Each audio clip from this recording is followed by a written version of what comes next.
Good evening. Tonight, we're tracing the complete history of the French fry, from the ancient potato fields of the Peruvian Andes around 8000 BCE to the global fast food empires of the 21st century. It's a story that spans 10,000 years, crosses every continent, and reveals how indigenous agricultural genius, European suspicion, industrial engineering, and American commerce transformed a mountain root into the world's most consumed prepared vegetable. This is how a humble Andean tuber became the foundation of a trillion-dollar industry.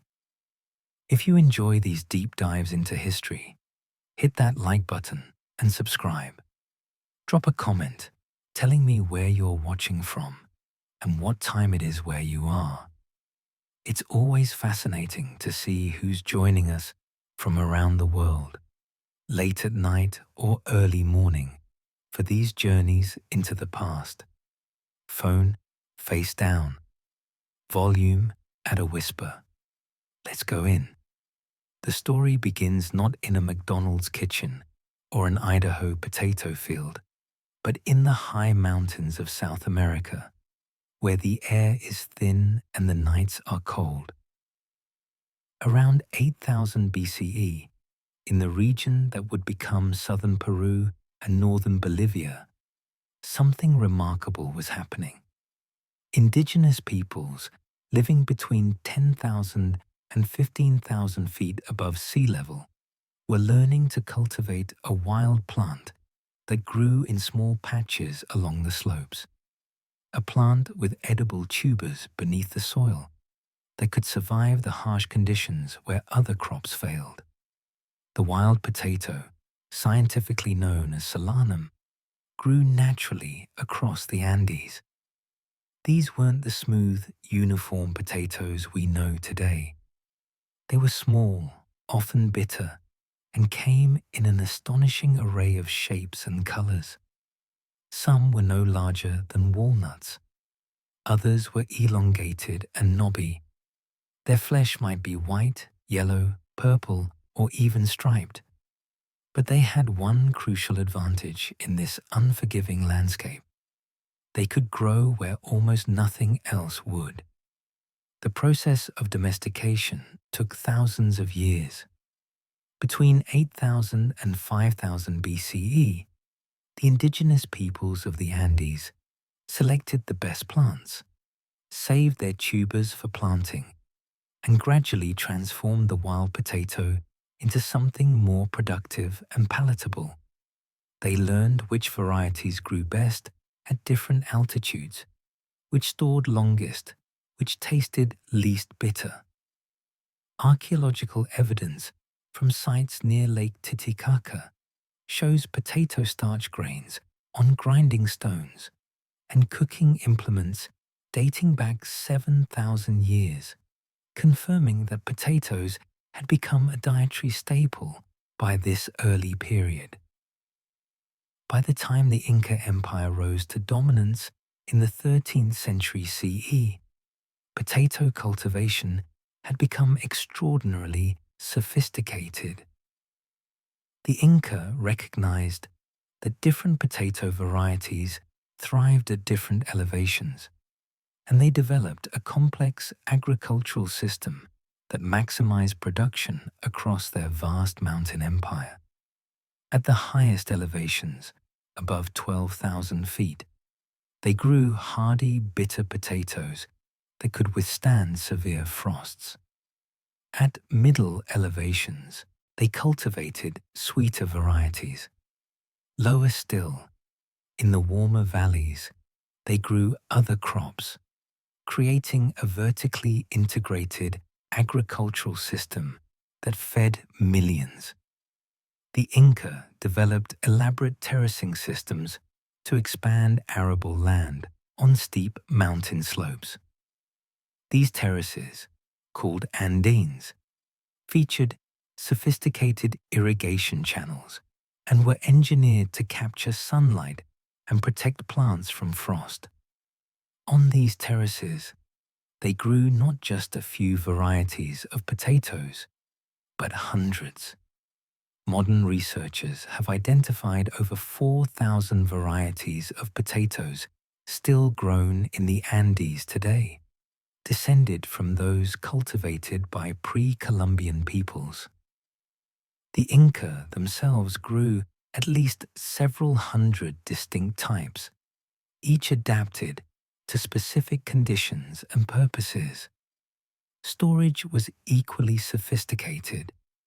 The Inca developed a freeze-drying technique called chuño that allowed them to preserve potatoes for years. During the cold season, they would spread potatoes on the ground overnight, allowing them to freeze solid in the sub-zero mountain temperatures. During the day, families would walk over the frozen potatoes, pressing out the moisture with their bare feet. After several cycles of freezing and trampling, the potatoes became completely dehydrated, light, shelf-stable, and nutritious. A well-made chuño could last for up to 10 years and was a crucial food reserve against crop failures and for provisioning armies. Potatoes weren't merely food in Andean society. They carried deep cultural and spiritual significance. Potato planting and harvest were marked by ceremonies and rituals. Some varieties were considered sacred and were used in religious offerings. The diversity of potatoes reflected the Andean worldview that valued variety and adaptation over uniformity. The Quechua language, spoken by the Inca, had numerous words to describe different potato types, preparation methods, and even the stages of potato growth. Archaeological evidence suggests that pre-Columbian peoples prepared potatoes in various ways. Boiling was common, using ceramic pots over open fires. Roasting potatoes directly in the embers was another method, charring the skin while cooking the flesh inside. The chuño, once reconstituted in water or broth, could be added to stews. Fresh potatoes were sometimes mashed or incorporated into other dishes. What these preparation methods had in common was that none involved frying in oil. Frying was simply not part of the indigenous Andean culinary tradition, largely because sources of cooking fat were limited in the high mountains. The potato sustained the Inca Empire's expansion and supported its estimated population of 10 million people at its height in the late 1400s.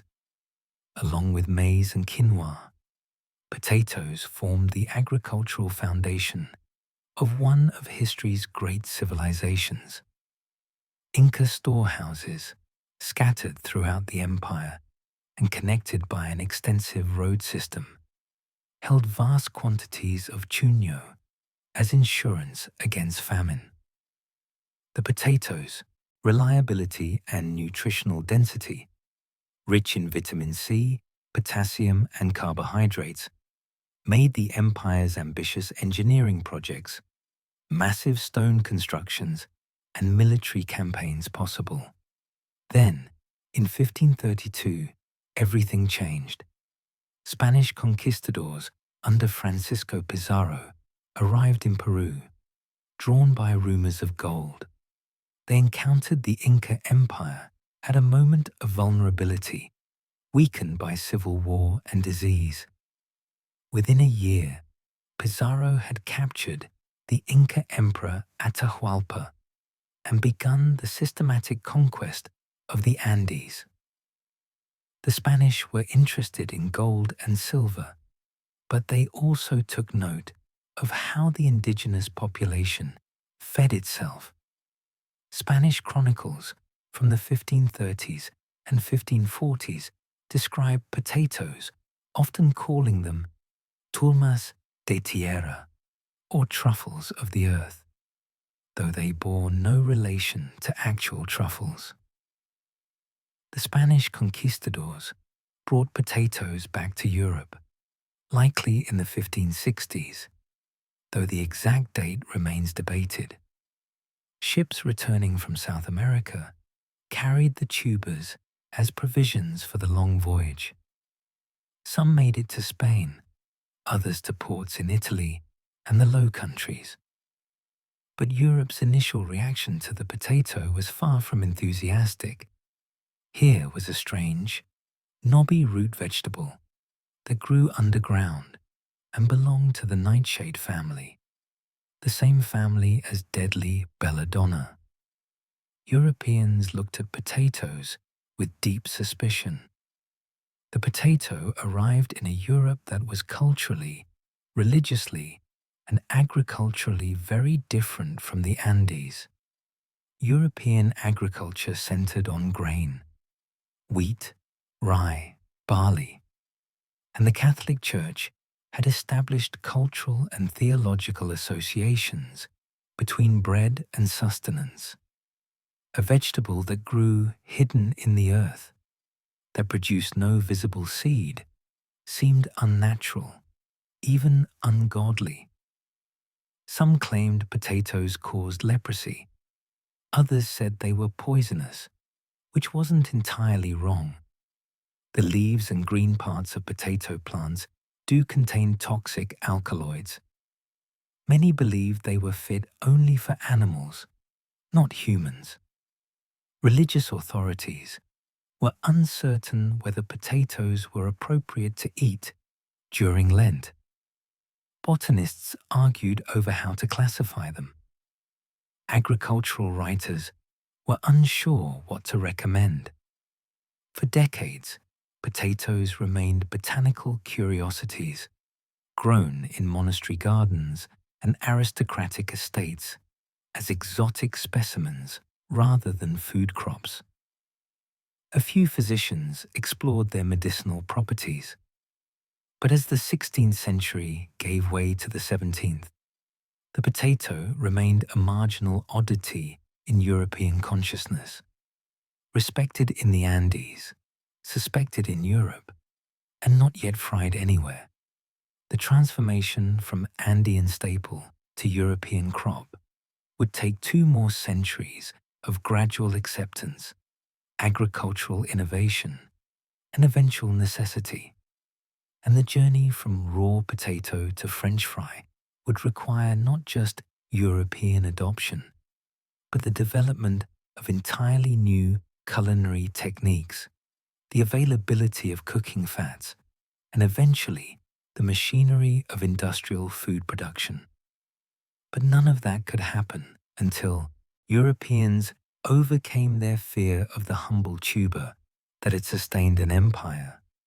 The Andean farmers who first cultivated potatoes 7,000 years before could not have imagined that their careful work, selecting varieties, building terraces, perfecting preservation techniques, would eventually lead to the golden fries served by the billions today. But their agricultural genius made everything that followed possible. The French fries story truly begins in those high mountain fields, where cold nights and thin air taught people to value a plant that could thrive where others failed. The potato's arrival in Europe was anything but triumphant. When Spanish ships returned from the New World in the 1560s and 1570s, they carried not only gold and silver, but also specimens of this strange underground vegetable that sustained millions in the Andes. The exact date remains uncertain. Some historians point to 1565, others to 1570 or later. But what's clear is that Europe's initial response ranged from indifference to outright hostility. The journey from Andean staple to European food would take nearly 2 centuries, require royal intervention, and demand a fundamental shift in what Europeans considered edible. The Spanish conquistadors who first encountered potatoes in the 1530s and 1540s, recognized them primarily as a curiosity. Chronicles, written by Spanish priests and soldiers, described how indigenous peoples cultivated these tubers at impossible altitudes and could preserve them for years. But recognition didn't equal enthusiasm. Spain itself was slow to adopt potato cultivation. The tubers that arrived in Spanish ports were initially distributed to monasteries and botanical collections, treated as exotic specimens rather than potential crops. Some made their way to hospitals, where physicians experimented with medicinal applications, believing potatoes might treat various ailments, though with little success.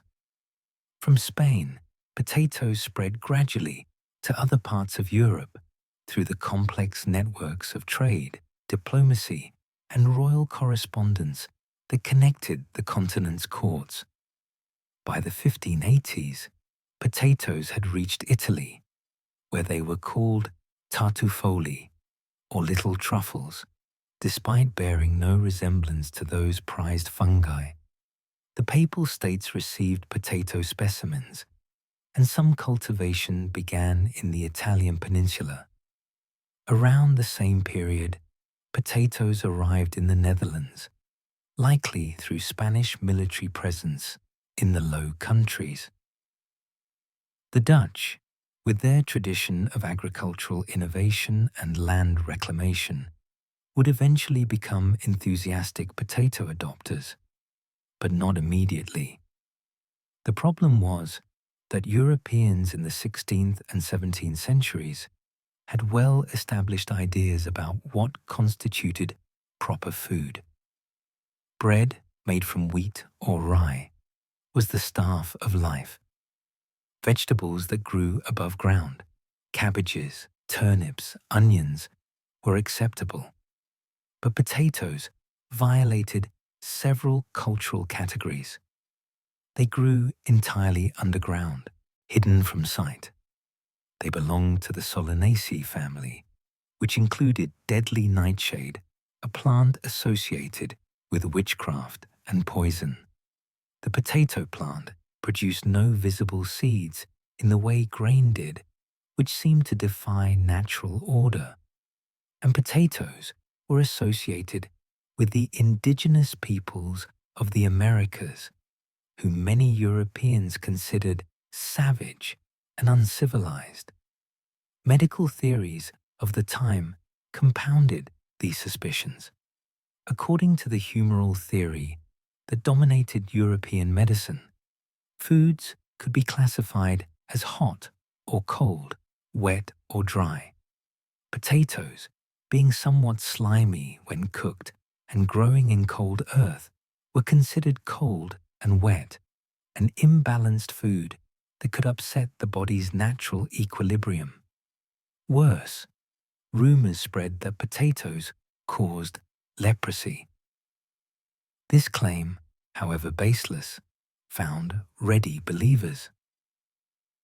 Leprosy was a feared disease, and the knobbly, irregular appearance of some potato varieties bore a superficial resemblance to leprous skin in the European imagination. The accusation persisted for decades. Religious objections added another layer of resistance. The Bible made no mention of potatoes, which seemed suspicious in an age when Scripture guided daily life. Some Protestant ministers preached against potatoes as ungodly. Others questioned whether potatoes could be eaten during Lent, since they weren't clearly fish or grain. The Catholic Church eventually ruled them acceptable, but the debate reflected broader discomfort with New World foods. In Russia, the Old Believers, a conservative Orthodox sect, rejected potatoes entirely as devil's apples and would continue to do so into the 19th century. Despite this resistance, potatoes did find some early advocates. The English herbalist John Gerard published a description of potatoes in his 1597 herbal, though he incorrectly classified them and warned they could cause flatulence and leprosy. His contemporary, the botanist Carolus Clusius, provided a more accurate botanical description and noted that potatoes could be boiled or roasted. Clusius received potato specimens while working in Vienna and later took them to Frankfurt and Leiden, helping spread cultivation through botanical networks. But these remain scholarly interests, not popular adoption. The breakthrough came through necessity and strategic promotion. In Ireland, potatoes arrived around 1590, possibly through Spanish shipwrecks along the coast. The Irish climate, cool and damp, proved ideal for potato cultivation, and the island's English landlords soon recognized potatoes' potential to feed laborers on minimal land. By the mid-1600s, potatoes were becoming common in Irish diets, particularly among the poor. Ireland's early adoption would eventually prove both blessing and curse, but in the 17th century, it demonstrated that potatoes could sustain a population. Across Northern Europe, the devastating 30 Years' War from 1618 to 1648 created conditions that made potatoes attractive. Marauding armies destroyed wheat, fields, but potatoes, hidden underground, sometimes survived. Peasants who had lost their grain stores could still dig potatoes.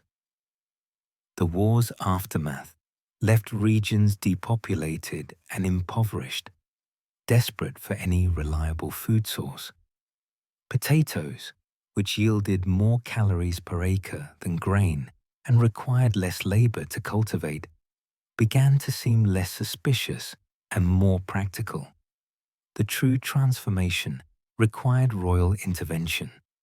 In Prussia, King Frederick II, Frederick the Great, became convinced that potatoes could solve food security problems in his rapidly growing kingdom. In 1756, during the 7 Years' War, Frederick issued explicit orders. Peasants must plant potatoes. When they resisted, citing traditional concerns about leprosy and the devil's influence, Frederick employed both force and cunning. He distributed free seed potatoes and sent soldiers to ensure compliance. But he also recognized that people distrust what they're forced to accept. According to legend, Frederick planted royal potato fields and posted guards around them, but instructed the guards to be lax. Peasants, believing anything so heavily guarded must be valuable, stole the potatoes and planted them in their own fields. Whether this story is entirely true or partly apocryphal, Frederick's policies succeeded. By the 1770s, Prussian peasants were growing potatoes widely, and the crop had helped stabilize food supplies through multiple wars. In France, resistance lasted longer. French cuisine had developed elaborate traditions around bread and wheat, and the aristocracy viewed potatoes as pig fodder. But one man would change French minds: Antoine-Augustin Parmentier, a military pharmacist who had been captured during the 7 Years' War and held in Prussia. While imprisoned, Parmentier survived largely on potatoes and returned to France convinced of their value. Throughout the 1770s and 1780s, Parmentier waged a relentless campaign to promote potato consumption. He hosted elaborate dinners featuring potatoes prepared in multiple courses, serving them to intellectuals and nobles. He convinced King Louis XVI and Queen Marie Antoinette to wear potato flowers as fashionable accessories. Like Frederick, he allegedly employed the guarded field trick, planting potatoes at Les Sablons near Paris and posting guards during the day, but leaving them unguarded at night. Parmentier's efforts succeeded not through force, but through making potatoes fashionable. When the monarchy endorsed them, aristocrats followed. When famous chefs incorporated them into haute cuisine, potatoes gained culinary legitimacy. Parmentier published treatises on potato cultivation and prepared potato-based bread during a grain shortage in 1785, demonstrating their practical value. By the time of the French Revolution in 1789, potatoes were common enough in French markets that revolutionaries could feed themselves partly on pommes de terre, apples of the earth. By 1800, the potato had become a staple across much of Northern Europe. In Germany, potatoes sustained populations through the Napoleonic Wars. In the Netherlands, they complemented herring and dairy in the peasant diet. In Scandinavia, they provided crucial calories during harsh winters. In Belgium, potato cultivation expanded rapidly in the southern provinces. Peasants grew them in small plots alongside their cottages, and potatoes gradually moved from desperation food to everyday staple. Population growth in the 18th century, particularly dramatic in Northern Europe, was partly enabled by potato calories. Regional cooking methods began to emerge, though none yet involved frying in oil. In Germany and Prussia, potatoes were typically boiled and served with butter or lard when available. Potato dumplings became common. In Ireland, potatoes were boiled in their skins and eaten with butter, milk, or salt. Simple preparations that made them a complete meal when combined with minimal protein. In France, as potatoes gained acceptance, cooks incorporated them into stews, pureed them into soups, and baked them in various dishes. In the Netherlands, potatoes were mashed with vegetables like kale or endive to create stampot, a hearty mixture that sustained working families. What's notable about these preparations is what's absent. Almost no one was frying potatoes. Frying required fat, animal fat like lard or tallow or vegetable oil, and fat was expensive. Only the wealthy had regular access to enough fat for deep frying. Peasant cooking generally involved boiling, roasting, or baking, methods that required only water, fire, or an oven. Frying existed in European cuisine, certainly. Fried fish was common in coastal areas, and some foods were pan-fried in minimal fat. But deep frying of vegetables remained rare. The potato had conquered European prejudice and established itself as a staple food. But its transformation into the French fry required conditions not yet present. Abundant cheap fat, urban street food culture, and a culinary innovation that may have emerged from a specific crisis in a specific place. By the late 1700s, potatoes had become so integrated into European life that their absence would now cause crisis. Crop failures meant famine. In Ireland, the dependence on potatoes was becoming dangerously complete. In France, potato shortages contributed to revolutionary unrest. In Prussia and the German states, potatoes were as essential as bread. The Andean tuber had completed its European conquest through 2 centuries of gradual acceptance, strategic promotion by monarchs, and ultimate recognition by peasants that here was a plant that could keep them alive when grain failed. The stage was now set for the next transformation. Potatoes were everywhere, cooking methods were diversified, and European food culture had fundamentally shifted. But in Belgium's Meuse River Valley, under conditions we'll explore next, someone would discover that when you cut potatoes into strips and plunge them into hot fat, something magical happened. The French fry was about to be born, though the precise details of its birth remain, even now, delightfully contentious. Frying food in hot fat is not a modern invention. Thousands of years before anyone dropped a potato into oil, cooks across the ancient world had discovered that plunging food into hot fat created flavors and textures impossible to achieve through boiling, roasting, or baking. Ancient Egyptians fried fish in oil pressed from sesame seeds.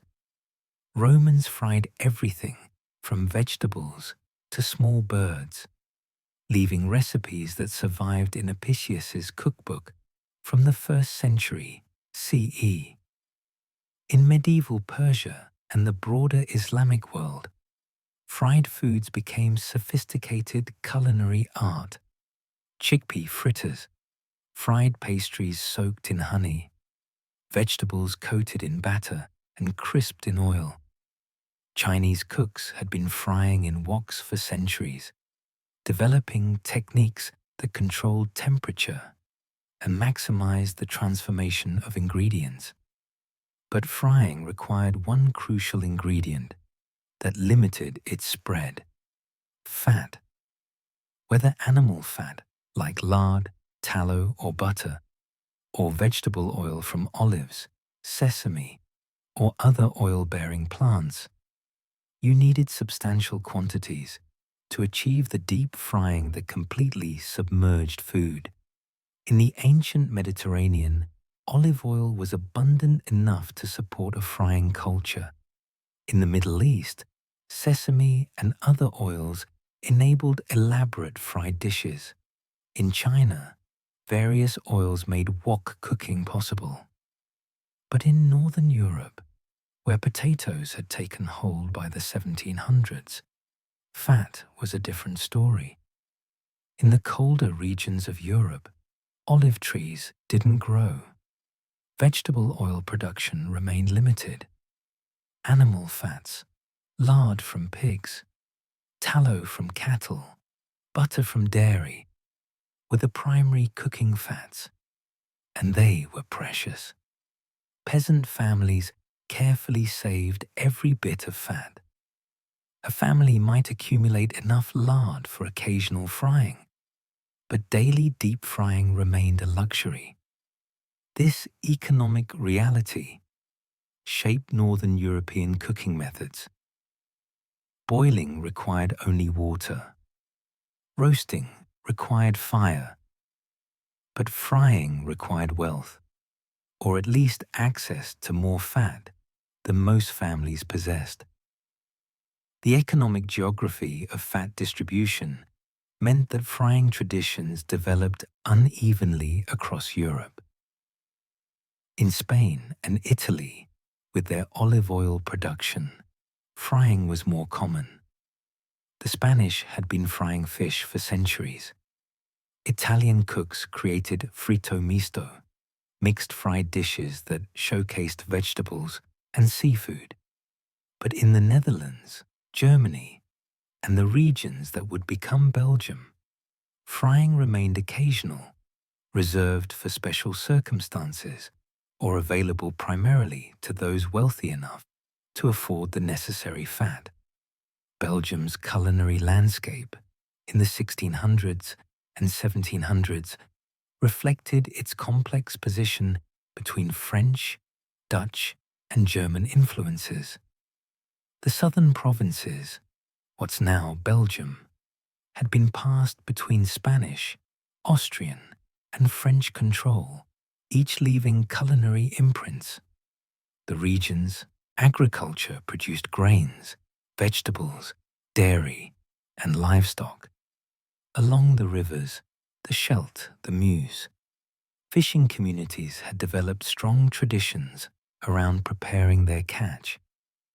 In cities like Bruges, Ghent, and Brussels, guild systems regulated food trades, and market culture was vibrant. This was not a wealthy region compared to Amsterdam or Paris, but neither was it desperately poor. It was a place where food mattered, where cooking traditions were valued, and where small innovations could take root. The Meuse River Valley, running through what's now eastern Belgium, holds the most persistent origin story for French fries, though the evidence remains tantalizingly incomplete. According to local tradition, passed down through families and eventually recorded in writing in the 1800s, people in the Meuse Valley had long practiced frying small fish from the river. These fish, tiny gudgeon, minnows, and similar species, were coated in batter or flour and fried whole in hot fat. The river communities ate fried fish regularly during warmer months, when fish were plentiful and fishing was easy. The legend continues, during particularly harsh winters, when the Meuse froze solid, fishing became impossible. But families still craved their fried fish. Someone, history has lost the name, had the idea to cut potatoes lengthwise into small pieces, roughly the size and shape of these little fish, and fry them in the same way. The result was a revelation. The potato strips, when properly fried, became crispy on the outside and soft inside, satisfying in a way that boiled or roasted potatoes never achieved. The practice spread through the valley, and fried potatoes became a substitute food when fish weren't available, then eventually a beloved dish in their own right. This story, appealing in its simplicity and logic, faces a historical challenge: documentation. The first written references to fried potatoes in Belgian records don't appear until the late 1700s or early 18s. A manuscript from 1781, discovered in Belgium's National Archives, mentions that inhabitants of Namur, Andenne, and Dinant had been frying potatoes for nearly a century, which would push the practice back to the 1680s. If accurate, this timing makes sense. By the 1680s, potatoes had been present in the Low Countries for about a century and were becoming common food. The desperate years of the 9 Years' War, from 1688 to 1697, brought armies marching through the region, disrupting normal food supplies, exactly the conditions when people innovate with whatever's available. But we must acknowledge uncertainty. Food historians debate whether frying potatoes truly originated in Belgium or whether similar innovations happened simultaneously in multiple locations. What seems clear is that by the mid-1700s, in parts of Belgium, people were frying potatoes, and the practice was becoming embedded in local food culture. Street vendors in Belgian cities began selling fried potatoes from carts and stalls. Working-class families cooked them at home when they could afford the fat. The technique was spreading, person to person, family to family, without fanfare or formal documentation, which is how most culinary innovations spread. The technique itself mattered enormously. Simply dropping raw potato chunks into hot fat produces mediocre results. The outside burns before the inside cooks, or everything becomes greasy and limp. The double frying method that would become standard for French fries appears to have developed through trial and error in these early decades. The process worked like this. Cut potatoes into elongated strips, roughly finger-sized. Blanch them briefly in lower temperature fat, around 300 degrees Fahrenheit, which cooked the interior without browning the exterior. Remove them from the fat and let them rest. Then, when ready to serve, plunge them back into higher temperature fat, around 375 degrees, for a shorter time. This second frying created the golden, crispy exterior while keeping the interior fluffy. This double frying technique was sophisticated, suggesting considerable experimentation. Someone, probably many people, had tried single frying and found it wanting. Someone discovered that the two-stage process produced superior results. The method required paying attention to temperature, something that pre-thermometer cooks judged by the behavior of the fat, how it bubbled, how it looked, how a test piece reacted.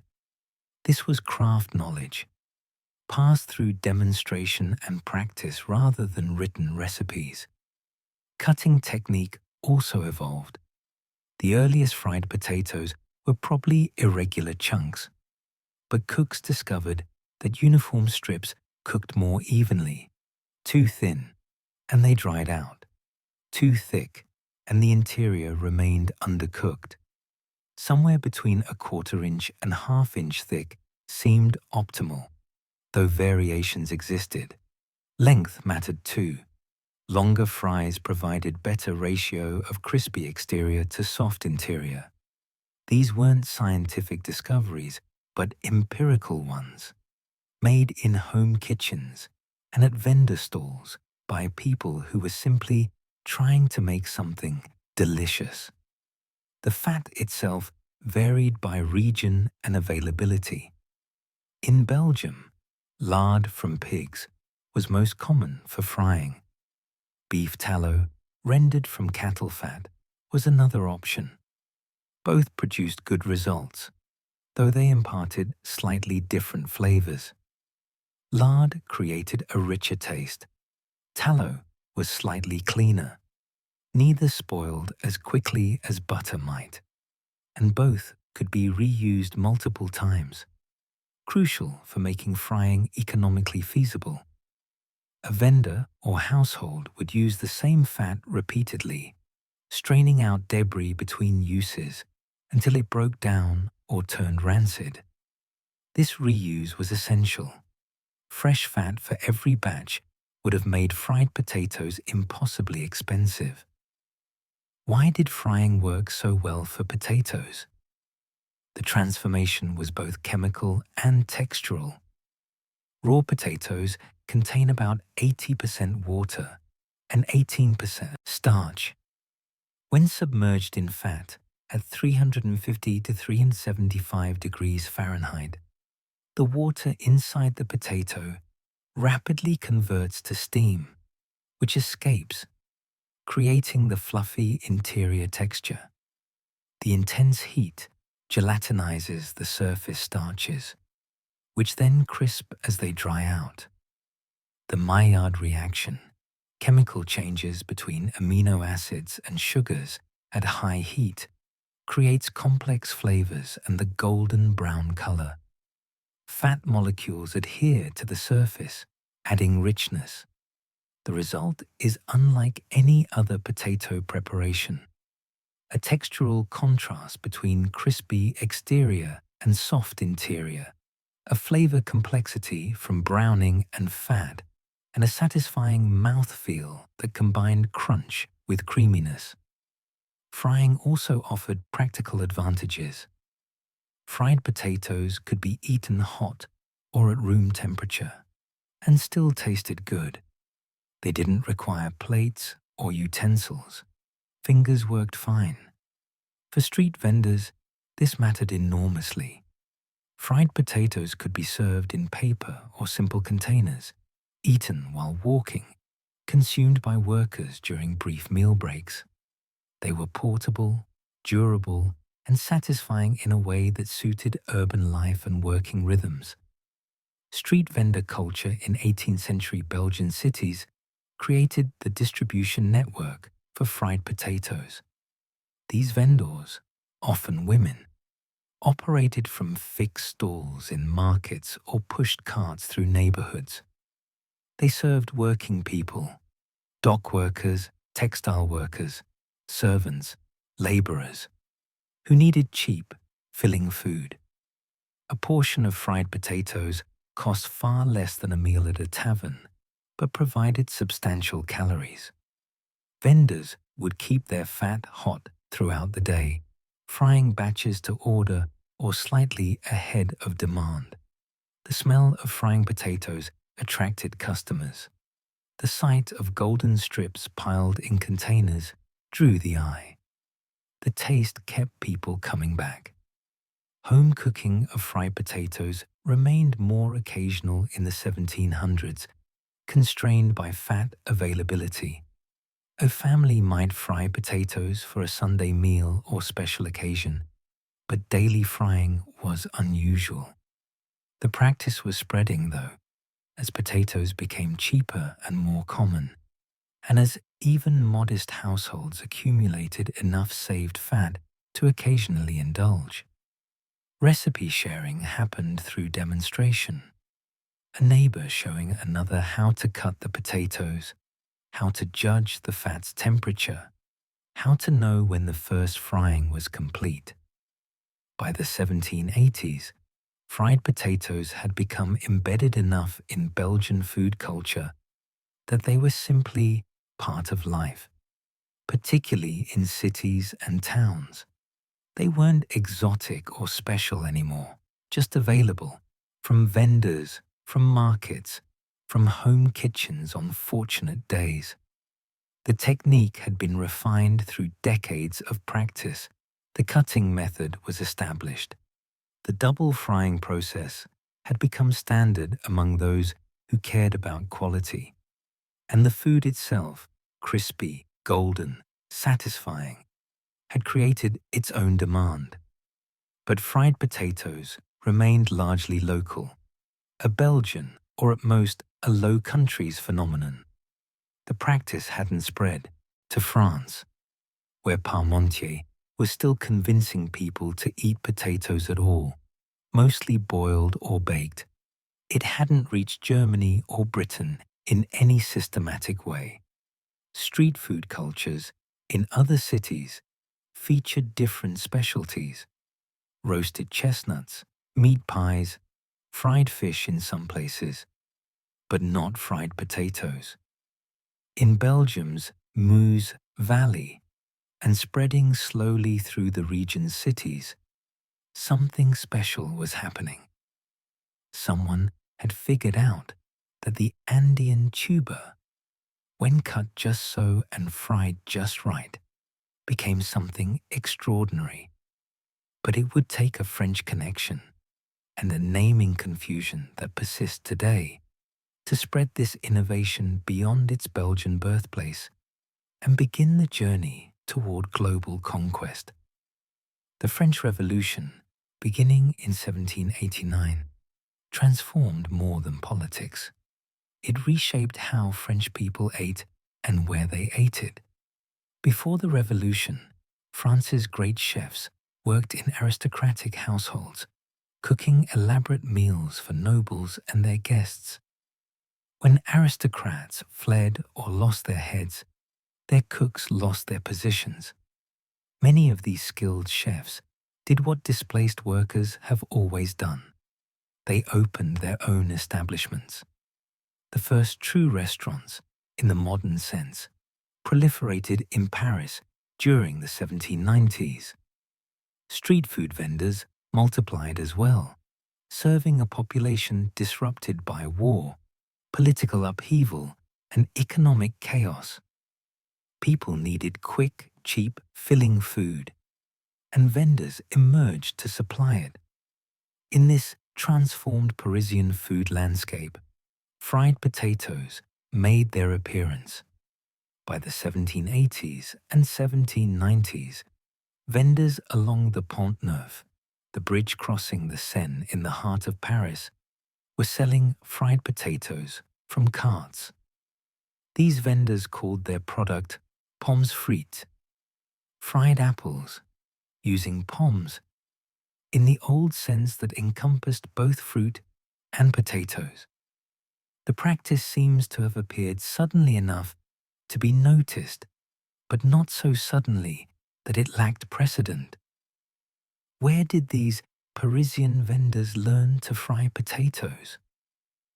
The historical record offers frustratingly vague answers, but the timing and geography suggest Belgian influence. The Austrian Netherlands, roughly modern Belgium, had been absorbed into the French Republic by 1795. Before and after this annexation, movement between the Low Countries and Paris was common. Merchants travelled, soldiers moved with armies, workers migrated seeking opportunity.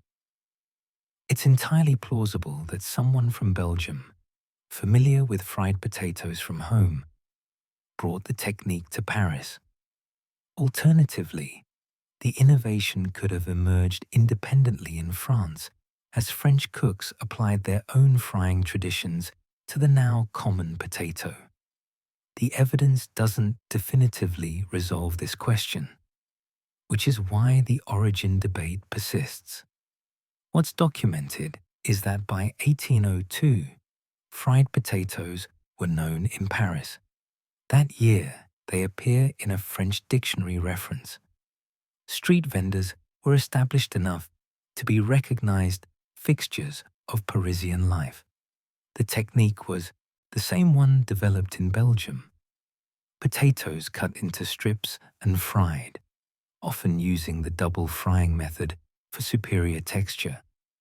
The name pommes frites was becoming standard, though variations existed. Some called them pommes de terre frites to distinguish them from actual fried apples. Others used regional names that have since been forgotten. The Belgian versus French origin debate centers on evidence and national pride.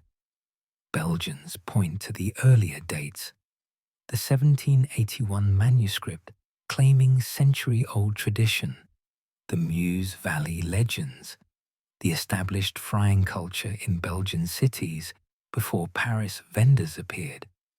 They argue, reasonably, that the technique spread from Belgium to France through the natural movement of people and ideas. French culinary historians counter that documentation is sparse on both sides, that frying potatoes was a simple enough innovation that it could have occurred independently in multiple places, and that Paris's importance in culinary culture means innovations there spread more widely and get recorded more prominently. The truth likely lies somewhere between these national claims. Frying potatoes probably did originate in Belgium, given the earlier evidence and established fish frying traditions there. But Paris's adoption and refinement of fried potatoes mattered enormously for their spread. Paris in the early 1800s was the culinary capital of Europe. What happened in Parisian kitchens influenced cooking across the continent.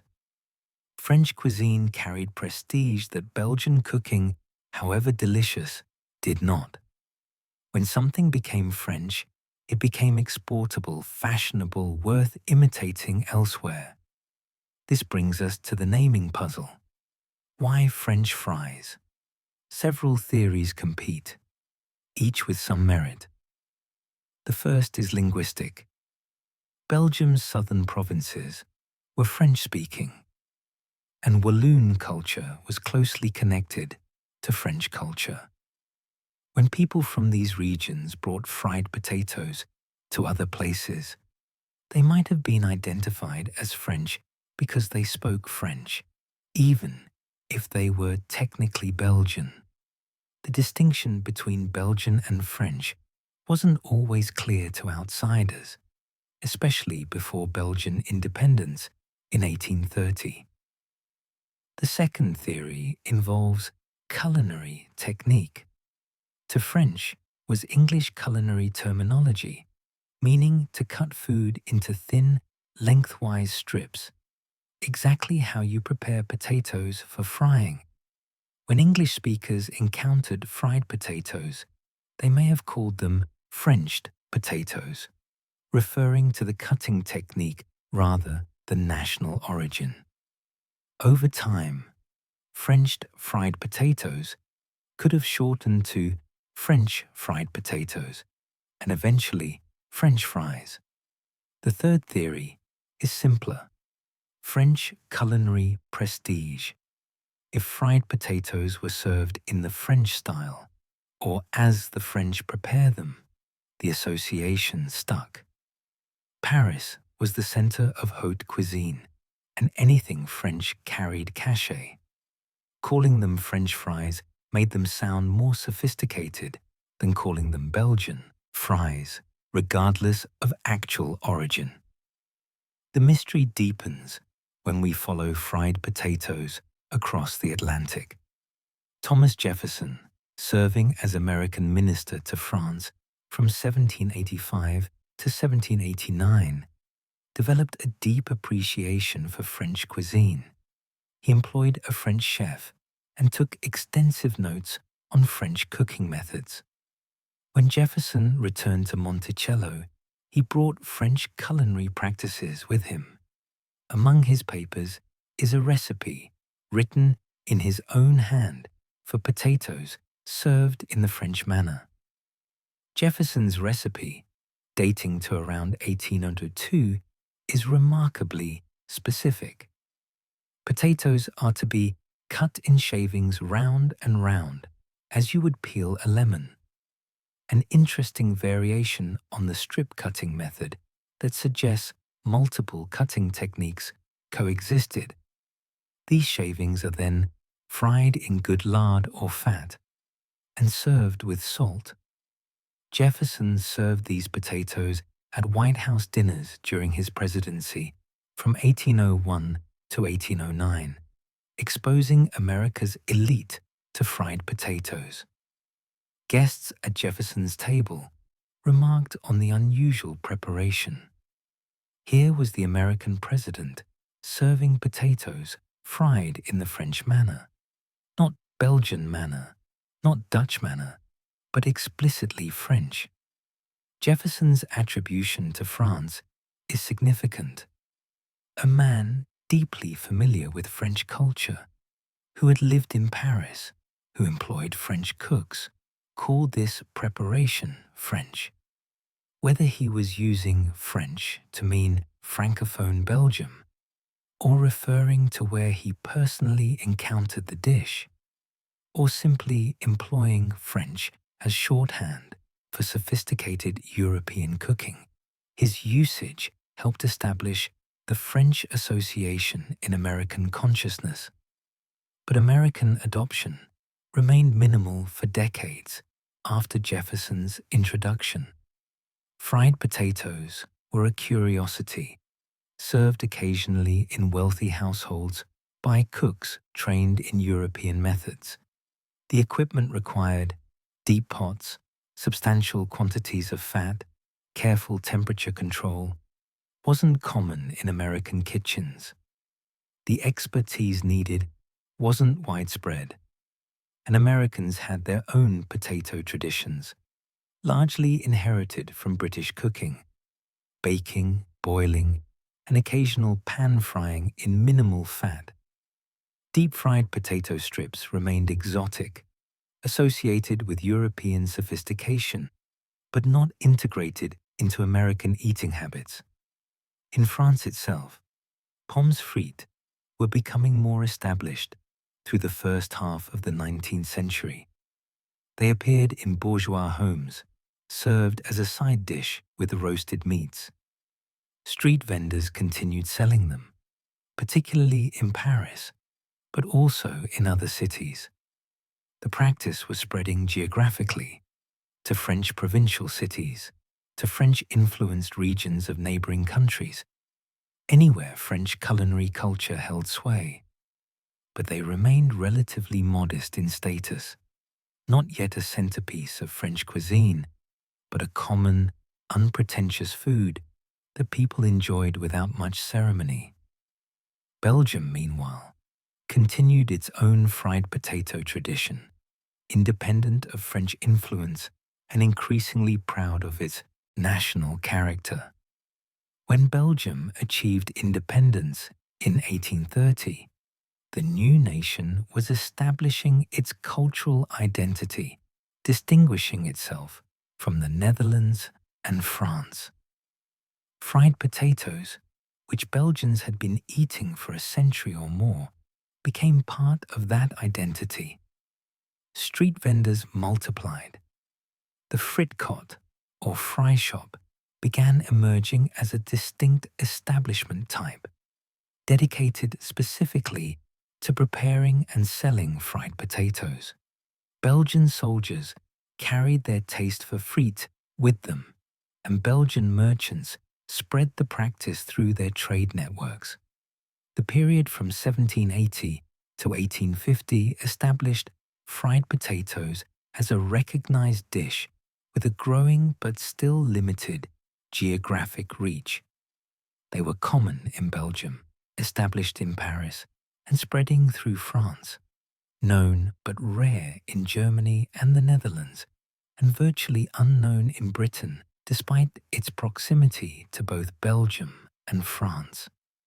British fish and chips culture wouldn't emerge until later, and when it did, the chips would develop somewhat independently. Though frying fish in the British tradition clearly influenced the eventual pairing. The technique had stabilized. Strips of potato, double fried for best results, served hot with salt. Vendors had refined their equipment, specialized fryers, containers for serving, methods for keeping fat hot throughout the day. The food had found its market. Urban workers, soldiers, market-goers, anyone wanting cheap, portable, filling sustenance. And the name, whether pommes frites in French, fritin in Flemish, or the emerging French fried potatoes in English, was becoming standardized enough for the dish to travel beyond its origins. What's striking about this period is how local it all remained. In an age before refrigeration, before motorized transport, before industrial food processing, fried potatoes had to be made fresh from local potatoes in individual batches. A vendor in Paris and a vendor in Brussels might prepare them nearly identically, but they were serving separate, disconnected markets. The food couldn't scale. It couldn't be franchised or standardized across distance. Each batch was a small craft production, dependent on the skill of the person frying and the quality of that day's potatoes and fat. The name French had attached itself to fried potatoes through some combination of linguistic confusion, culinary prestige, and historical accident. Whether or not the attribution was accurate, it was becoming permanent. English speakers, following Jefferson's example, called them French fried potatoes. French speakers called them pommes frites. Only in Belgium did people resist the French association, maintaining their claim to origin and calling them simply frites, part of national heritage rather than French import. By 1850, fried potatoes existed, had a name, and had found their audience. But they remained what they had been for 70 years: a local food, prepared in small batches, consumed fresh, and dependent on individual vendors and cooks. The technique existed, refined through decades of practice. The name was forming, shaped by cultural prestige and linguistic accident. But French fries remained local specialties, scattered across northwestern Europe and barely known elsewhere.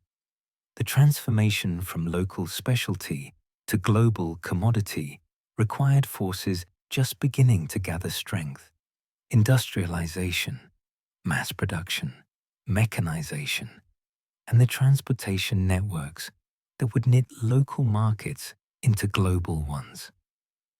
That transformation was coming, and it would change everything. The Industrial Revolution transformed not only how things were made, but how people lived, where they lived, and what they ate. Between 1850 and 1900, Europe and America underwent changes more dramatic than any in previous human history. Millions of people left farms and villages for cities. Factories multiplied. Railroad networks spread across continents. Urban populations exploded. And with these changes came new patterns of eating. People needed food that was quick, cheap, portable, and filling. The fried potato, which had existed as a local specialty, was perfectly positioned to become the industrial age's street food. The railroad network, more than any other single technology, made mass food distribution possible. Before railroads, potatoes traveled by cart or barge, limiting range and freshness. A potato farmer in rural Belgium or northern France could sell only to nearby markets. But by the 1860s and 1870s, railroads connected agricultural regions to distant cities within hours. Potatoes grown in the fertile fields of Belgium's Flanders region, or northern France, or later the Netherlands, could reach urban markets the same day they were harvested. This reliable supply chain meant city vendors could count on steady potato availability at predictable prices. The seasonality that had once limited fried potato availability, abundant in harvest season, scarce by late winter, began to fade as railroads brought potatoes from regions with different growing seasons and enabled better storage facilities near cities. The impact on prices was profound. When transport costs fell, potato prices stabilized and generally declined. A food that had once been moderately expensive became truly cheap. For working-class families in industrial cities, this mattered enormously. A day's wages in a textile mill or ironworks didn't stretch far. Rent consumed much of it. Bread was essential but expensive. Meat remained a luxury for special occasions. But potatoes, filling, nutritious, affordable, became the foundation of working-class diets across industrial Europe. Urban populations grew at astonishing rates. London, which had roughly 1 million residents in 1800, surpassed 4 million by 1900. Paris grew from about 500,000 to nearly 3 million in the same period. Brussels expanded from 100,000 to over 600,000. Berlin, Manchester, Birmingham, Liverpool. Every industrial centre saw explosive growth. These weren't just larger cities, they were different cities. Medieval urban patterns of small workshops and market squares gave way to factory districts, crowded tenements, and populations that numbered in the hundreds of thousands concentrated in square miles. These new urban populations needed to eat, but their eating patterns differed fundamentally from rural or pre-industrial life. Factory workers couldn't return home for midday meals. Their shifts ran 10, 12, 14 hours. They had perhaps 30 minutes for lunch, eaten near the factory or in the streets. They needed food that was ready immediately, could be eaten without utensils or plates, and provided enough energy to sustain heavy labor. Street vendors emerged to fill this need, selling everything from meat pies to roasted chestnuts to fried fish. And increasingly, they sold fried potatoes. The street food culture of industrial cities was remarkable in its diversity and scale. In London by the 1870s, an estimated 30,000 street vendors operated, selling food from carts, baskets, and portable stalls. They served the working poor who couldn't afford restaurant meals, but needed something more substantial than bread. In Paris, vendors clustered near factory gates, train stations, and working-class neighborhoods, offering quick sustenance to people perpetually in a hurry. In Brussels and other Belgian cities, the tradition of fried potato vendors that had begun a century earlier now expanded dramatically to serve factory populations. Belgian frittures and frietkot culture solidified during this period into something distinctly national. A friture was a dedicated fried potato stand or small shop, often semi-permanent structures in market squares or busy intersections. Unlike general food vendors who might sell various items, fritures specialized exclusively or primarily in frites. The frietkot, literally fries shack, became a Belgian institution.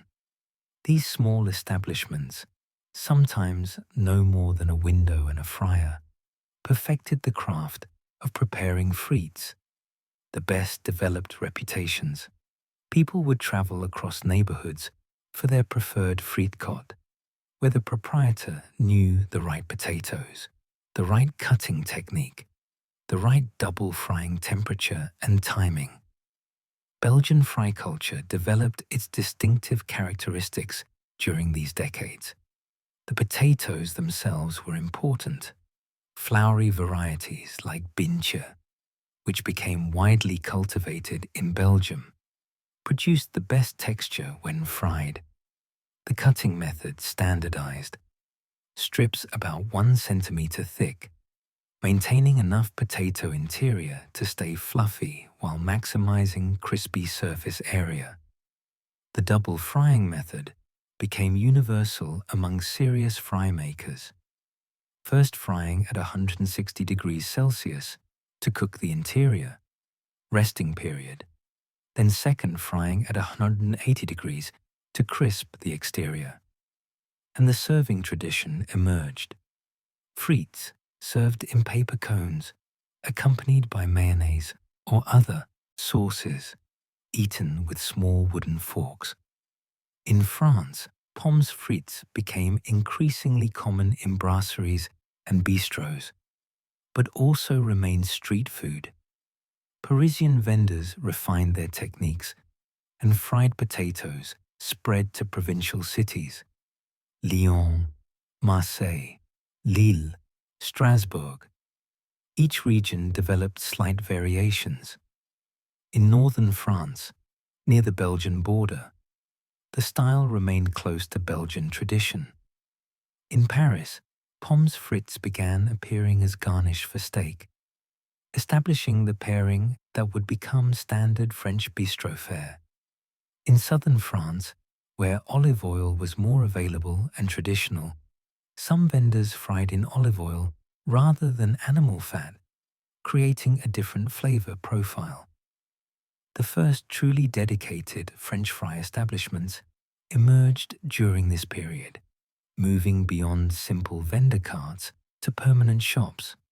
In Belgium, by the 1880s and 1890s, purpose-built frietkots appeared, with better equipment, more consistent quality, and reputations that could sustain regular customers. These weren't restaurants. They had no seating, no table service, minimal decoration. They existed purely to prepare and sell fried potatoes, but they represented a step towards specialization and professionalization of what had been an informal street trade. Working-class adoption of fried potatoes across industrial Europe reflected the food's practical advantages.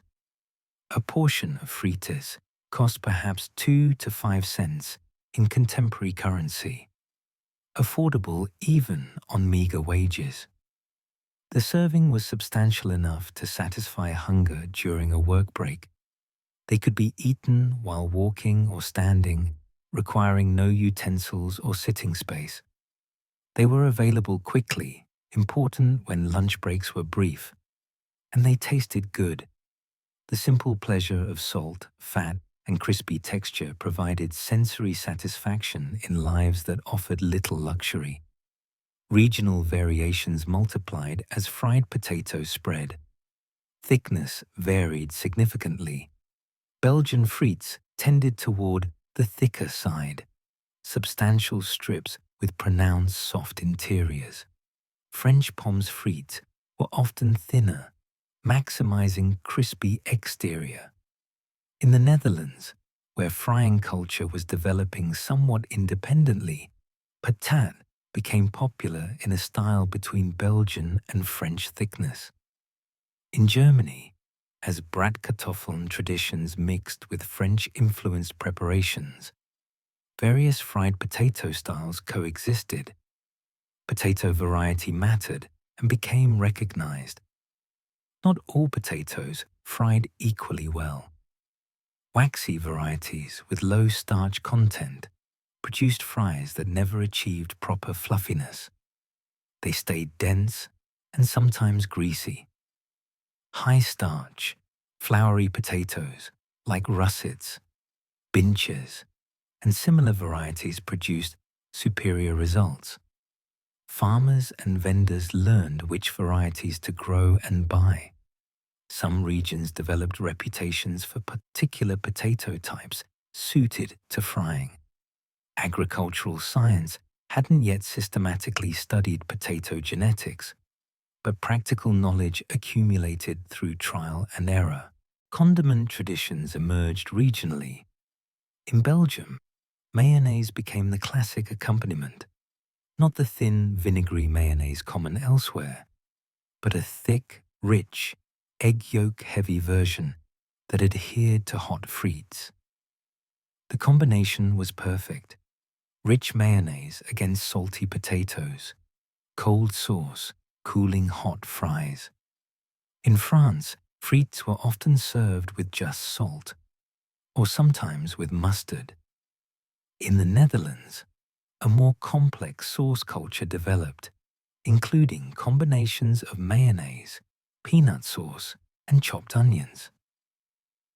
In Britain, where chips were emerging as a distinct tradition, malt vinegar and salt became standard. The equipment for frying evolved significantly during this period. Early vendors had used simple pots heated over wood or coal fires, requiring constant attention to maintain temperature. By the 1880s and 1890s, specialized frying equipment appeared. Cast iron fryers designed specifically for the purpose, with features that improved temperature stability and safety. Gas heating, spreading through cities, offered better temperature control than wood or coal. Some larger operations experimented with multiple fryers, allowing continuous production during busy periods. The business model of fry vendors ranged from pure subsistence to modest prosperity. A street vendor with a cart might barely survive, earning perhaps a laborer's wage after expenses. But an established Friedkot in a good location could support a family and even accumulate savings.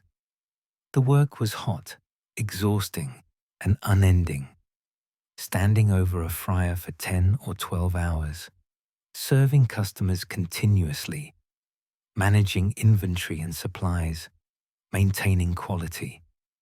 But it required relatively little capital to start and offered independence from factory discipline. Women played significant roles in fry vending, particularly in Belgium and France. Running a Friedkot or street cart was hard physical labor, but didn't require the upper body strength demanded by many industrial jobs. Widows, in particular, often became fry vendors, supporting themselves and their children through the trade. Some married couples operated fritures together, dividing labor, one managing the frying, the other handling money and serving.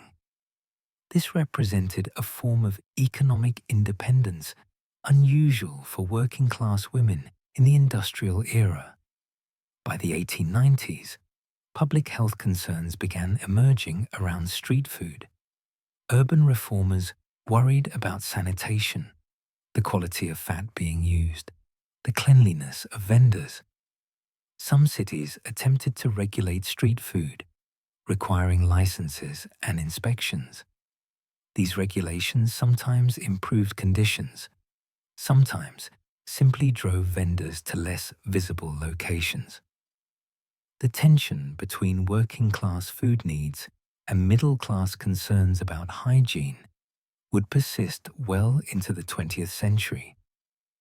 Technical knowledge about frying was accumulating, though still transmitted informally rather than through written recipes or scientific study.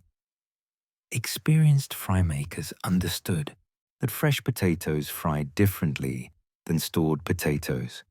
The starches changed, affecting texture. They knew that potato size mattered for even cooking. They understood that fat quality degraded with use and recognized the signs of fat that had broken down, darkening, smoking at lower temperatures, off flavors. This craft knowledge, developed through years of daily practice, represented genuine expertise, even if it wasn't yet codified or systematically taught. Food culture was changing in ways that favored fried potatoes. The pace of industrial urban life left less time for elaborate home cooking. Smaller living spaces, tenement apartments with minimal kitchens, made cooking difficult. Both parents working factory shifts meant less time for food preparation. Buying prepared food from vendors became necessity rather than luxury for many families. In this context, fried potatoes represented excellent value, substantial, tasty, and requiring no preparation at home beyond perhaps reheating. By 1900, fried potatoes had become integral to urban European food culture. They were available in every industrial city, from dedicated vendors and shops. They had loyal customers who returned daily or several times weekly. They had developed regional traditions, with Belgium particularly identifying frites as part of national culture. The food had scaled from occasional street vendor novelty to systematic presence in urban eating patterns. Hundreds of thousands of people were eating fried potatoes regularly, supporting thousands of vendors and dozens of larger operations. But all of this remained fundamentally European. In America, fried potatoes were still rare, exotic, something encountered perhaps in fancy restaurants, serving French-style cuisine, or in the homes of wealthy families with European-trained cooks. The American working class ate different foods. Irish and German immigrants brought their own potato traditions, but not frying. The infrastructure for mass frying, the dedicated vendors, the established supply chains, the popular familiarity didn't yet exist in American cities. But that was about to change.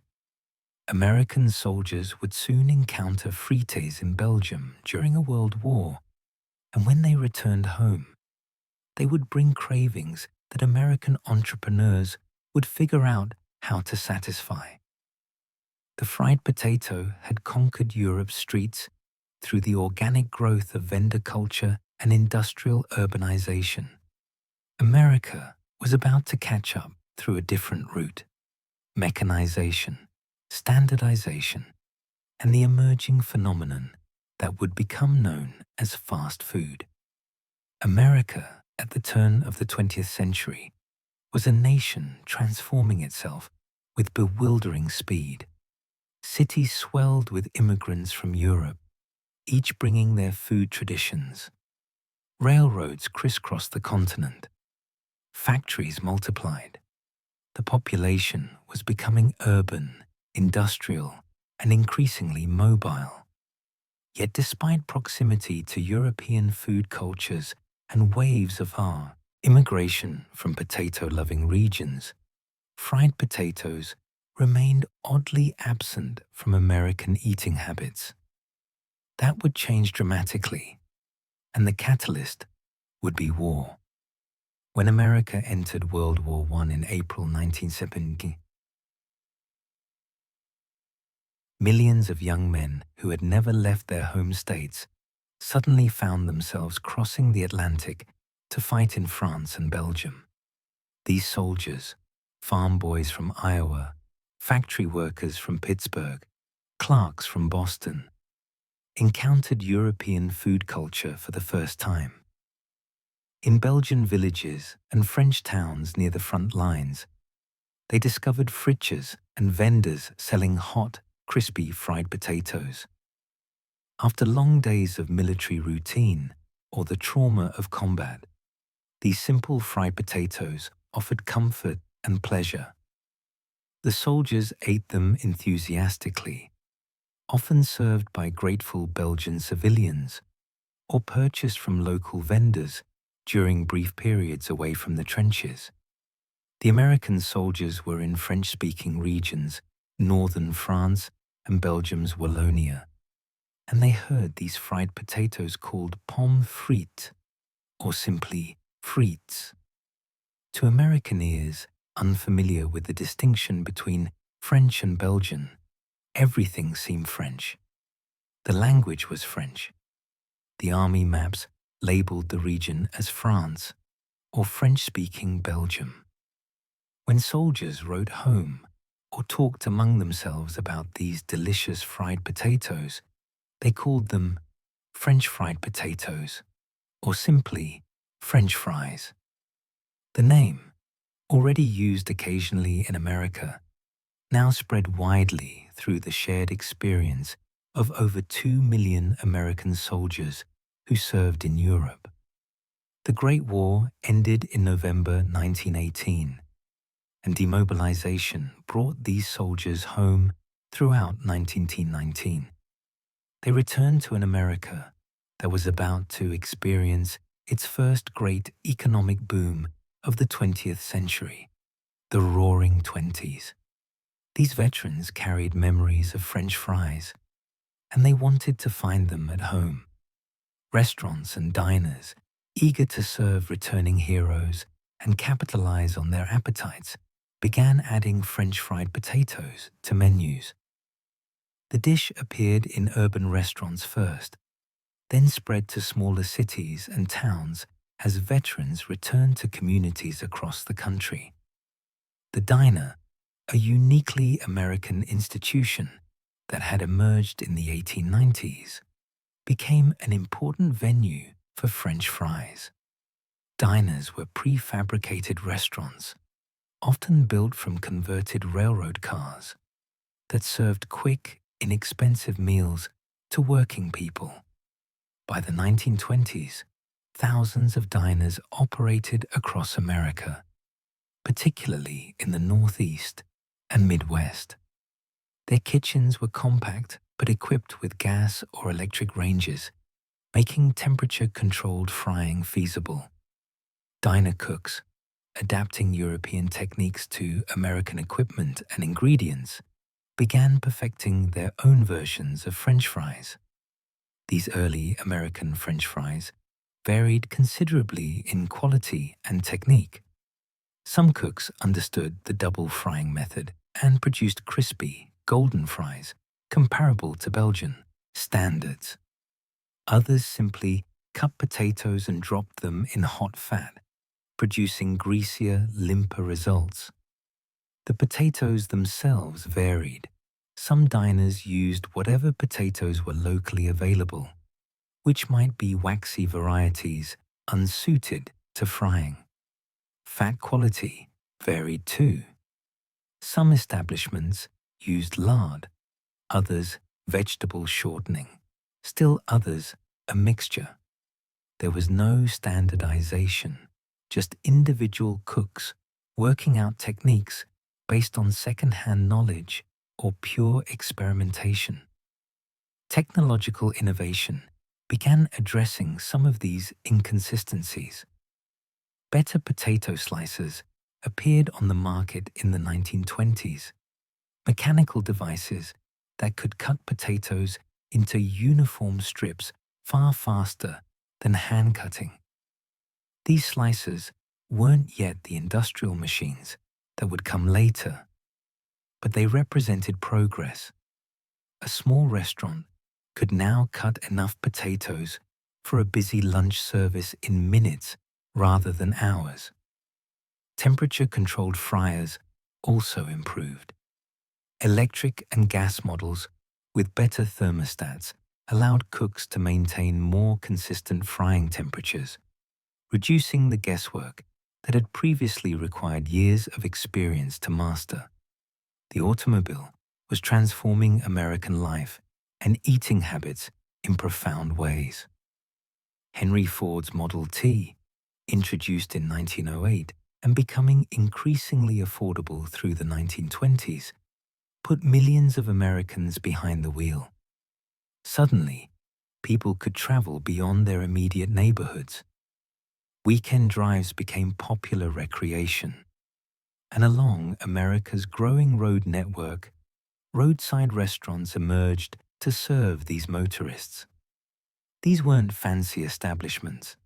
They were simple structures offering quick meals at reasonable prices.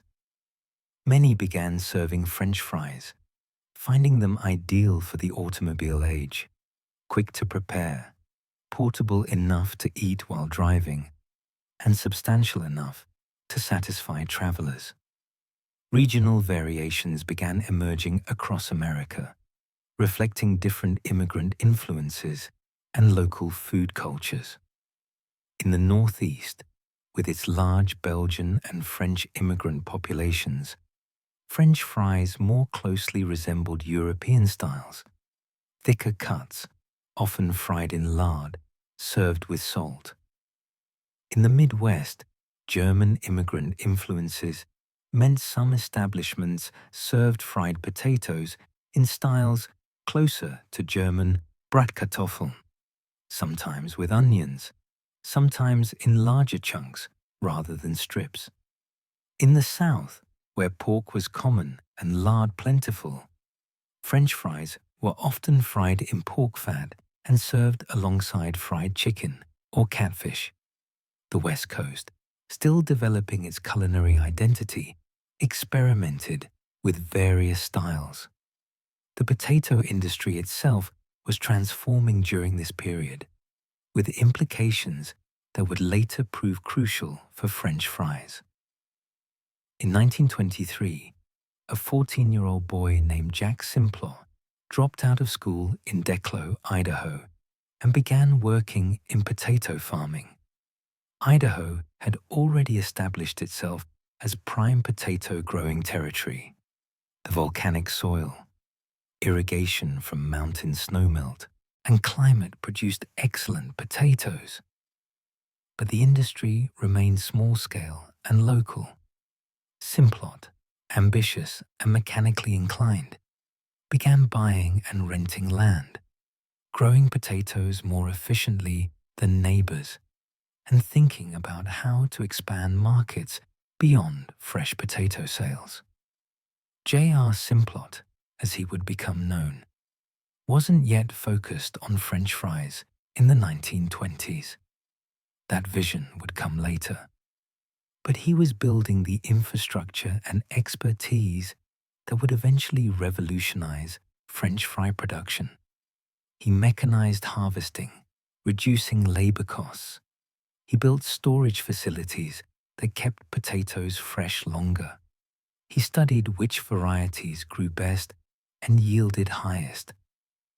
By the late 1920s, while still in his 20s, Simplot was becoming a significant force in Idaho potato farming.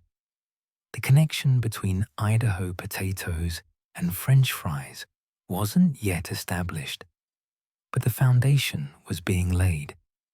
American restaurants in the 1920s were developing their own French fry serving traditions.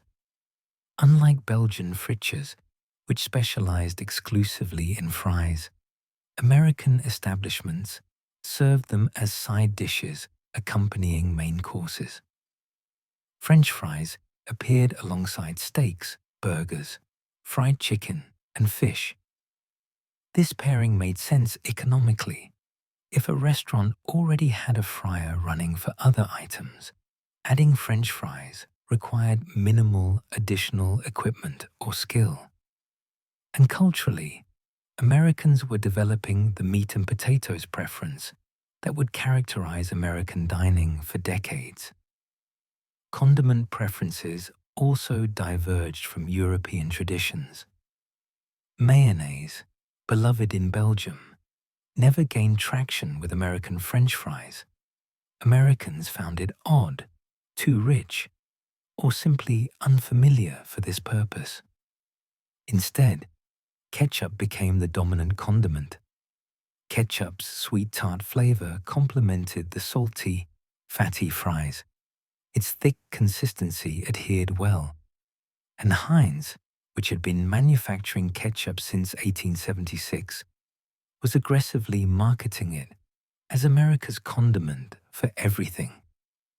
The pairing of French fries and ketchup, now considered quintessentially American, emerged during this period through trial and preference, not design.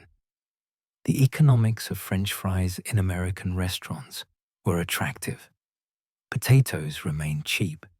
A hundredweight of potatoes in the 1920s cost perhaps $2 to $3. That amount could produce hundreds of servings. Fat was reusable across multiple batches. Labor costs were low since cutting and frying didn't require skilled cooks. A restaurant could sell a generous serving of French fries for 15 to 25 cents, expensive relative to the raw materials, but affordable for customers, and maintain healthy profit margins. This economic model would prove crucial when entrepreneurs began thinking about high-volume, low-margin food service. Quality variation remained the norm. A good diner or restaurant might serve excellent French fries, crispy, golden, properly salted, hot. The place next door might serve disappointing ones, greasy, limp, undersalted, lukewarm. There was no way to know until you ordered. No brands promised consistency. No chains existed to standardize preparation. Each establishment was independent, with quality determined by the cook's skill, the proprietor's standards, and the ingredients available that day. This inconsistency was simply how food worked in the pre-chain era. The language around French fries was settling into American English during this period. French fried potatoes remained the formal term on menus, but French fries was becoming common in speech. Some regions used fries alone. Fried potatoes remained ambiguous. It could mean French fries, home fries, hash browns, or various other preparations. The specificity of French had value in distinguishing this particular style. Strips, deep-fried, crispy. Despite occasional Belgian protests about the misnomer, French had stuck in American usage, probably beyond any chance of revision. Public health and nutrition science in the 1920s paid little attention to French fries specifically. Nutrition research was focused on vitamins, protein, and preventing deficiency diseases. The dangers of excessive fat consumption weren't yet understood or widely promoted. French fries were simply food, no better or worse than other items. They provided calories, which was the primary nutritional concern in an era when undernourishment remained common among the working class. The health concerns that would later surround French fries were still decades away. The restaurant industry was professionalizing during this period, with implications for French fry preparation. Culinary schools existed, trade publications circulated, and professional organizations formed. This infrastructure allowed knowledge to spread more systematically than the informal transmission that had characterized earlier periods. Articles in restaurant trade magazines discussed proper French fry technique, recommended equipment, and shared tips for consistency. This wasn't yet scientific food engineering, but it represented a step towards systematizing what had been pure craft knowledge. Yet despite growing popularity, French fries in 1920s America remained restaurant and diner food, not something most people made at home. Home kitchens rarely had equipment suitable for safe deep frying. The quantities of fat required were expensive for home use. The mess and difficulty of deep frying in a home kitchen, combined with fire risks, meant most families avoided it. Home fried potatoes usually meant pan frying in minimal fat, producing something more like home fries than true French fries. The French fry experience in America was primarily a public eating experience, something you bought from restaurants, diners, or eventually roadside stands. By the end of the 1920s, French fries had achieved real popularity in America. They appeared on thousands of menus nationwide. Millions of Americans ate them regularly. The term French fries was established in common language. Regional variations had emerged. The basic technology existed: slicers, temperature-controlled fryers, reliable potato supplies. American cooks had learned the techniques, even if quality varied. The automobile age was creating new eating patterns and venues where French fries fit perfectly. But something was still missing. French fries remained artisanal, prepared individually in small batches by individual cooks in independent restaurants. There was no system, no standardization, no way to guarantee that the French fries in one diner would resemble those in another. There were no chains, no brands, no mass production. The Industrial Revolution had transformed manufacturing, but food service remained pre-industrial, craft production for immediate local consumption. The pieces were in place: potatoes, frying technology, American appetite, automobile culture, roadside restaurants. But the fast food revolution that would make French fries a global phenomenon would need one more catalyst: an obsessive focus on consistency, systems thinking applied to food service, and entrepreneurs willing to build something entirely new. That revolution was gestating in California, and it would arrive within 2 decades. The Second World War ended in August 1945, and America emerged as the world's wealthiest, most powerful nation. Its factories, unlike Europe's, were intact and humming. Its young men returned home, eager to start families, buy houses, and live the prosperous lives they'd fought for.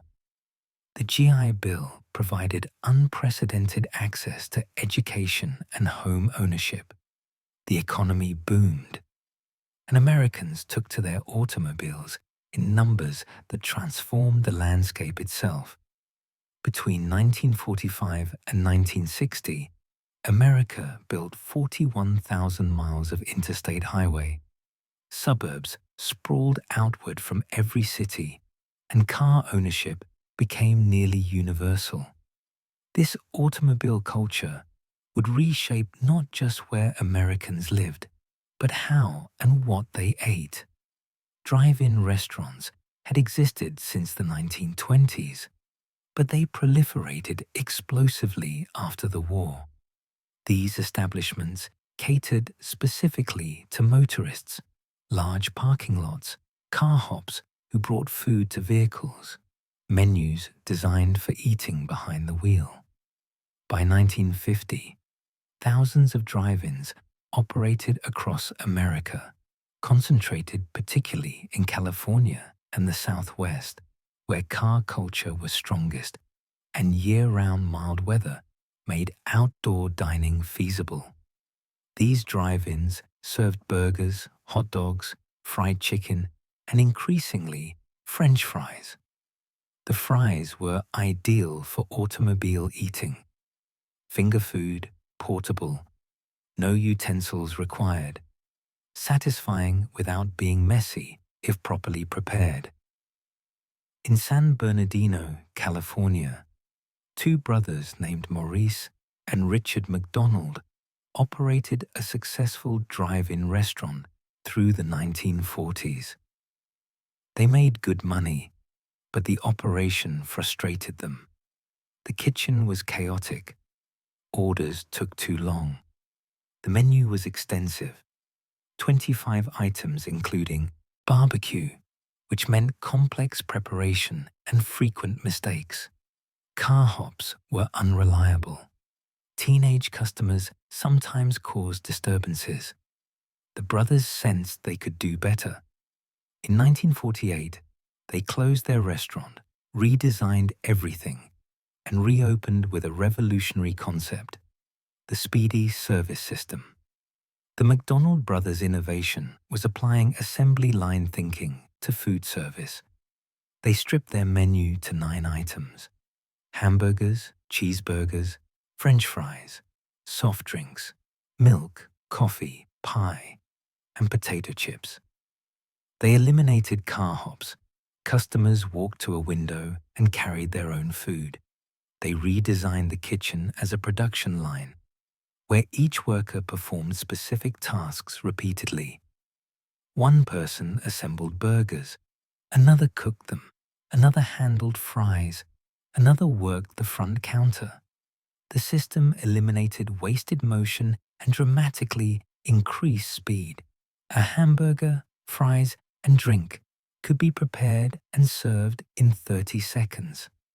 French fries were integral to this system from the beginning. The McDonald brothers recognized several crucial facts about fries. First, they were highly profitable. A 10-cent bag of fries cost perhaps 2 cents to produce, including potatoes, fat, salt, and packaging. Second, they were fast. Pre-cut potatoes could be fried to order in minutes. Third, they were popular. Customers expected fries with burgers, and the pairing encouraged larger orders. Fourth, they were scalable. Unlike complex menu items, fries required minimal skill to produce once the system was established.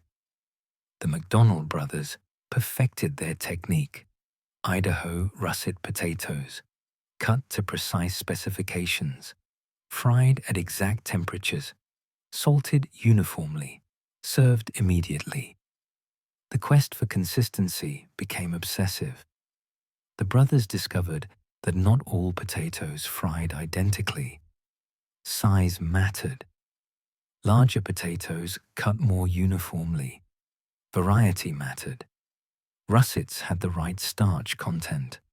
Storage mattered. Potatoes stored too long became too sweet.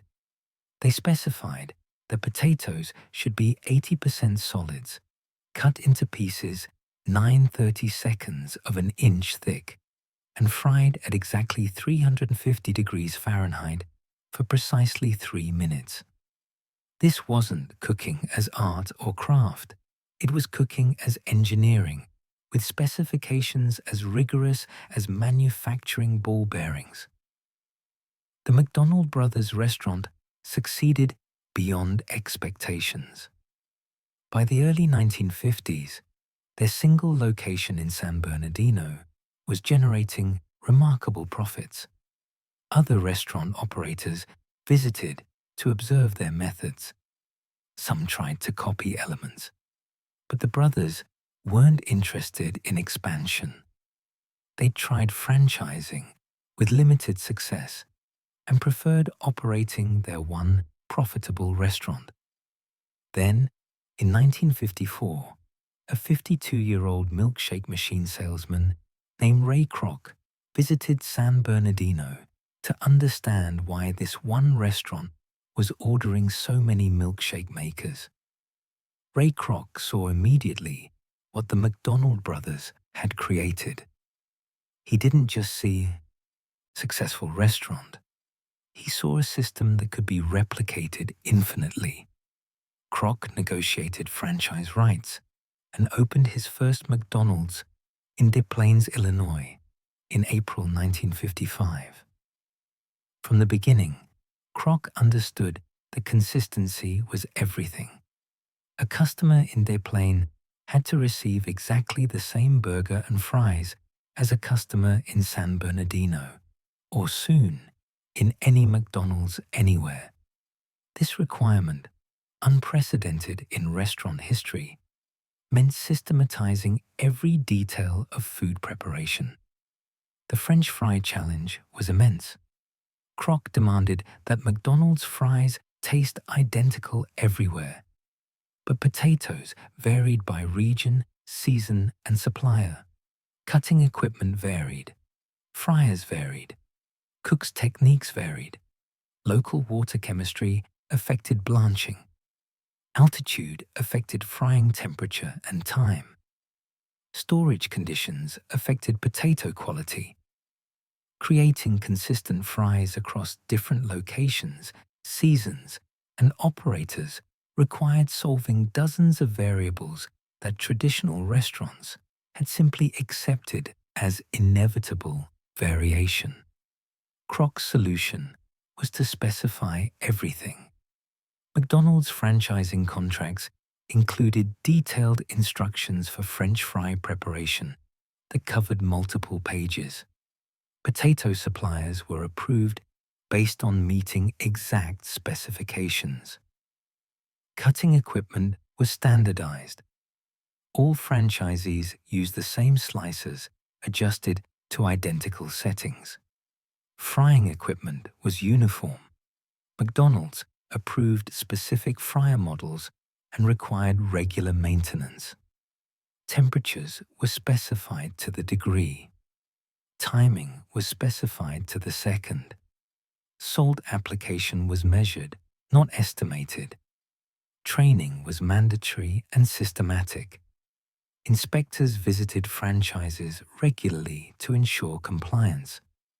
This obsessive systematization worked.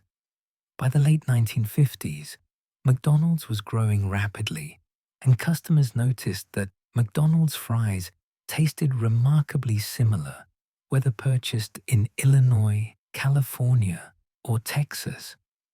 This consistency, boring in fine dining, revolutionary in fast food, became McDonald's competitive advantage.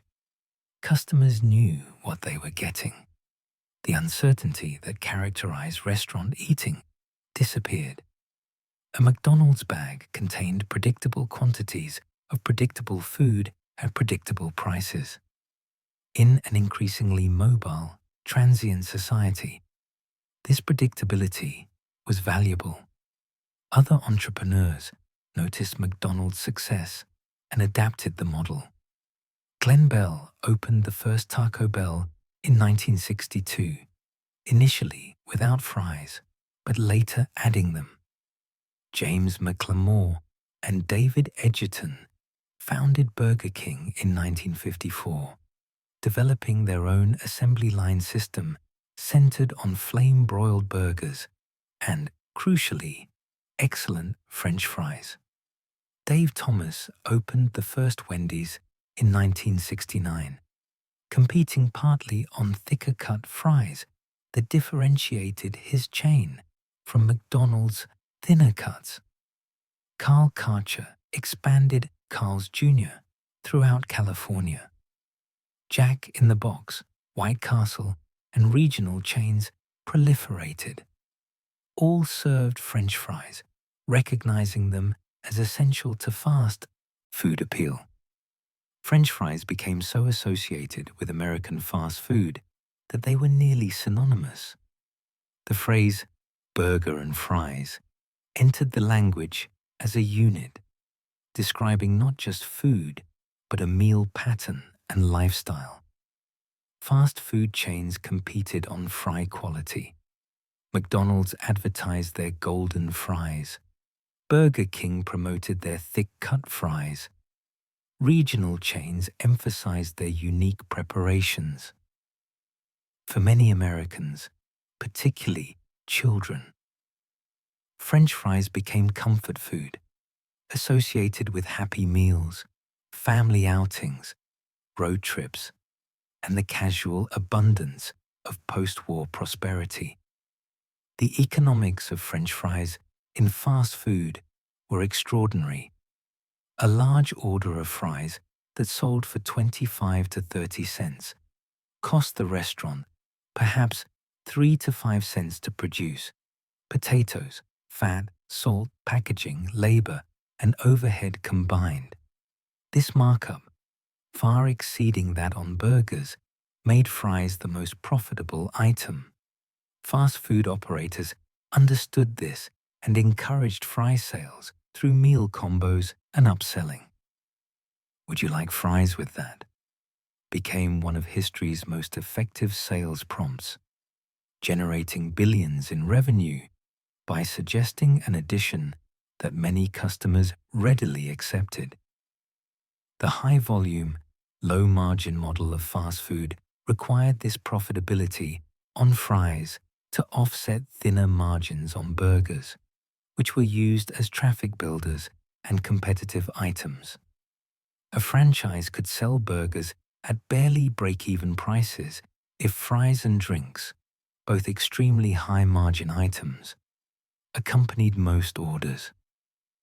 This business model, pioneered by McDonald's and adopted universally across fast food, depended fundamentally on French fries, generating outsized profits while remaining affordable enough to encourage large volume sales. But even as fast food chains expanded rapidly through the late 1950s, a fundamental problem remained unsolved. Fresh potatoes required storage, sorting, washing, peeling, cutting, blanching, and immediate frying.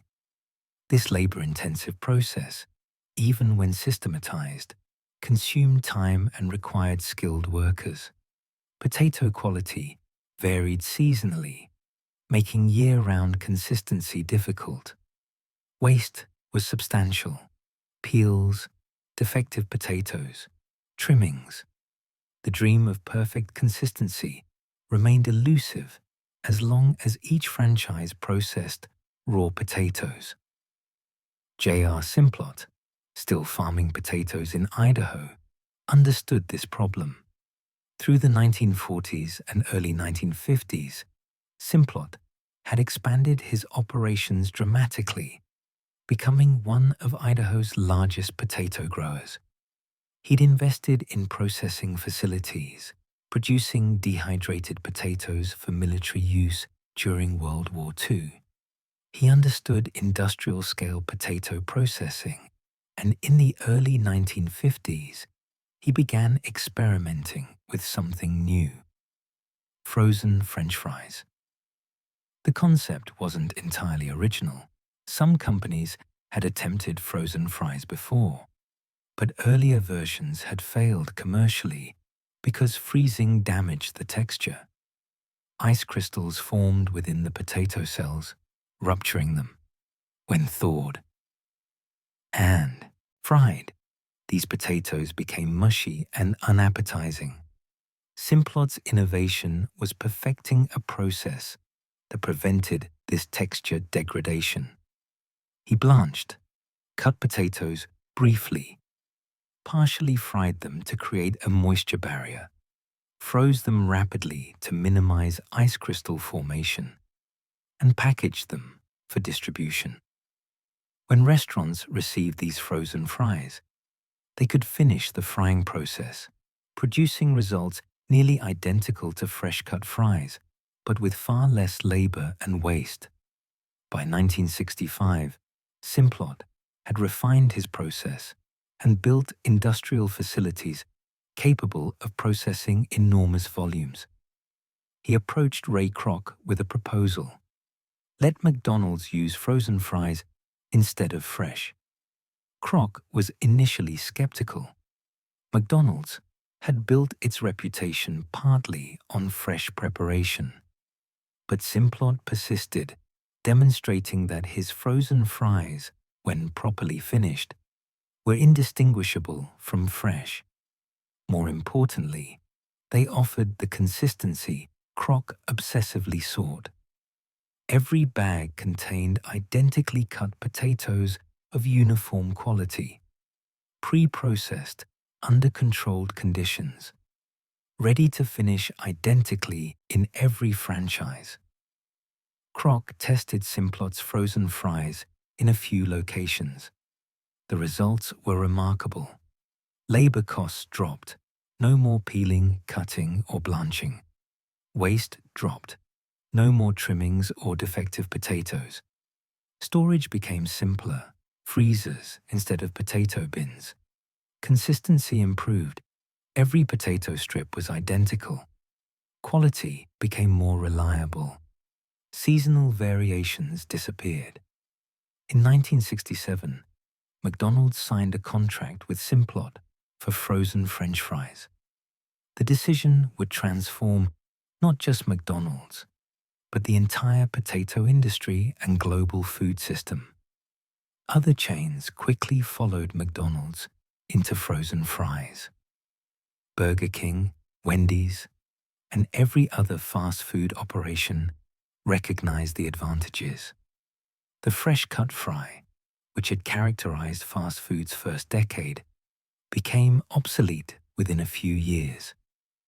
By 1970, virtually every major fast food chain used frozen, pre-processed fries. The French fry had industrialized completely, from farm to freezer to fryer, with every step optimized for consistency, efficiency, and scale. This transformation happened remarkably quickly. Less than 25 years from the McDonald brothers' first speedy service restaurant to industry-wide adoption of frozen, pre-processed fries. Fast food had conquered America by applying industrial methods to restaurant service. French fries had become fast food's most profitable and essential component. The marriage of fast food hamburgers and French fries had created a meal pattern that would spread globally, and the technology of frozen, pre-processed fries had solved the consistency problem that had previously limited scale. But this industrialization created new questions that would emerge gradually.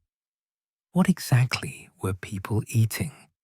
How was this industrial product different from traditional fried potatoes? And what consequences for health, for agriculture, for food culture would follow from this transformation? Those questions awaited, but in the 1960s, they seemed distant concerns against the triumph of American ingenuity, applying itself to making perfect French fries available anywhere, anytime, identically. The handshake between Ray Kroc and J.R. Simplot in 1967 changed how the world ate potatoes. It wasn't just a business deal. It was the moment when the French fry completed its transformation from craft food to industrial product. What had taken 7,000 years to develop in the Andes, 2 centuries to spread across Europe, and 50 years to establish in America, would now become a global commodity, identical from Tokyo to Moscow to Sao Paulo. The frozen French fry made this possible, but the technology required to freeze a potato without destroying it was far more complex than anyone imagined. Simplot's journey to perfecting frozen fries had taken over a decade of experimentation and substantial financial investment. The fundamental problem was water. Potatoes are roughly 80% water, and when that water freezes, it expands, forming ice crystals that puncture cell walls. Thaw the potato, fry it, and you get a mushy, unappetizing product that releases excess moisture, making it greasy and limp. Early frozen fries, attempted by various companies in the 1940s and early 1950s, had failed commercially because consumers found them inferior to fresh-cut fries. The texture was wrong, the taste was off, and restaurants rejected them. Simplot's breakthrough involved a multi-stage process that managed water content and created structural barriers to protect texture. First, raw potatoes were washed, sorted by size, and mechanically peeled using abrasive rollers and high-pressure water jets. This industrial peeling was far more efficient than hand peeling, but required sophisticated equipment to minimize waste. Next, potatoes passed through specialized cutting machines that could process hundreds of pounds per hour, slicing them into uniform strips, critical for even cooking later. These weren't the hand-operated slicers of diners. These were industrial cutters with precisely calibrated blades. The cut potatoes then underwent blanching, a brief immersion in hot water at carefully controlled temperatures, typically around 170 degrees Fahrenheit, for several minutes. This blanching served multiple purposes. It deactivated enzymes that would otherwise cause browning and off flavors during storage. It partially gelatinized the surface starches, creating a protective layer, and it reduced the moisture content slightly, improving eventual frying quality. The blanching water chemistry mattered too. Adding specific minerals helped maintain color and texture. After blanching came the crucial innovation, par frying. Simplot's team discovered that partially frying the potato strips before freezing created a moisture barrier that prevented ice crystal damage during freezing. The potatoes were dried briefly after blanching, then submerged in hot oil, typically at 350 to 370 degrees Fahrenheit, for just 60 to 90 seconds. This brief frying cooked the outer layer, forming a seal that would protect the interior during freezing. The oil used was specifically chosen for stability, vegetable oils that wouldn't become rancid during frozen storage and could withstand industrial-scale processing. The par-fried strips then faced rapid freezing using industrial blast freezers or cryogenic systems. Speed was critical. The faster the freeze, the smaller the ice crystals, the less damage to cellular structure. Industrial freezers could drop temperatures to -40 degrees Fahrenheit within minutes, compared to hours in conventional freezing. This rapid freezing preserved texture remarkably well. The frozen fries were then packaged, initially in large institutional bags for restaurants, later in consumer-sized packages for retail, and stored at 0 degrees Fahrenheit or below until shipment. When restaurants received these frozen fries, finishing them was simple. The strips went directly from freezer into 350-degree oil for 3 to 4 minutes. No thawing, no preparation. The par frying meant the exterior crisped quickly, while the interior heated through. The result, when done properly, was nearly indistinguishable from fresh-cut fries. More importantly, the result was identical batch after batch, day after day, location after location. The consistency that Kroc demanded was finally achievable. McDonald's adoption of Simplot's frozen fries in 1967 marked a transformative moment, not just for the company, but for the entire food industry. Within months, McDonald's began converting its franchises from fresh cut to frozen. The operational advantages were immediately apparent. Franchises eliminated potato storage rooms, peeling equipment, cutting machines, and the labor hours devoted to preparation. Kitchen space requirements decreased. Waste dropped dramatically. No more peelings, no more defective potatoes thrown away. Labor costs fell as skilled preparation became unnecessary. A teenage worker could be trained in minutes to properly fry frozen fries, whereas cutting and preparing fresh potatoes had required experience and judgment. The consistency improvements were equally dramatic.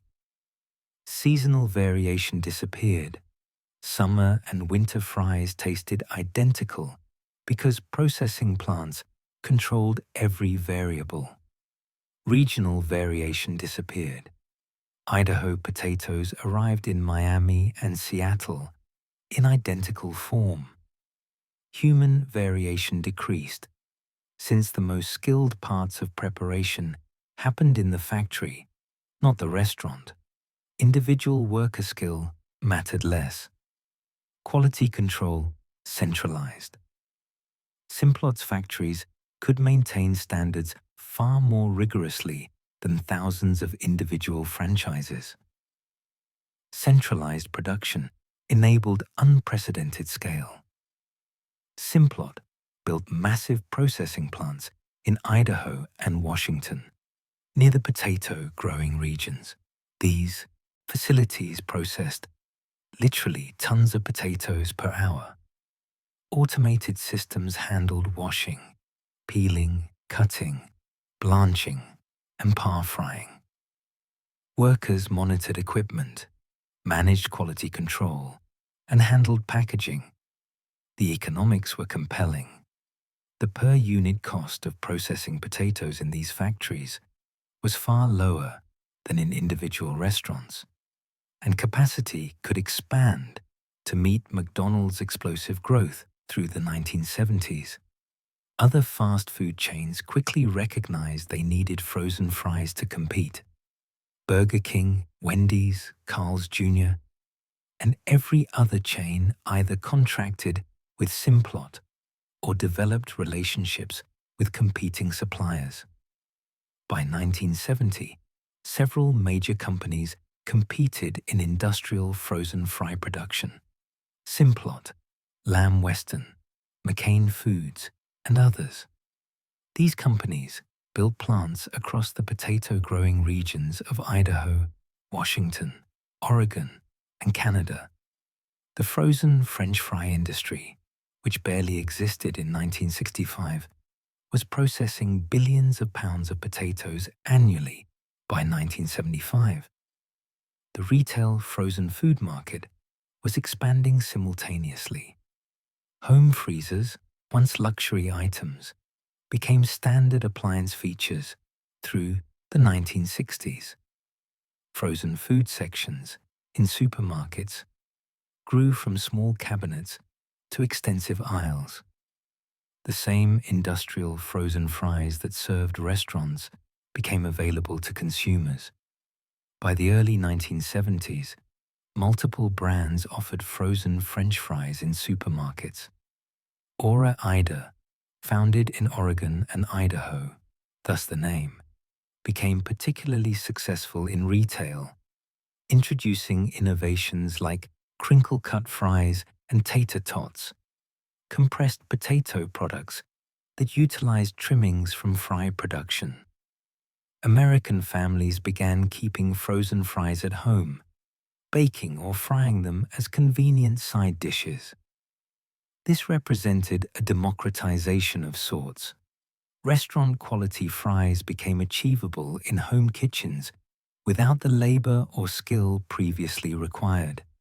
A parent could pour frozen fries onto a baking sheet, heat the oven, and serve crispy fries with dinner in 20 minutes. The fries wouldn't quite match restaurant deep-fried quality, but they were good enough, convenient enough, and cheap enough to become pantry staples. The potato variety that dominated frozen fry production became the russet Burbank, a cultivar developed in the 1870s by horticulturist Luther Burbank. This variety possessed ideal characteristics for French fries. High starch content, creating fluffy interiors. Low sugar content, preventing premature browning. Uniform size simplifying mechanical processing, and excellent storage qualities. By the 1970s, the vast majority of potatoes grown specifically for French fry production were russet Burbanks. Idaho's climate, soil, and irrigation systems proved perfect for this variety, cementing the state's dominance in fry production. The economic transformation of Idaho and the Pacific Northwest was profound. Potato farming had always been important, but the frozen fry boom created unprecedented demand. Farmers expanded, acreage dramatically, land values increased. Processing plants brought industrial employment to rural areas. Infrastructure developed. Warehouses, cold storage facilities, transportation networks. Small farming communities became processing centers. By 1975, Idaho alone produced over 100 million hundredweight of potatoes annually, much of it destined for frozen fries. This agricultural transformation came with requirements. Processors demanded uniformity, so farmers adopted standardized practices, specific varieties, precise fertilization regimens, controlled irrigation, scheduled harvesting. The era of the independent farmer deciding planting and harvesting based on personal judgment was ending. Contracts with processors specified what to plant, when to harvest, what quality standards to meet. farming was industrializing alongside processing, creating an integrated system from seed to frozen product. Chemical engineering played increasingly important roles in maintaining frozen fry quality, preventing freezer burn, dehydration and oxidation during frozen storage required careful packaging and often chemical treatments. Maintaining color required managing sugars and preventing enzymatic browning. Texture preservation involved understanding starch chemistry and moisture migration. Food scientists studied how different blanching temperatures affected cell structure, how various oils performed during par frying and finish frying, how freezing rates influenced ice crystal formation. Additives began appearing in frozen fries, though initially minimal. Sodium acid pyrophosphate prevented graying after cutting. Potatoes naturally oxidize when exposed to air, but this chemical maintained appealing white or creamy color. Dextrose, a simple sugar, promoted even browning during frying, since russet Burbanks had naturally low sugar. Adding small amounts ensured golden color.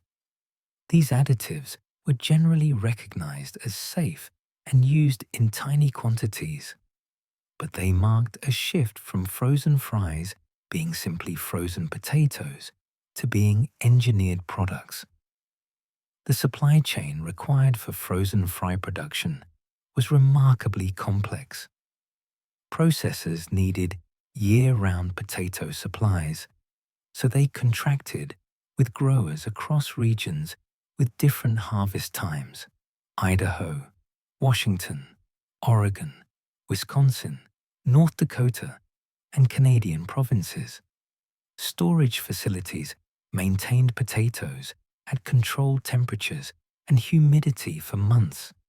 Transportation networks moved potatoes from farms to processors, frozen fries from processors to distribution centers, and from distribution to restaurants and retailers. This supply chain, coordinated through contracts and computerized inventory management, represented sophisticated logistics. Quality control became scientific rather than experiential. Processors tested incoming potatoes for solids content, sugar levels, and defects. They monitored blanching temperatures, par frying times, and oil quality continuously. They sampled finished products regularly, testing for color, texture, moisture content, and finish frying performance. They graded fries by length and appearance, separating premium products from institutional grades. This systematic quality control, impossible in restaurant kitchens, ensured consistency across massive production volumes. The frozen fry revolution succeeded so thoroughly that within a decade, fresh-cut fries nearly disappeared from fast food. By 1975, it would have been difficult to find a major fast food chain still cutting potatoes in-house. The practice remained only in smaller, independent restaurants and some upscale establishments that made fresh preparation part of their identity. The frozen fry had become so standard that French fries and frozen French fries were nearly synonymous in American food service. The transformation was complete. What had been craft production, a cook cutting potatoes and carefully monitoring frying, became industrial mass production.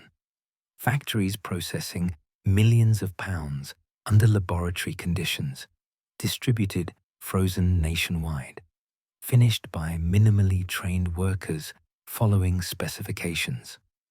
The frozen revolution had solved the consistency problem that had constrained fast food expansion.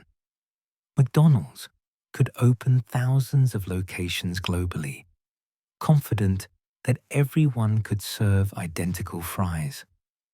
The French fry had become a fully industrialized commodity, but this success brought questions that were just beginning to surface. What exactly were these frozen fries? How did they differ nutritionally from traditional fried potatoes? What were these chemical additives, and did they matter? What was in the oil used for par frying and finish frying? How many calories were consumers actually eating? The frozen revolution had created a product of unprecedented consistency and convenience, but it had also created a product whose production process was increasingly distant from anything recognizable as simply fried potatoes. Those questions about ingredients, processing, and health effects would soon demand answers, and the answers would prove complicated and sometimes troubling. In 1977, a consumer activist named Michael Jacobson published a small book titled Nutrition Scoreboard that included a seemingly simple question: what exactly is in a McDonald's French fry? The answer, it turned out, was more complicated than anyone expected. What customers saw as a simple potato, cut and fried, was actually the endpoint of an industrial process involving multiple stages, various additives, and carefully engineered chemical transformations. The frozen revolution had made French fries consistent and convenient, but it had also made them complex in ways that most consumers didn't understand, and that nutritionists were just beginning to investigate. The ingredient list for a typical frozen French fry in the late 1970s told the story of this complexity. First came potatoes. That much was expected. But then vegetable oil, or partially hydrogenated vegetable oil, used in par frying. Dextrose, a simple sugar added to promote browning. Sodium acid pyrophosphate, added to maintain color. Sometimes modified food starch to improve crispiness. Sometimes natural beef flavor or other flavoring agents. Salt, naturally, and potentially other additives depending on the manufacturer and the specific product line. What had once been simply potatoes and fat now involved chemistry, food science, and engineering. Each additive served specific functions that solved real problems in industrial food production. Dextrose addressed the fact that russet Burbank potatoes, while perfect for texture, had naturally low sugar content. Without some sugar present during frying, the Maillard reaction, the chemical process creating brown color and complex flavors, proceeded too slowly. The fries stayed pale and didn't develop the expected golden appearance and characteristic flavor. Adding tiny amounts of dextrose, typically less than 1% by weight, solved this problem. The sugar promoted even browning at controlled temperatures, ensuring every fry achieved the same appetizing golden color. Sodium acid pyrophosphate prevented enzymatic browning after cutting. When a potato is cut, enzymes in the cells react with oxygen, causing the white flesh to turn gray or brown within minutes. This natural process is harmless, but visually unappealing. Gray fries look unappetizing. Sodium acid pyrophosphate, a common food additive also used in baking powder, inhibited these enzymes, keeping cut potatoes white during processing and frozen storage. The amount used was minimal, but it was essential for maintaining the visual quality consumers expected. The oils used in processing became increasingly controversial as nutritional science advanced through the 1970s and 1980s. Initially, many processors used partially hydrogenated vegetable oils for par frying.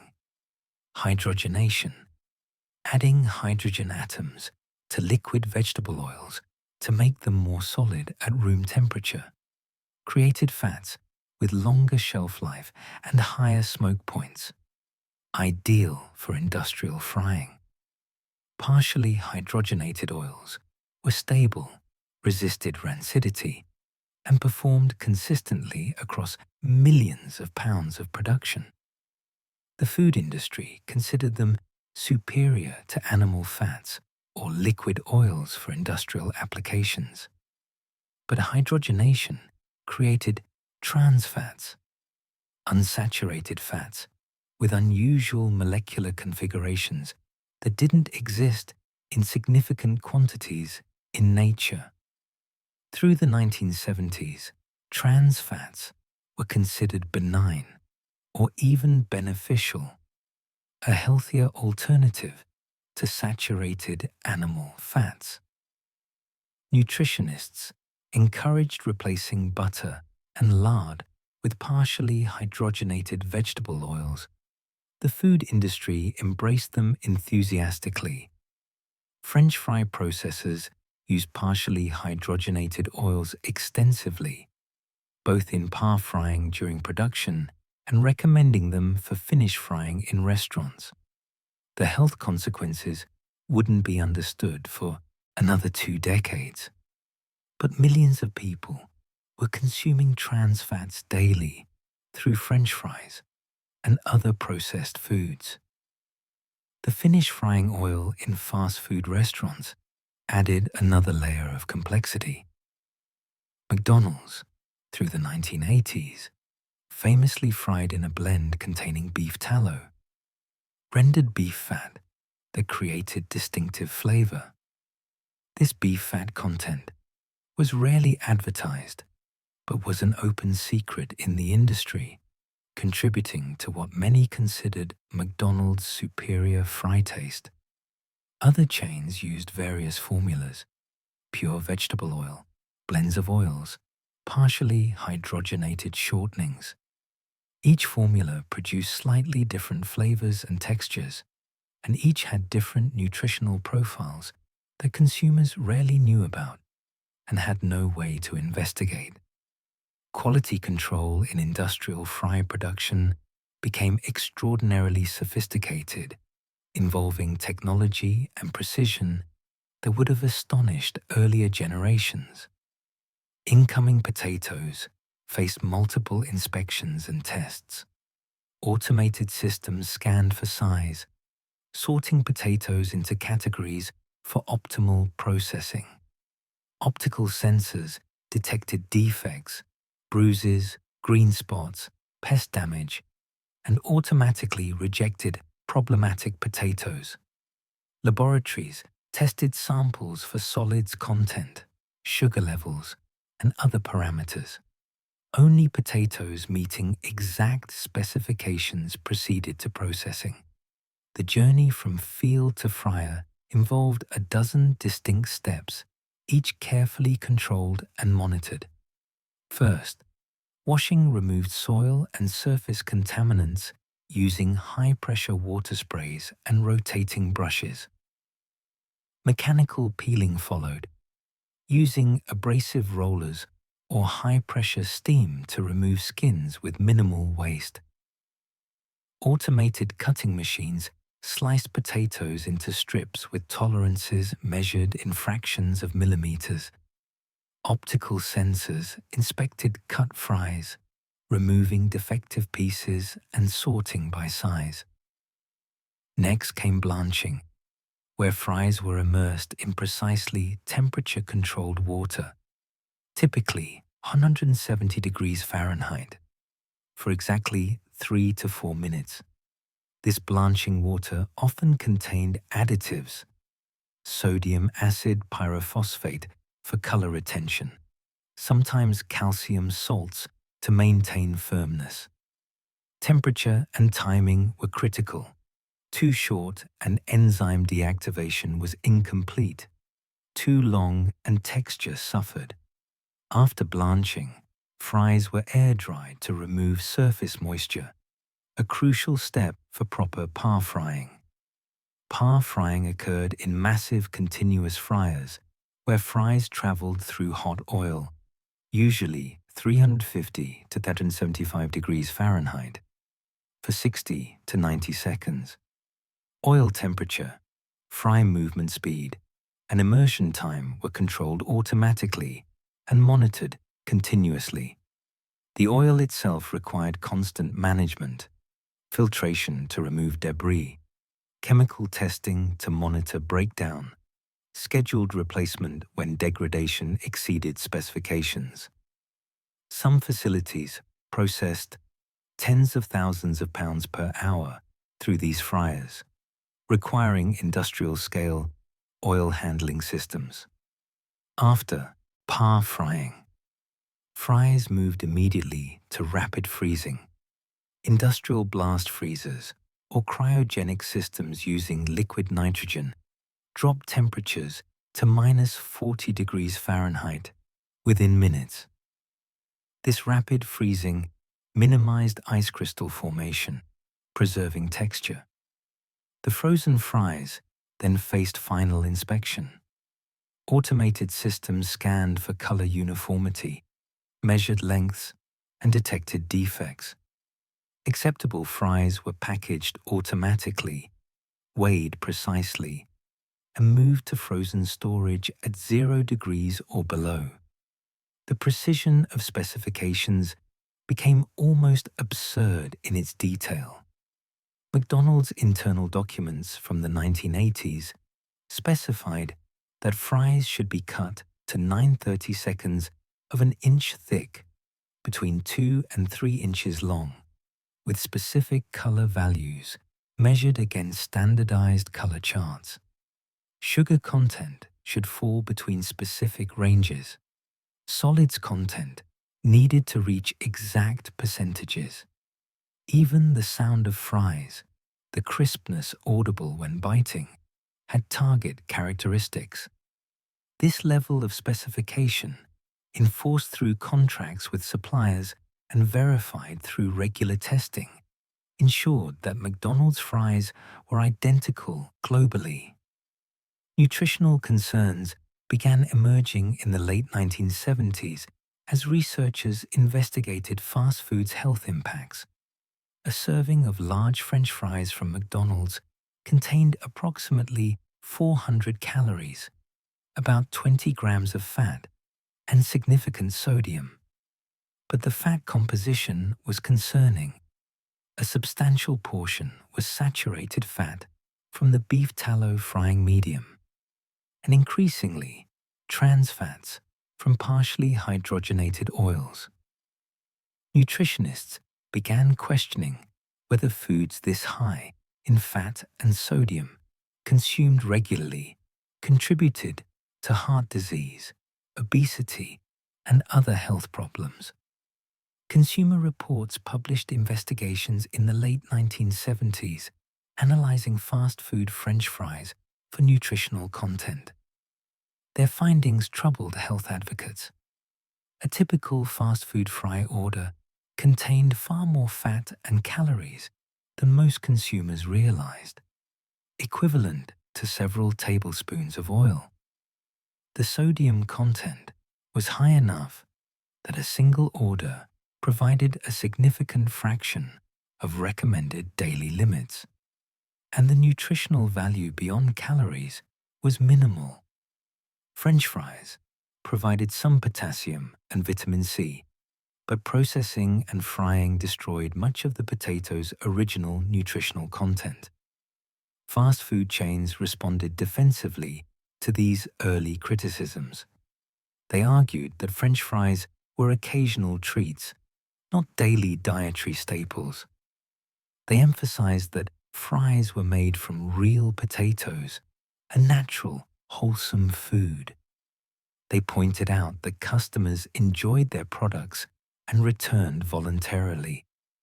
They noted that nutritional information was available to those who requested it, though few did, and fewer still found it prominently displayed. The industry position was essentially that health was consumers' personal responsibility. Chains provided information, but food choices remained individual decisions.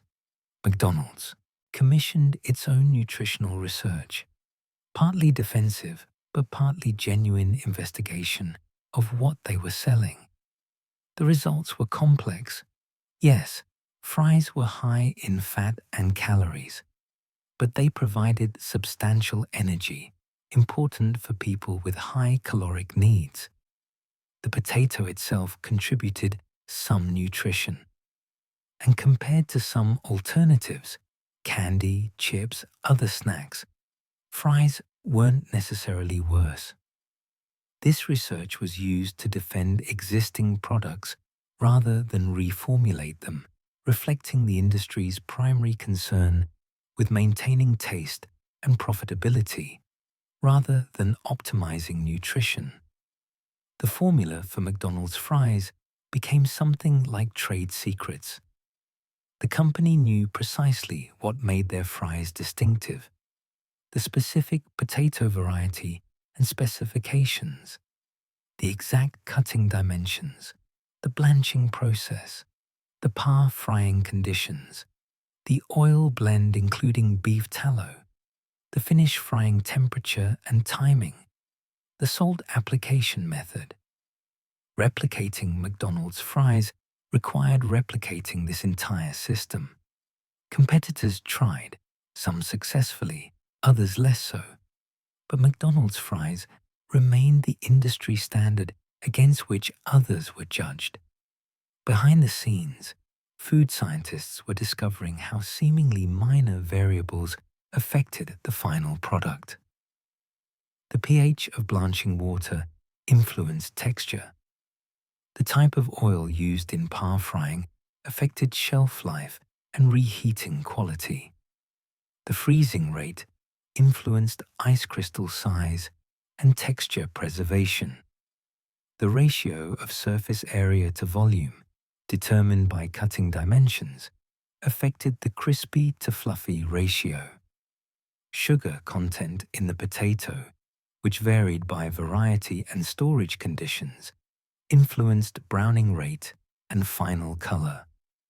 Managing all these variables required scientific understanding, industrial equipment, and systematic quality control.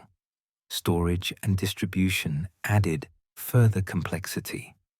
Frozen fries needed to remain at 0 degrees Fahrenheit or below throughout the supply chain.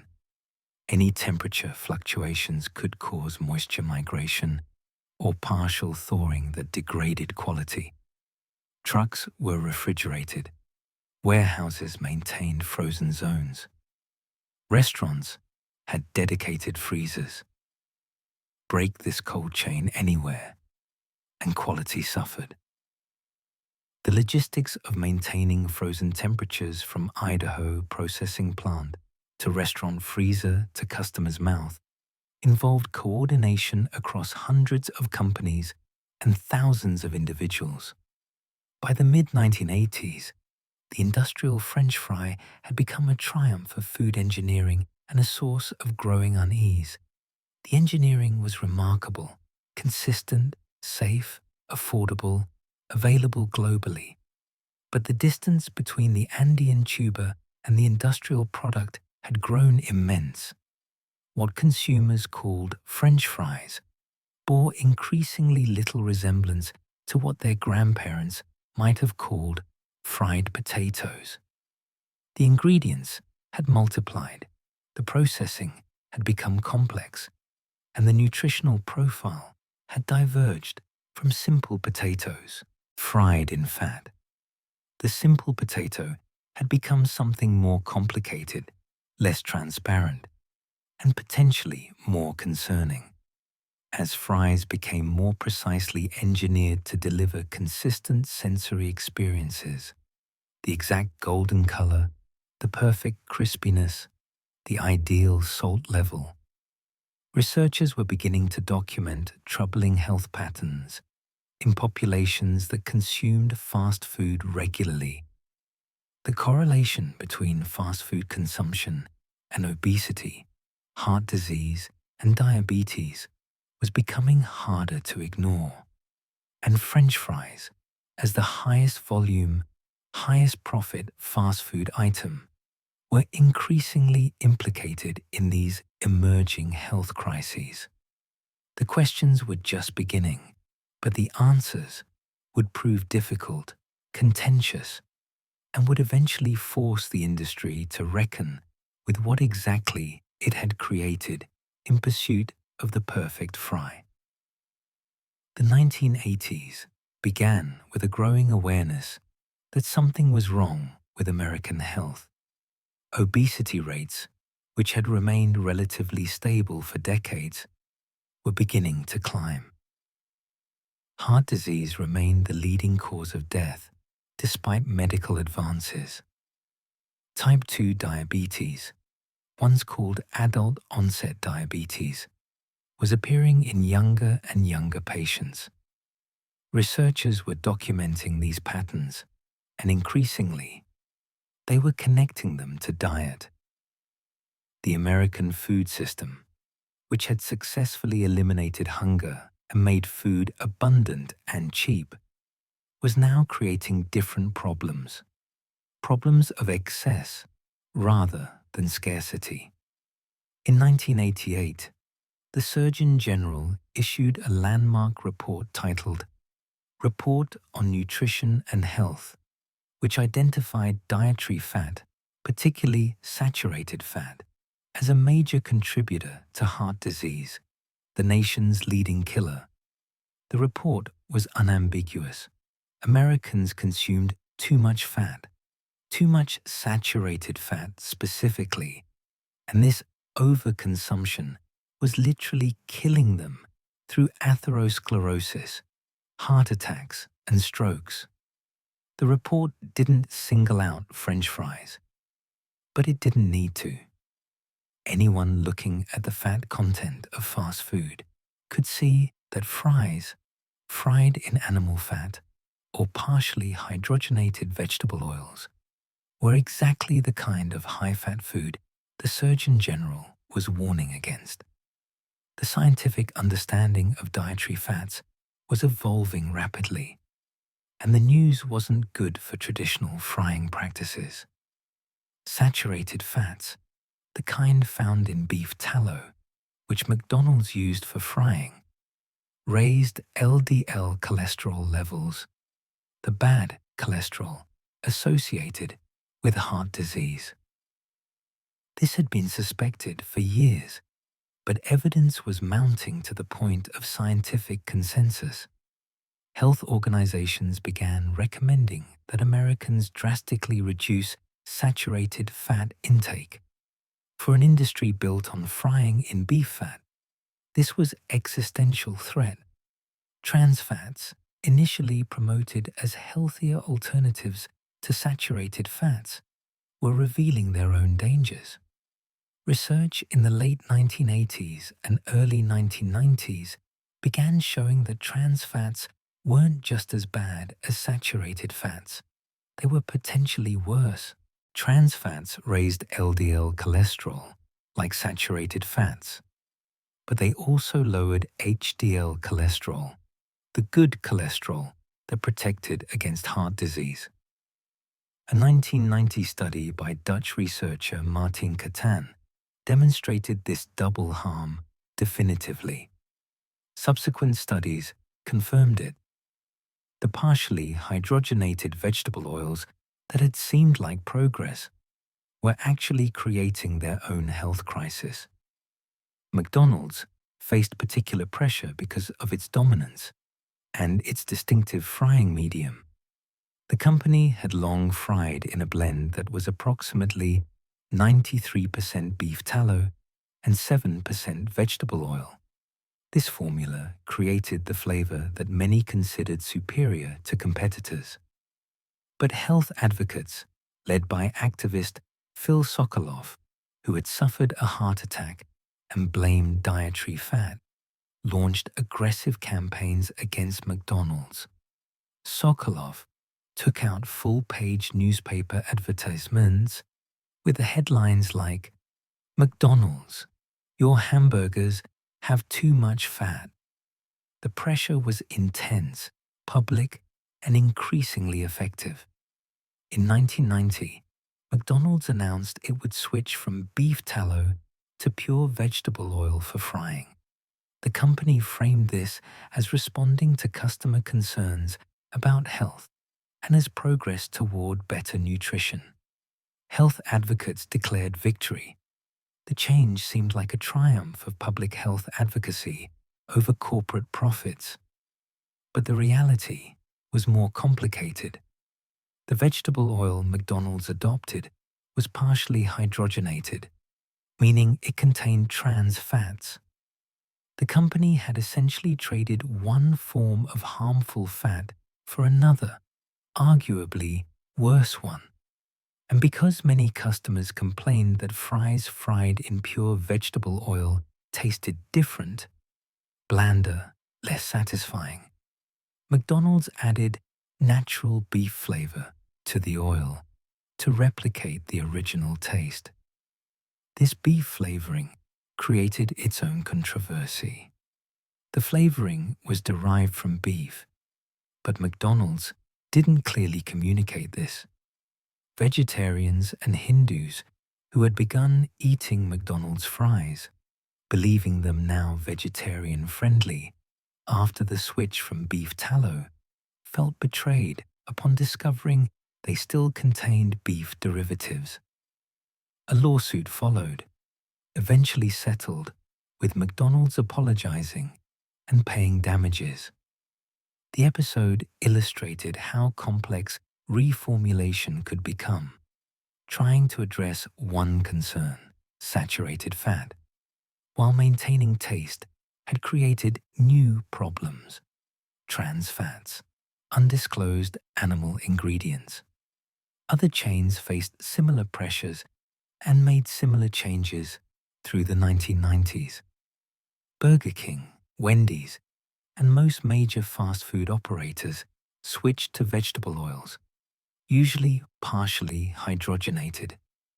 The industry collectively moved away from animal fats, believing this was progress.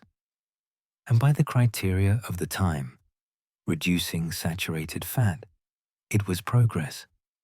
But the unintended consequence was that trans fat consumption increased dramatically. Americans were eating as much or more fast food than ever, and now virtually all of it was fried in oils containing trans fats. Portion sizes were simultaneously increasing, compounding health impacts. The supersize phenomenon, pioneered by McDonald's in the late 1980s and reaching its peak in the 1990s, offered customers dramatically larger portions for small additional charges. A supersized fry order could contain over 600 calories and 30 grams of fat, nearly half an average adult's daily caloric needs in a single side dish. The economics were compelling for both chains and customers. The incremental cost to the restaurant of providing more fries was minimal, so they could charge just slightly more while appearing to offer great value. Customers felt they were getting a deal, but the health consequences of regularly consuming these enormous portions were becoming clear. Nutritionists and public health researchers were documenting these consequences in real time. Studies through the 1990s showed correlations between fast food consumption frequency and obesity, heart disease, and diabetes. The mechanism wasn't mysterious. Fast food meals were calorie-dense, nutrient-poor, high in fats, both saturated and trans, and high in sodium. Eating them occasionally caused no problems. But eating them regularly, particularly in the large portions that had become normalized, led predictably to weight gain and metabolic dysfunction. School lunch programs, which had increasingly incorporated fast food or fast food style items through the 1980s and 1990s, began questioning this practice. Some schools had literally contracted with fast food chains to serve branded meals in cafeterias. Others served items virtually identical to fast food: breaded chicken, burgers, and always French fries. Child nutrition advocates argued this was teaching terrible eating habits, normalizing unhealthy food, and contributing to childhood obesity, which was rising alarmingly. Some school districts began restricting or eliminating fried foods from lunch menus, though resistance from students and parents who liked these foods was significant. Books critical of fast food began appearing and finding audiences. Eric Schlosser's Fast Food Nation, published in 2001, investigated the fast food industry's labor practices, meat production, and health impacts. The book became a bestseller and cultural phenomenon, raising awareness about what exactly fast food was and how it was made. While Schlosser's focus was broader than just French fries, his detailed descriptions of industrial food production, including frozen fry manufacturing, disturbed many readers who had never considered what went into their food. The industry response to mounting criticism was multifaceted. Publicly, chains emphasized personal responsibility. They provided choices. Customers made decisions. They highlighted menu diversity, noting that salads and healthier options existed for those who wanted them, though these items represented tiny fractions of sales. They funded their own nutrition research, often finding that fast food, consumed in moderation as part of varied diets, didn't cause problems, a technically true statement that ignored how people actually ate. They created educational materials about balanced lifestyles that subtly shifted focus from food quality to exercise, implying that health was primarily about activity rather than diet. Behind the scenes, the industry worked to influence policy and research. Trade associations lobbied against regulations on portion sizes, fat content, and marketing to children. They funded research through mechanisms that gave them influence over findings and publication. They cultivated relationships with nutritionists willing to provide industry-friendly interpretations of research. This wasn't conspiracy. It was standard corporate practice, protecting business interests against regulatory threats.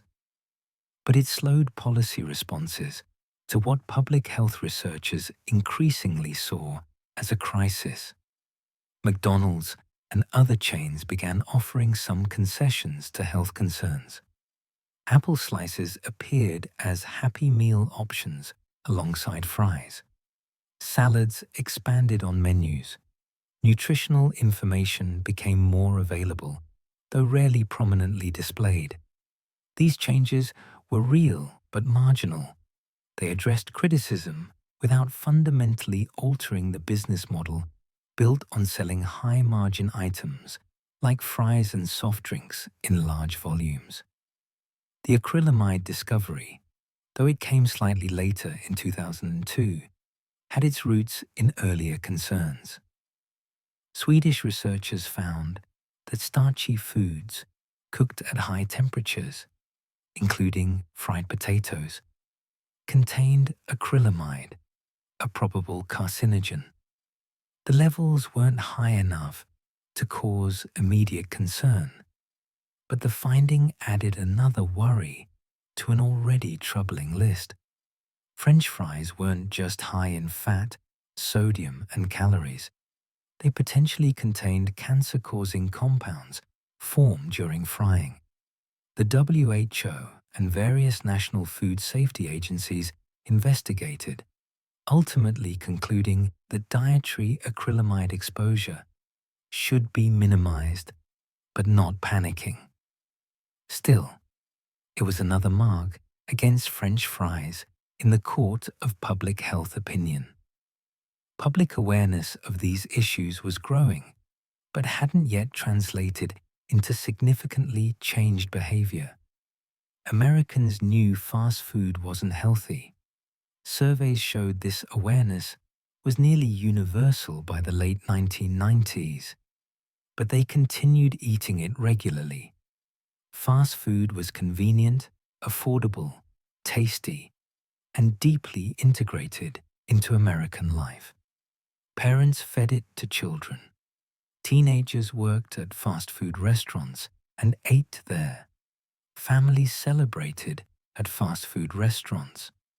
The food was engineered to be appealing, the perfect combination of fat, salt, and carbohydrates that human brains were evolved to crave. The psychological and social dimensions of fast food consumption complicated simple health messaging. People didn't eat French fries for nutrition. They ate them for pleasure, comfort, convenience, and social connection. Health information, however, clear, competed against powerful forces. Taste preferences shaped since childhood, time constraints making fast food practical, economic pressures making it affordable, and the emotional associations making it comforting. Telling people that something they loved and relied on was killing them didn't necessarily change behavior. It often just made people feel guilty. Documentaries began investigating fast food more critically. Super Size Me, released in 2004, but reflecting concerns that had built through the 1990s, showed filmmaker Morgan Spurlock eating only McDonald's for 30 days and documenting his deteriorating health. The film was entertaining, disturbing, and widely viewed. It made visible what statistics had shown, that regular fast food consumption had profound health consequences. McDonald's discontinued the supersize option shortly after the film's release, though the company claimed the decision was unrelated. The legal landscape was also shifting. In the early 2000s, lawsuits accused fast food chains of causing obesity, drawing parallels to tobacco litigation. These suits largely failed. Courts ruled that individuals were responsible for their food choices and that the health risks of fast food were known or should have been known. But the litigation itself generated publicity and pressure. It forced companies to take defensive positions, explaining their products and practices publicly in ways they preferred not to. By the late 1990s, the evidence was overwhelming and the conclusions were clear. French fries, as typically served in fast food restaurants, were unhealthy when consumed regularly. They were too high in calories, too high in harmful fats, too high in sodium, and too nutritionally empty. They contributed to obesity, heart disease, and diabetes. The portions had grown too large, and people, especially children, were eating them too often.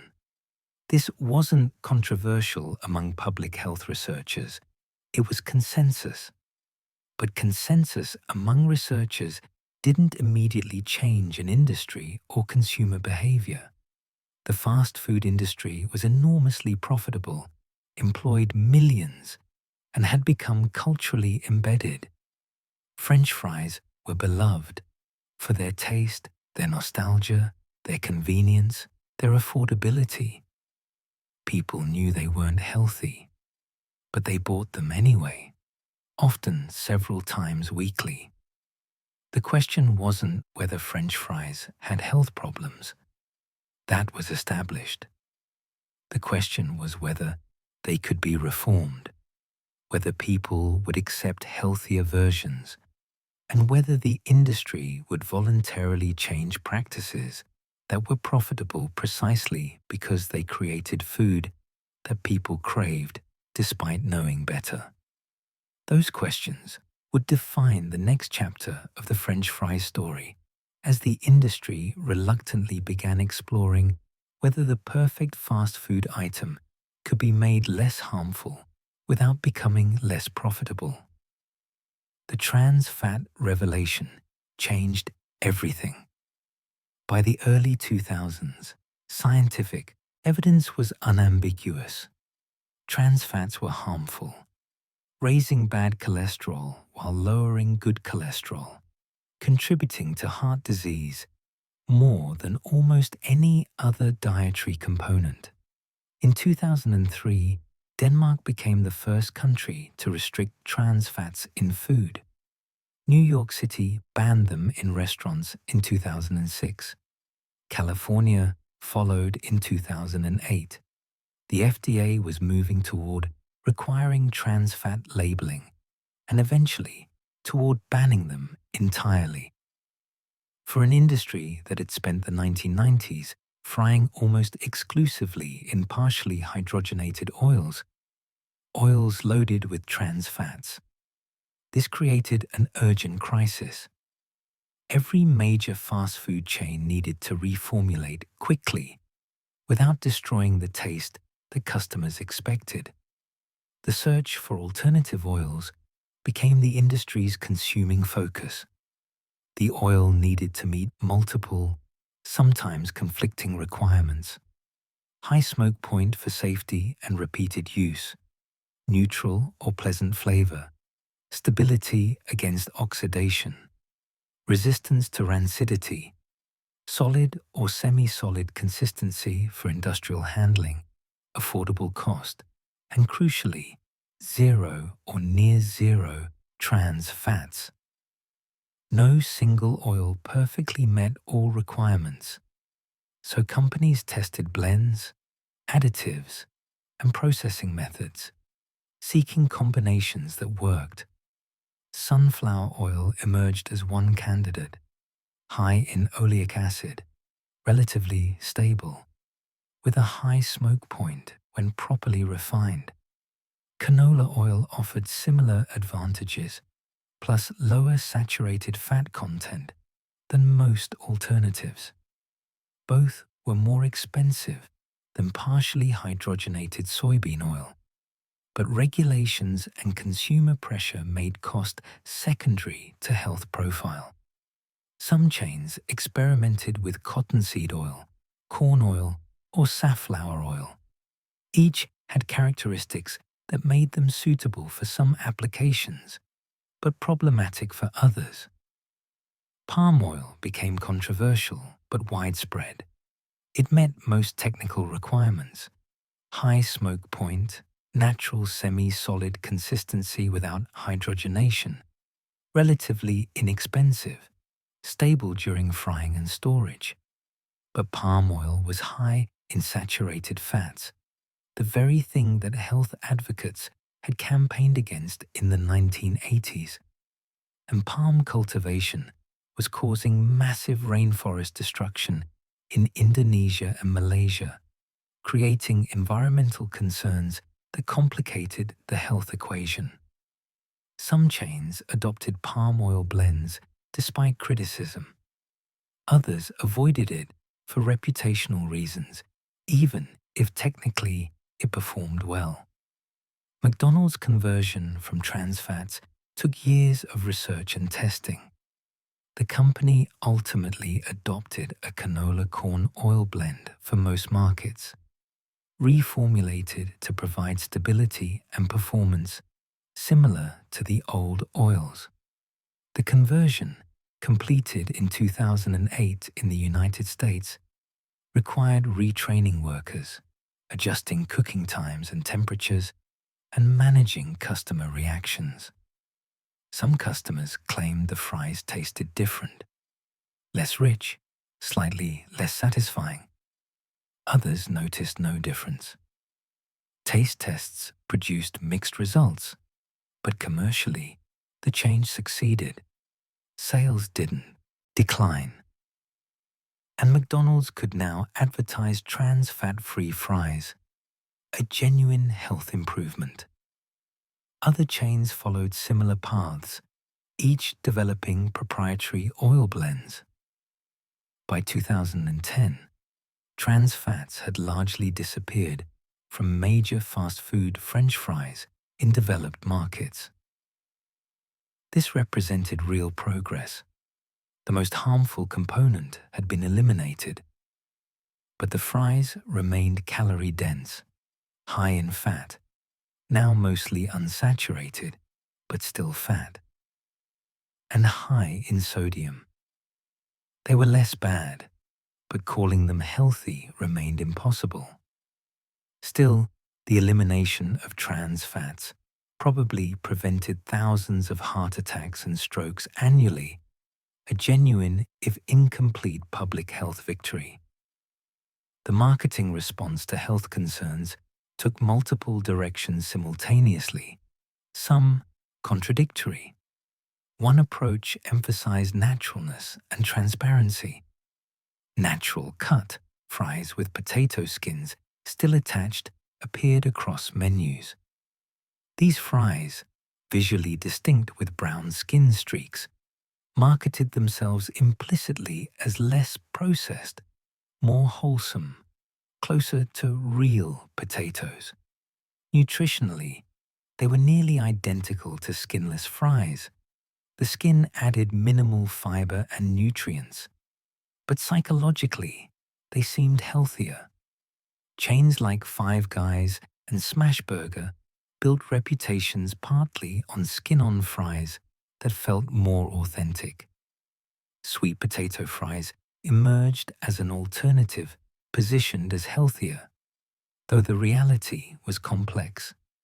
Sweet potatoes contain more fiber and beta-carotene than white potatoes, making them legitimately more nutritious in their raw form. But once cut into strips and deep-fried in oil, the nutritional advantage diminished substantially. A serving of sweet potato fries contained similar calories and fat to regular fries, with only marginally more nutrients. Still, their orange color signaled healthfulness to consumers familiar with messages about colorful vegetables, and they appeared on menus as the better choice, commanding premium prices. The home cooking market saw dramatic innovation during this period. Oven-baked frozen fries, marketed as healthier alternatives to traditional deep-fried versions, proliferated in freezer aisles. These products were pre-cooked and required only reheating in conventional ovens, eliminating the oil used in home frying. They contained less fat than deep-fried fries, typically 5 to 8 grams per serving compared to 15 to 20 grams, a meaningful reduction. But they often compensated with higher sodium and various additives to improve texture without deep frying. And many consumers found them inferior in taste and texture, making them a niche product for health-conscious families rather than mainstream replacement. The air fryer, emerging in the mid-2000s and becoming hugely popular by the 2010s, promised to revolutionize home fry preparation.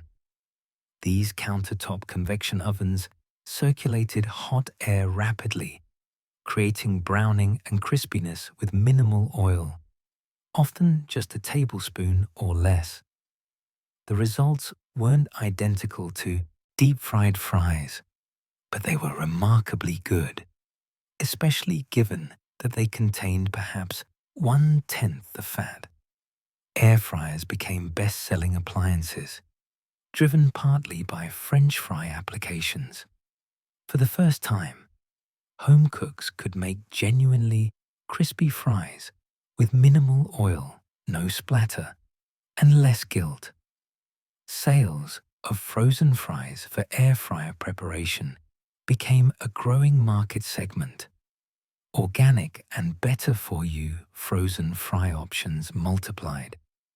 Brands like Alexia and Cascadian Farms offered organic fries, non-GMO fries, and fries in exotic varieties: purple potatoes, fingerlings, tricolor blends. These products commanded premium prices, often double the cost of conventional frozen fries, but found audiences among affluent, health-conscious consumers. Nutritionally, organic fries fried in organic oil were still fried potatoes, but the organic designation provided psychological comfort and aligned with broader dietary philosophies about natural, sustainable food.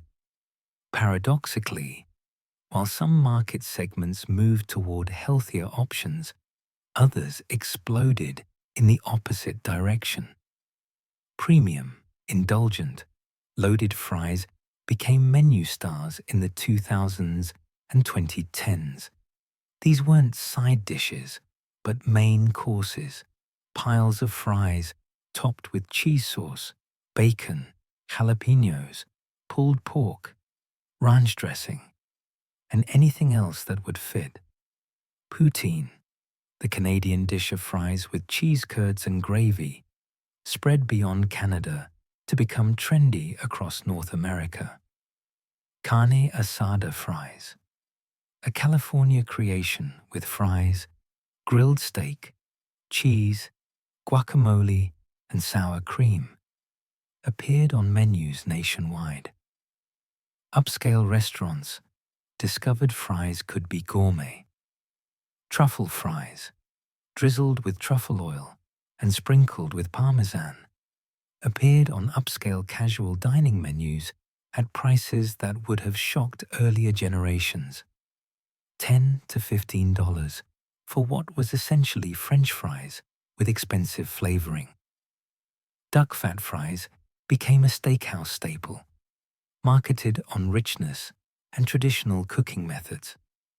Hand-cut fries from heritage potato varieties, fried to order and served with house-made aioli or specialty ketchups, commanded similar prices. The fry had fractured into market segments: cheap fast food, healthy alternatives, and premium indulgences, each serving different consumer desires. The gourmet fry movement reflected broader food culture changes. Chefs who once would have ignored fries as pedestrian fast food now competed to make the best versions. They experimented with multiple stage cooking processes: blanching, freezing, refrying at different temperatures. To achieve perfect texture, they sourced specific potato varieties. They made compound butters and exotic sauces. Food magazines published articles comparing fry techniques. The humble French fry, which had started as working-class street food, had somehow become both fast food staple and culinary art form simultaneously. Gastropubs, in particular, made fries their signature. These establishments, emerging in the 2000s, positioned themselves between casual restaurants and fine dining, serving elevated comfort food in relaxed settings. Their fries were often thick-cut, twice-fried, served in generous portions with multiple dipping sauces. The quality was genuinely higher than fast food. Fresh potatoes, better oils, careful preparation. But so were the calories and prices. A gastropub fry order might contain 800 to 1,000 calories, as much as an entire meal should be, served as a shared appetizer or side dish. The molecular gastronomy movement, at its peak in the 2000s, even touched French fries. Cutting-edge chefs experimented with triple-cooked fries, boiled, frozen, and fried twice to achieve unprecedented crispiness. Some used sous vide techniques, cooking potatoes precisely before frying. Others experimented with hydrocolloids and enzymes to alter texture. These innovations rarely left high-end restaurants. They were too complex and expensive for fast food, but they demonstrated that even something as seemingly simple as a fried potato could be endlessly refined. Regional and ethnic variations proliferated as America's food culture became more diverse and adventurous. Korean-inspired fries with gochujang mayo appeared. Indian spiced fries with curry and raita showed up at fusion restaurants. Japanese-style fries with nori and wasabi mayo became trendy. Mexican-inspired variations with cotija cheese and tajin seasoning multiplied. Each represented adaptation of the French fry template to different flavor profiles, expanding possibilities while maintaining the core appeal of crispy fried potato strips. The frozen retail market segmented dramatically. Supermarket freezer aisles that once offered perhaps 3 or 4 French fry options now had dozens: regular, crinkle cut, steak fries, waffle fries, curly fries, sweet potato fries, skin-on fries, shoestring fries, tater tots, and seemingly infinite variations. Some were marketed on convenience, others on health, still others on gourmet quality. Prices ranged from under $2 for basic store brands to $8 or $10 for premium organic options. The diversity reflected and served increasingly fragmented consumer preferences. Fast food chains simultaneously offered healthier options and supersized indulgences. McDonald's added apple slices to Happy Meals, but also introduced the Angus bacon and cheeseburger with large fries, a meal approaching 1,500 calories. Wendy's advertised its natural-cut fries with sea salt, while offering Baconator fries smothered in cheese sauce and bacon. This wasn't hypocrisy. It was market segmentation, offering something for health-conscious customers while continuing to profit from those who wanted indulgence. The message was choice. We provide options. You decide. But the paradox was deeper than just menu diversity. The entire food environment was simultaneously becoming more health-conscious and more indulgent. Organic markets proliferated, but so did extreme food challenges and eating competitions. Nutrition information became ubiquitous, but portion sizes continued growing. People were more aware than ever that they should eat healthily, yet obesity rates continued rising. French fries embodied this contradiction. You could choose baked sweet potato fries or loaded cheese bacon fries, healthy options or indulgent ones. But either way, you were still eating something that had traveled from Andean terraces through centuries of culinary evolution to arrive as an industrial food product engineered for maximum appeal. The reformulation era solved some problems. Trans fats were eliminated. Genuinely healthier alternatives emerged. Preparation methods diversified. But it didn't solve the fundamental tension. French fries were delicious, partly because they were unhealthy. The combination of starch, fat, salt, and high-temperature cooking that created their appeal was the same combination that made them calorie-dense and nutritionally questionable. Making them truly healthy meant fundamentally changing what they were. And when that happened, as with oven-baked alternatives, many consumers rejected them as inferior substitutes. The market had adapted, offering more choices across wider price and health spectrums.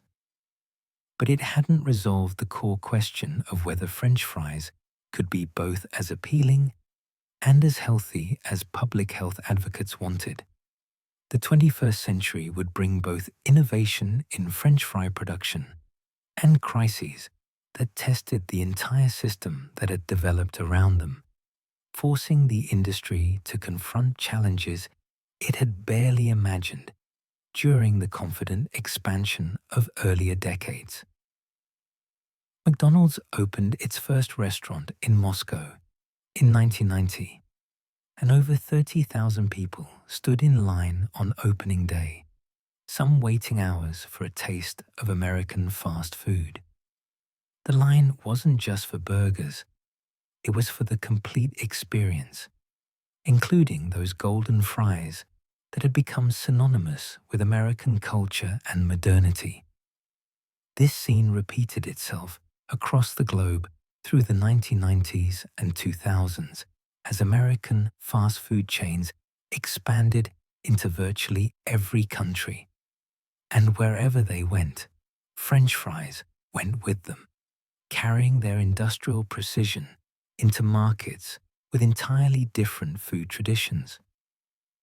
But something unexpected happened.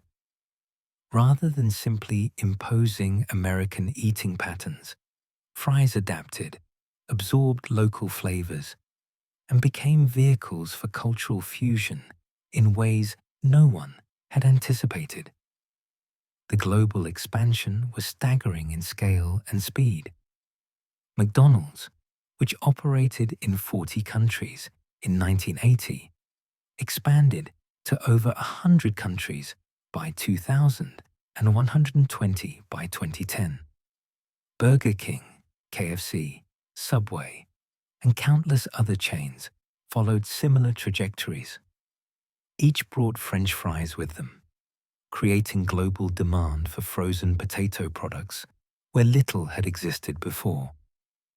The infrastructure of the frozen revolution, processing plants, cold storage, refrigerated transport, was replicated internationally. All potatoes were shipped frozen across continents and oceans. The French fry became perhaps the first truly globalized food, identical in Tokyo and Toronto, consistent in Mumbai and Mexico City. But consistency didn't mean uniformity in how fries were consumed or flavored. In Japan, McDonald's offered shaka shaka seasoning, packets of flavoring that customers could shake with their fries in the bag, creating seasoned fries while maintaining the fry shaking experience as part of the fun. Flavors included seaweed, shrimp, and teriyaki, adapting the fry to Japanese taste preferences. These weren't dramatic transformations. The fries themselves remained standard McDonald's fries, but the seasonings localized them, making them feel less foreign. Japanese convenience stores, adapting to the fry phenomenon, began selling frozen French fries and offering them hot at checkout counters, sometimes with distinctive Japanese seasonings like mentaiko, spicy cod roe. In India, where McDonald's faced unique challenges, no beef due to Hindu dietary restrictions, substantial vegetarian population, different flavor preferences, fries became particularly important. They were inherently vegetarian, affordable, and familiar enough to appeal, while being exotic enough to feel modern and Western. McDonald's India offered fries with various chutneys and spices, adapting them to local palates accustomed to bold, complex flavors.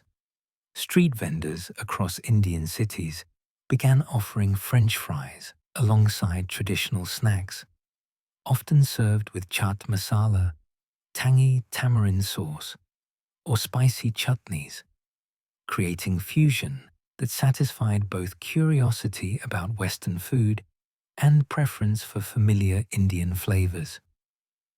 The United Kingdom developed its own distinctive fry culture that merged with traditional chip shop culture. British chips, thicker cut, often less crispy than American fries, had existed since the Victorian era as part of fish and chips. American-style fries arrived with fast food chains but didn't replace chips. Instead, both coexisted. Curry chips became a beloved British invention. Fries smothered in curry sauce, usually mild British curry, rather than authentic Indian curry. This dish, found in chip shops and fast food restaurants alike, represented British multiculturalism. American fries, British curry sauce, served alongside traditional fish and chips. Cheesy chips followed similar logic, combining American fast food item with British love of melted cheese. Canada's poutine experienced extraordinary growth during this period, evolving from Quebec regional specialty to national icon and then international phenomenon. Traditional poutine, fries, cheese curds, brown gravy, remained popular, but variations proliferated. Pulled pork poutine, smoked meat poutine, vegetarian poutine with mushroom gravy, lobster poutine in upscale restaurants.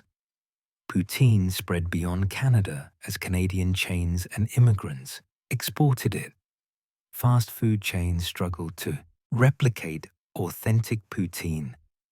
Real cheese curds were difficult to source outside Quebec and Ontario, but approximations appeared on menus worldwide. By 2010, poutine had become recognized globally as Canada's distinctive contribution to French fry culture. Belgium, feeling that its contribution to fry history was being forgotten or misattributed, launched systematic efforts to promote and protect its fry culture. The Belgian Fry Association campaigned for UNESCO recognition of Belgian fritkot culture as intangible cultural heritage. The campaign emphasized fry preparation as craft tradition, fritkot culture as community gathering place, and the distinctive Belgian style. Thick-cut fries, double fried in beef fat, served with mayonnaise, as culturally significant. In 2014, Belgium officially submitted the application to UNESCO. While still pending final recognition, the campaign succeeded in raising global awareness of Belgium's claim to fry origins and the distinctiveness of Belgian fry culture. Middle Eastern street food adapted French fries seamlessly.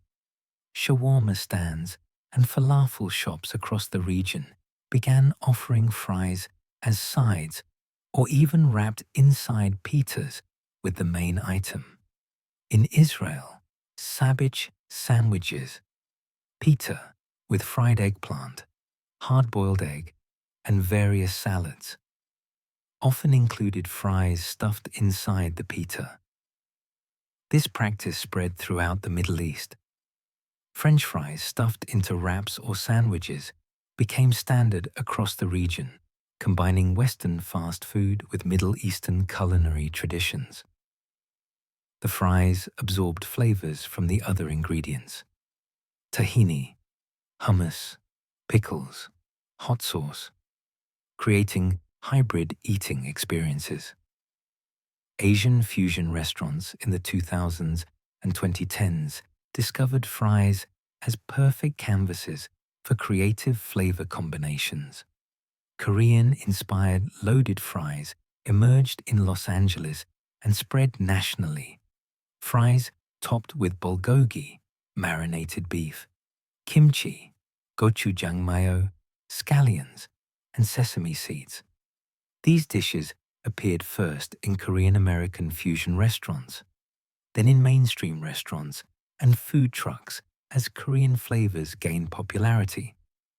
Japanese-inspired fries with tonkatsu sauce, Kewpie mayonnaise, and bonito flakes appeared.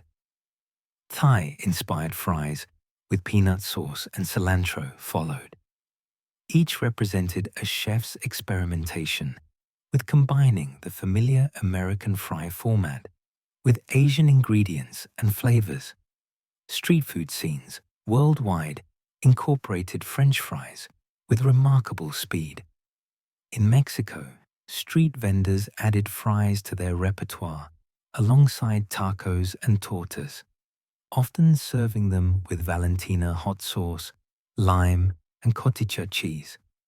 In Thailand, street carts offered fries alongside traditional Thai snacks, sometimes with Thai sweet chili sauce. In South Africa, fries became standard in bunny chow, hollowed bread loaves filled with curry, and in Kota, a street food sandwich containing various ingredients.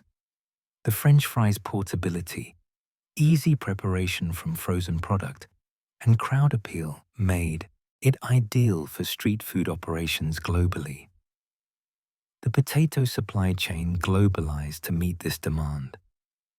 Idaho and the Pacific Northwest still produced massive quantities for North American markets, but other regions expanded dramatically. European potato farming intensified to supply the continent's growing consumption. In South America, Peru and Argentina developed processing industries. China, initially a minor player, became the world's largest potato producer by volume, though most production went to fresh consumption rather than processing. India dramatically expanded potato acreage, and by 2010 was the second largest producer, growing potatoes for domestic consumption and increasingly for processing into frozen fries. This agricultural expansion created new economic patterns. Farmers in Gujarat and Punjab, India, shifted from traditional crops to potatoes, responding to contracts with processing facilities built to serve domestic fast food chains and export markets. The economic returns were often better than traditional crops, but farmers became dependent on processing contracts and vulnerable to price fluctuations. Similar patterns appeared in China, Sub-Saharan Africa, and Southeast Asia. Potato farming expanding rapidly, driven by frozen fry demand, creating income opportunities, but also new dependencies and risks. Processing facilities followed the agricultural expansion. McCain Foods, Lamb Weston, Simplot, and other major processors built facilities in Europe, Asia, and South America, locating near potato-growing regions to minimize transport costs. These plants replicated the industrial processes pioneered in Idaho: washing, peeling, cutting, blanching, par-frying, freezing, packaging. The technology transfer was complete. A processing plant in India or China operated identically to one in Idaho, producing fries to identical specifications. The globalization of French fries was also the globalization of industrial food processing. Social media, particularly Instagram, transformed how fries were marketed and consumed in the 2010s.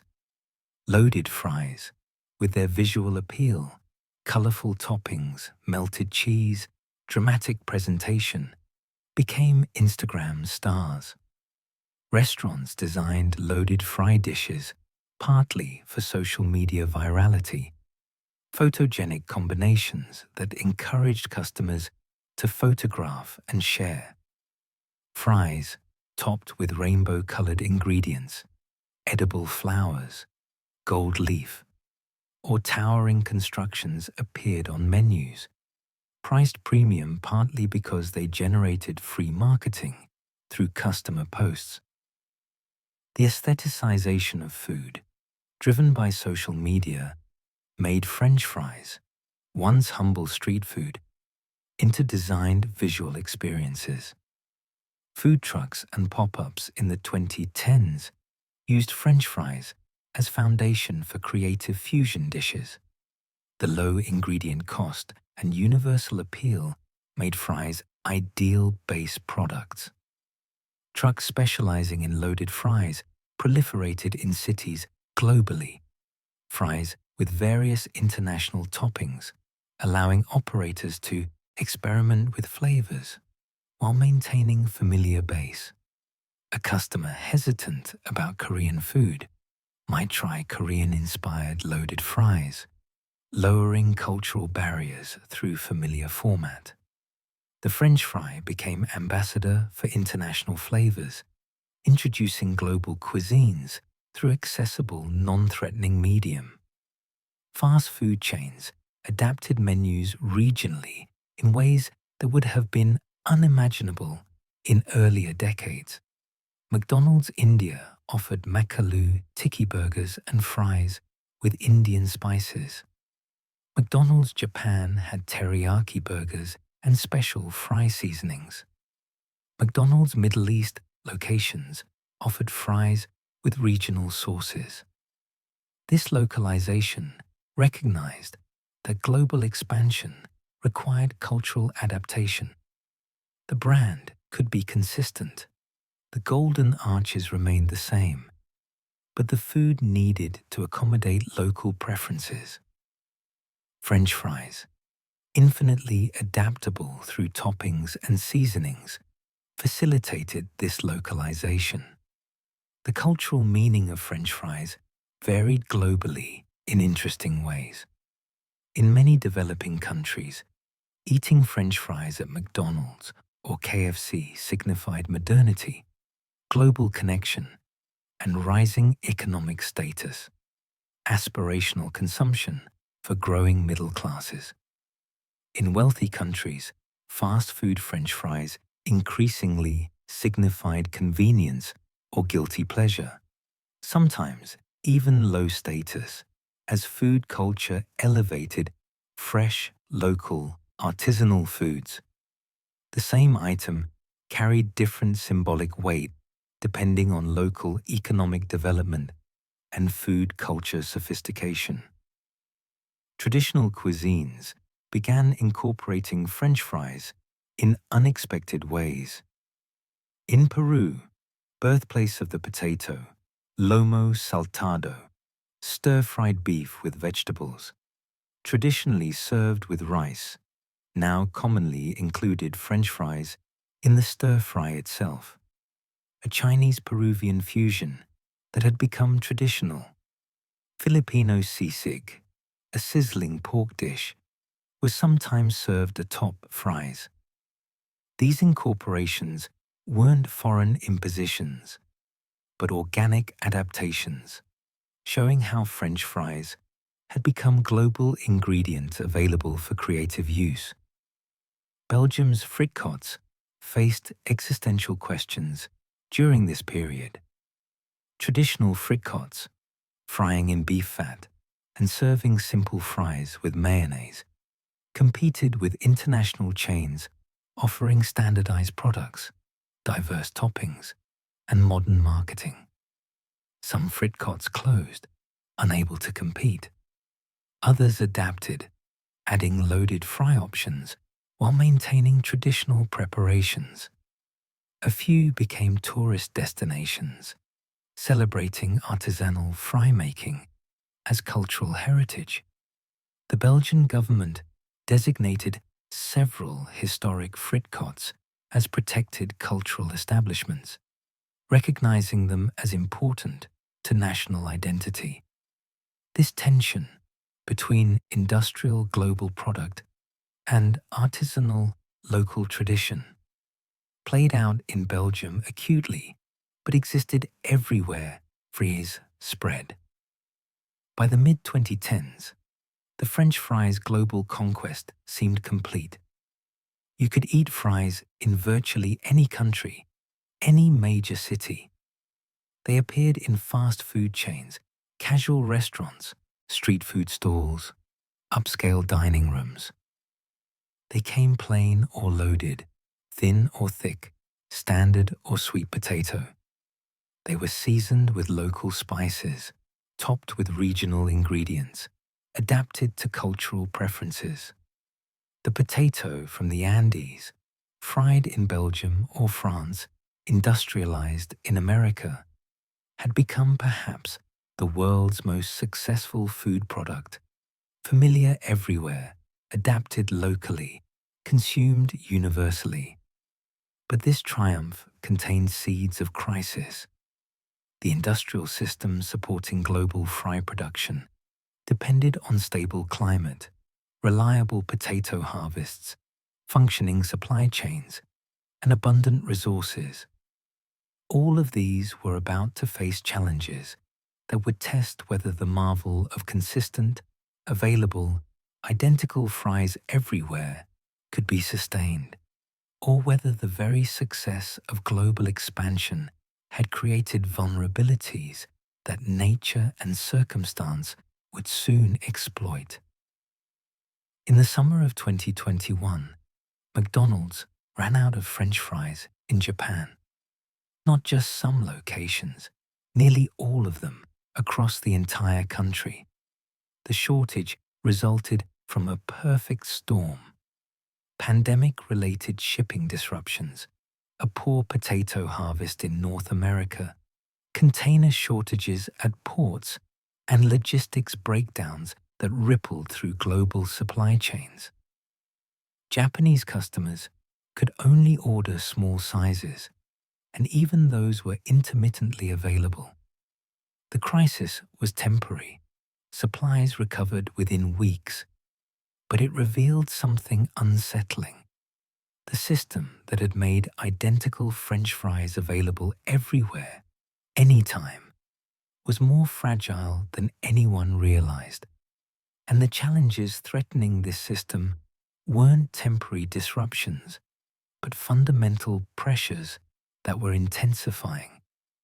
Climate change was already reshaping potato farming in ways that would have seemed unimaginable a generation earlier. Idaho and Washington, which produced the majority of potatoes for North American frozen fries, depended absolutely on irrigation from mountain snowmelt. Through the 2010s, snowpack in the Rockies and Cascades diminished. Snow arrived later, melted earlier, and total accumulation declined. Rivers ran lower. Aquifers dropped. By 2015, Idaho faced its worst drought in decades. Farmers reduced potato acreage or left fields fallow entirely, lacking water to irrigate. Processing plants operated below capacity, sometimes shutting down lines because insufficient potatoes were available. Water wars intensified across the region. Farmers competed with cities, fish habitats, and each other for dwindling supplies. Ancient water rights systems, established when water seemed limitless, faced stress they weren't designed to handle. Potato farmers, because potatoes required substantial water, roughly 2 acre-feet per acre annually, became targets for criticism about water use.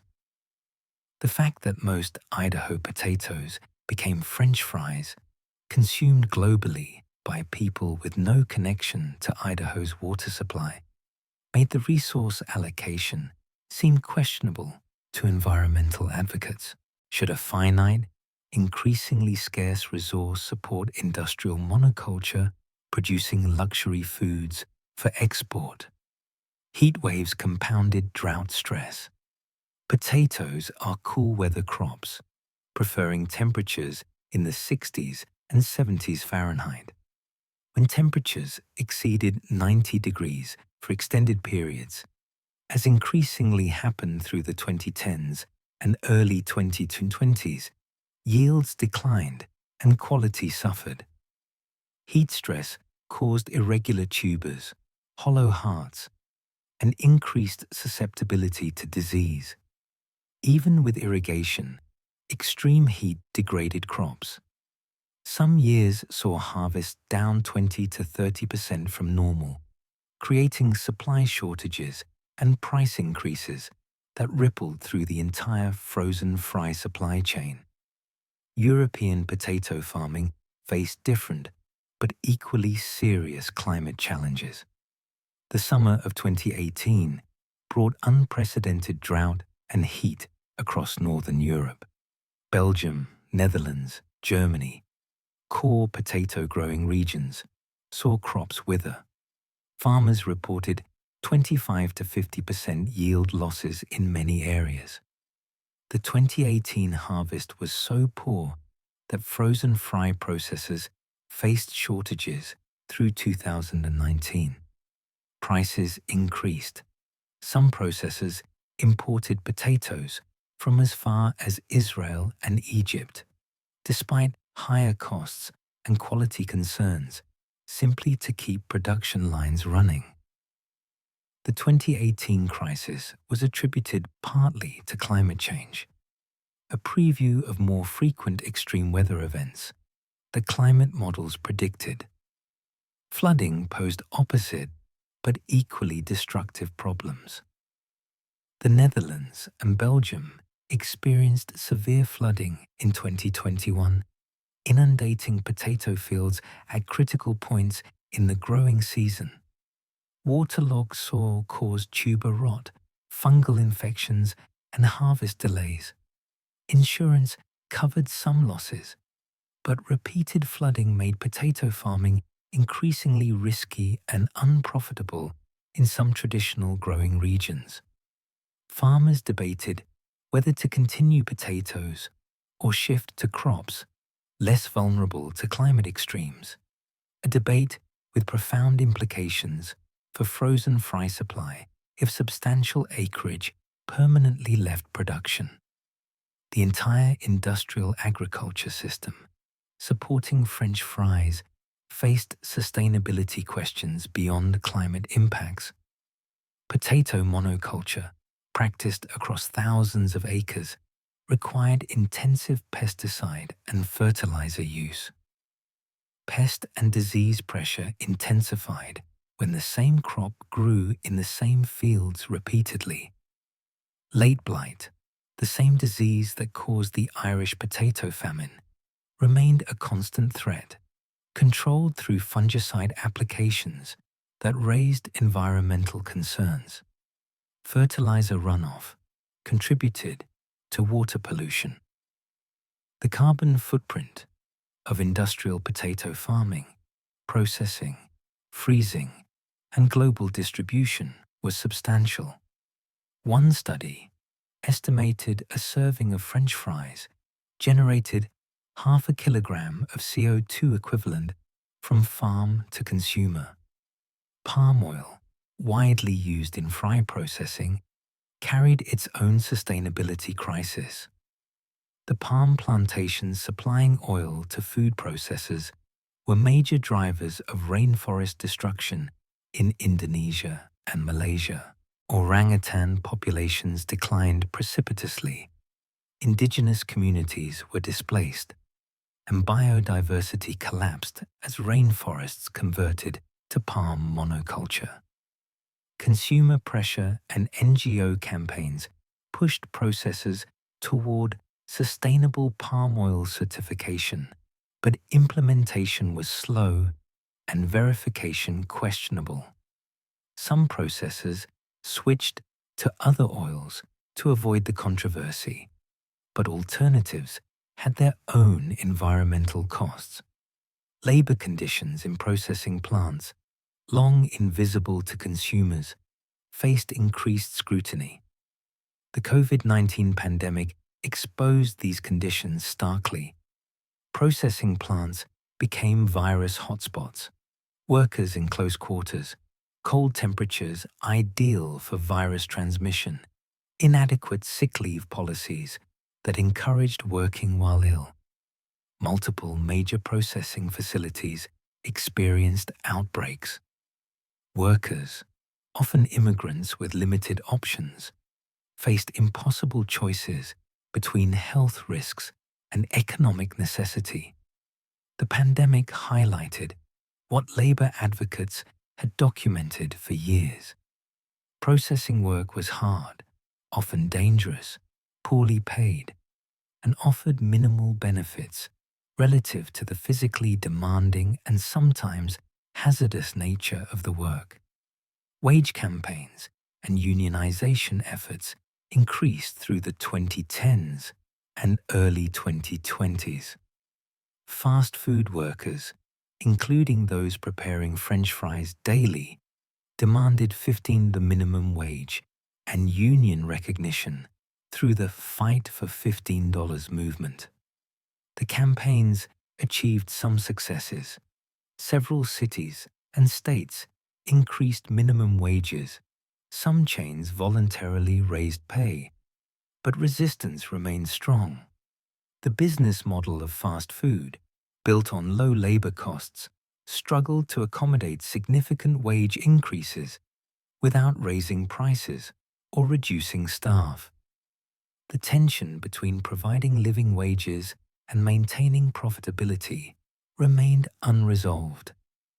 Supply chain disruptions during COVID-19 revealed systemic fragility. When restaurants closed during lockdowns, processors lost major customers suddenly. Some destroyed potatoes, plowing them back into fields or sending them to livestock feed, because the highly specialized frozen fry supply chain couldn't easily redirect to retail markets. When restaurants reopened, demand surged, but supply chains struggled to respond. The just-in-time logistics that made the system efficient also made it brittle, vulnerable to any disruption. Shipping container shortages, port congestion, and driver shortages created cascading delays.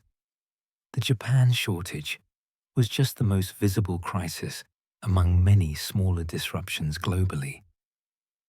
Consumer awareness of nutrition was increasing through technology. Smartphone apps allowing calorie tracking and nutrition monitoring became ubiquitous in the 2010s. Users scanning restaurant meals into apps like MyFitnessPal saw instantly that a large order of fries contained 500 calories and represented 25% of daily caloric needs. This real-time awareness, more visceral than abstract nutritional information, changed behavior for some users.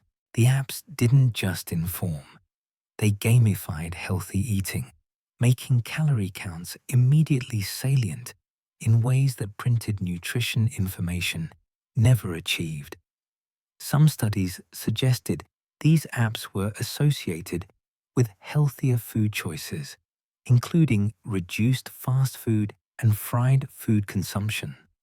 The plant-based diet movement, growing rapidly through the 2010s and early 2020s, had complicated relationships with French fries. Fries were technically plant-based: potatoes, vegetable oil, salt, and vegans could eat them without concern. But the health-focused wing of plant-based eating, emphasizing whole foods and minimal processing, viewed French fries skeptically. They were ultra-processed, high in refined carbohydrates and oils, nutritionally poor. The tension was definitional. Were fries acceptable in plant-based diets because they contained no animal products, or unacceptable because they were processed and unhealthy? Different advocates answered differently, but the health-conscious plant-based movement generally discouraged French fries even while technically permitting them. Zero-waste restaurants and sustainability-focused dining faced their own fry dilemmas. Deep frying required substantial oil, which eventually needed disposal or recycling. Used frying oil could be converted to biodiesel or composted through specialized facilities, but this required infrastructure and effort.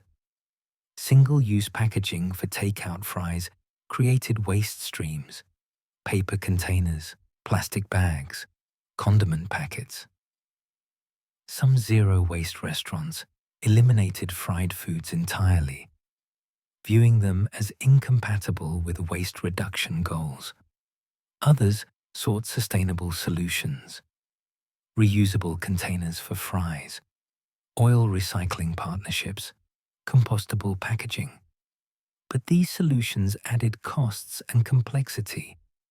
Portion size debates resurfaced. Public health advocates argued that fast food portion sizes had grown unreasonably large, normalizing overconsumption. A medium fry in 2020 contained the same amount as a large from the 1980s. Large had become enormous, 600 plus calories in a side dish. Some advocates pushed for maximum portion size regulations, similar to attempted soda size limits. The industry resisted, arguing for consumer choice and personal responsibility. But the health costs of rising obesity rates, diabetes, heart disease, joint problems, were increasingly quantified and attributed partly to normalized overconsumption of foods like French fries. The rise of health-conscious fast casual chains created competitive pressure. Chains like Sweetgreen, Carver, and Dig emphasized fresh, nutritious food with transparent sourcing. These restaurants generally didn't serve French fries at all, offering roasted vegetables or other sides instead. Their growth, particularly among younger, educated urban consumers, suggested that fast food's dominance wasn't inevitable. Traditional chains noticed and worried. Some attempted to add healthier options with mixed success. But fundamentally, their business models were built on high-margin items like fries and sodas. Abandoning these items meant abandoning profitability. Potato diseases and pests were evolving and spreading in ways that threatened production. Zebra chip disease, transmitted by psyllid insects and unknown in North America before 2000, spread across potato-growing regions, causing discoloration and defects that made potatoes unsuitable for processing. Late blight continued evolving, with new strains resistant to fungicides. The Colorado potato beetle developed resistance to multiple insecticide classes. Climate change facilitated pest and disease spread as warmer winters failed to kill overwintering populations and expanded geographic ranges where pests could survive. Maintaining healthy crops required escalating chemical inputs, raising both costs and environmental concerns. Food safety incidents, while rare, highlighted system vulnerabilities. Listeria or E. coli contamination in processing facilities could lead to massive recalls, millions of pounds of frozen fries destroyed, supply shortages, reputational damage. The centralized nature of processing meant a single contaminated facility could affect products distributed across entire continents. The industry maintained rigorous quality control, but 100% safety remained impossible at the scale of modern food production. Each incident raised questions about whether industrialized food systems, for all their efficiency, created risks that smaller-scale production would avoid. The tension between convenience and sustainability intensified. Consumers wanted convenient, cheap, familiar food. French fries delivered this perfectly. But they also increasingly cared about environmental impact, animal welfare, worker treatment, and health. These values often conflicted irreconcilably. Sustainable, ethically produced French fries would cost more, possibly much more. Were consumers willing to pay? Evidence was mixed. People expressed pro-sustainability views in surveys, but often chose cheaper conventional options when actually purchasing. This values-behavior gap plagued attempts to reform the food system. By the early 2020s, the accumulated challenges facing French fry production were formidable. Climate change threatening core growing regions, water scarcity limiting production, supply chain fragility creating shortages, labor issues requiring resolution, health concerns driving some consumers away, sustainability questions demanding answers, and evolving consumer values creating pressure for changes the industry wasn't sure how to implement profitably. The system that had produced unprecedented consistency, availability, and affordability was straining under pressures it hadn't been designed to handle. Yet, demand remained enormous. Billions of servings annually consumed globally, fundamental to fast food's business model. The question wasn't whether the system faced challenges. That was obvious. But whether it could adapt, evolve, and survive in recognizably similar form, or whether the combination of climate, economic, health, and social pressures would force transformation so fundamental that the French fry of 2050 might bear little resemblance to the one that had conquered the world. These challenges forced a reckoning with what had been created, but they also inspired innovation from unexpected directions.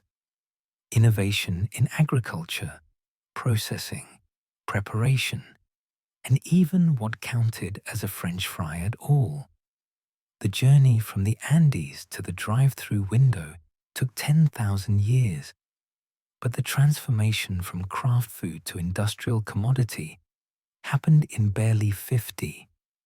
This acceleration reveals patterns that extend far beyond French fries to encompass much of how modern food systems developed.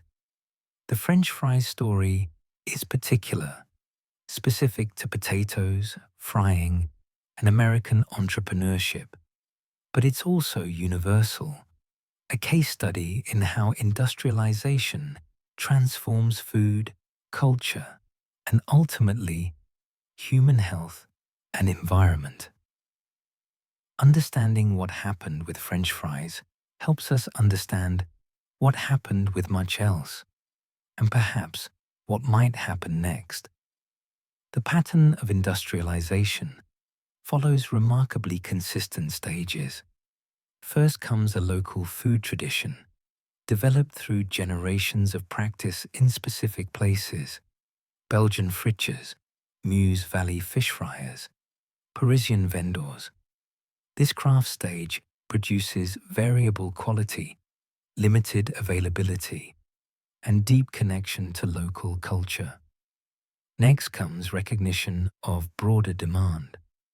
Soldiers discovering frites during war, Americans developing taste for fried potatoes. Then systematization, The McDonald brothers applying assembly line thinking, standardizing preparation, eliminating variation. Finally, full industrialization, frozen products, centralized processing, global distribution, chemical optimization.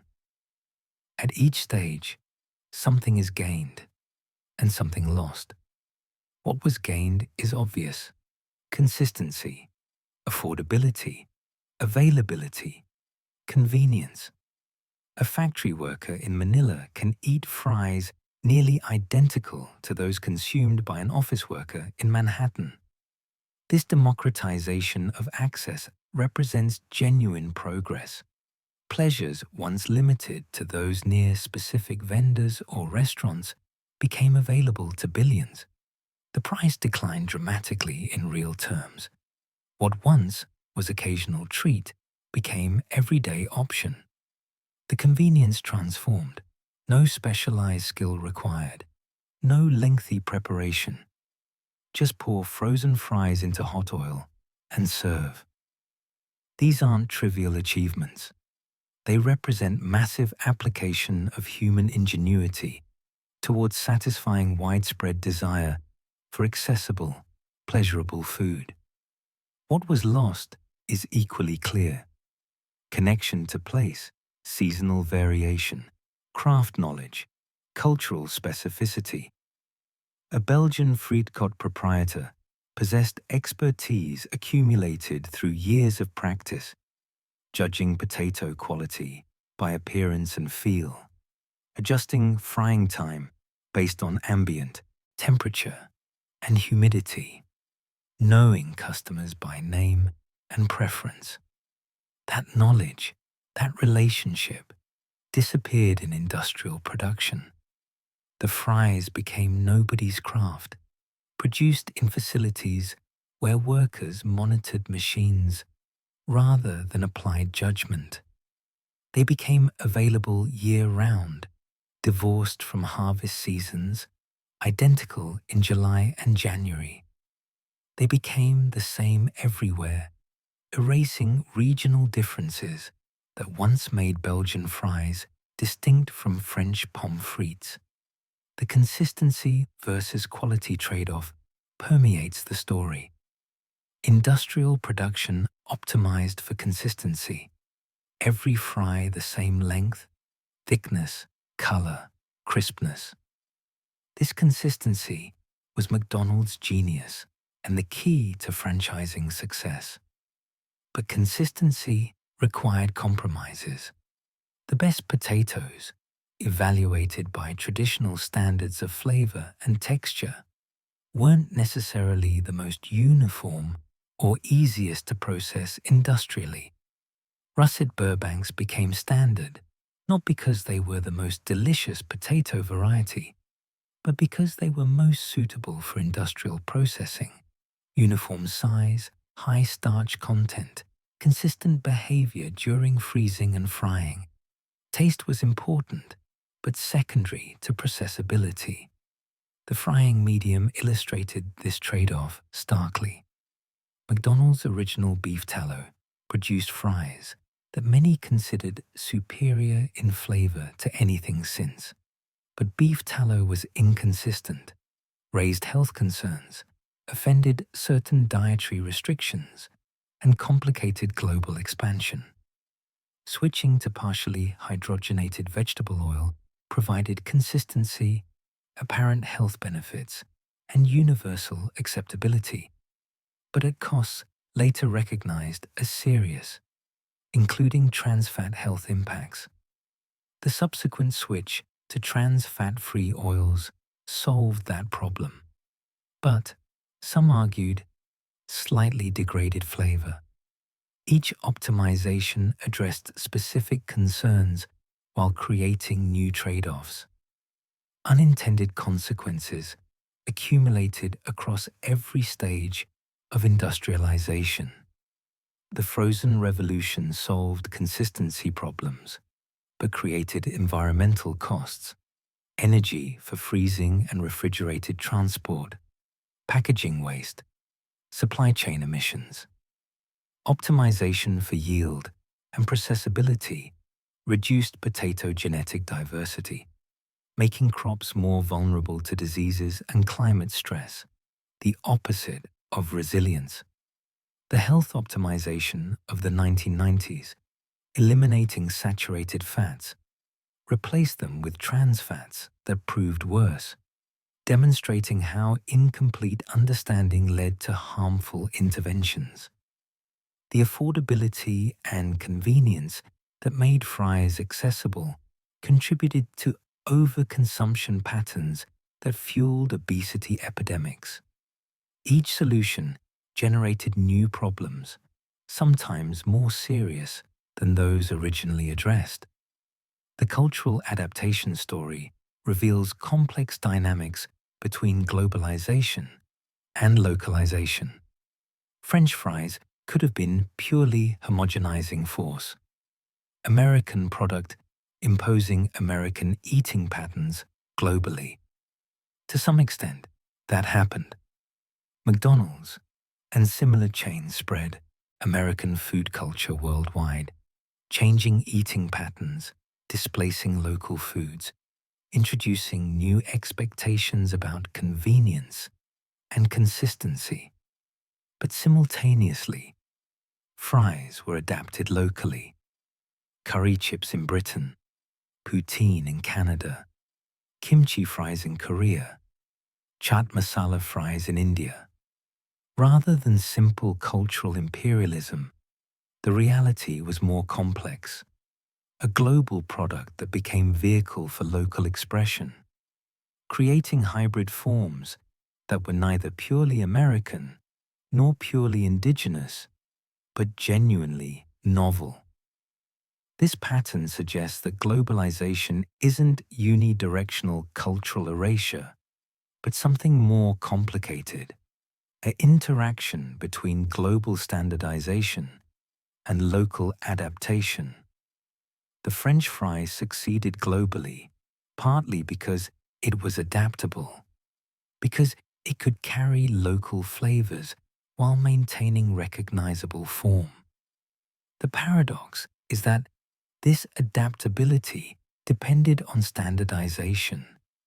Only because the base product was consistent could local variations be meaningful.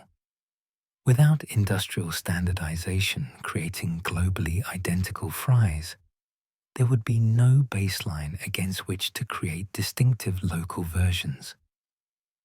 Homogenization enabled diversification.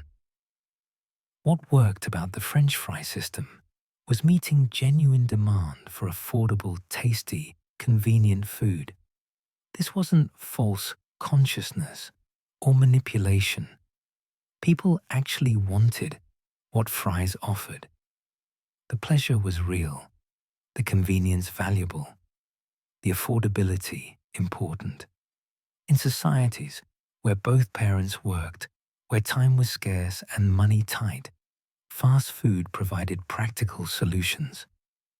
The French fry succeeded because it solved real problems for real people. Hunger, limited time, restricted budgets, desire for pleasure in difficult lives. Any honest accounting must acknowledge these benefits and the human needs they addressed.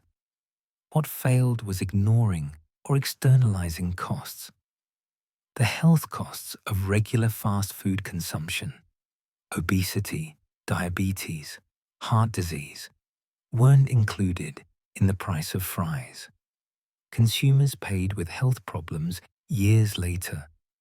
The environmental costs, water depletion, soil degradation, climate emissions, weren't included either. Communities and future generations paid these costs. The labor costs, low wages, difficult conditions, limited benefits, were minimized to keep prices low, meaning workers and society paid through poverty wages and associated social costs. The true cost of an order of French fries, fully accounting for all impacts, was far higher than the dollar or two charged. But these externalities were invisible at the point of purchase, creating incentive structures that maximized immediate economic efficiency while accumulating long-term costs. Technology played dual roles throughout the story. Each technological advance solved genuine problems. Mechanical peeling reduced labor and waste. Controlled temperature fryers improved consistency and safety. Freezing enabled long-distance distribution. Rapid freezing preserved texture. These weren't cynical developments, but sincere attempts to solve real challenges.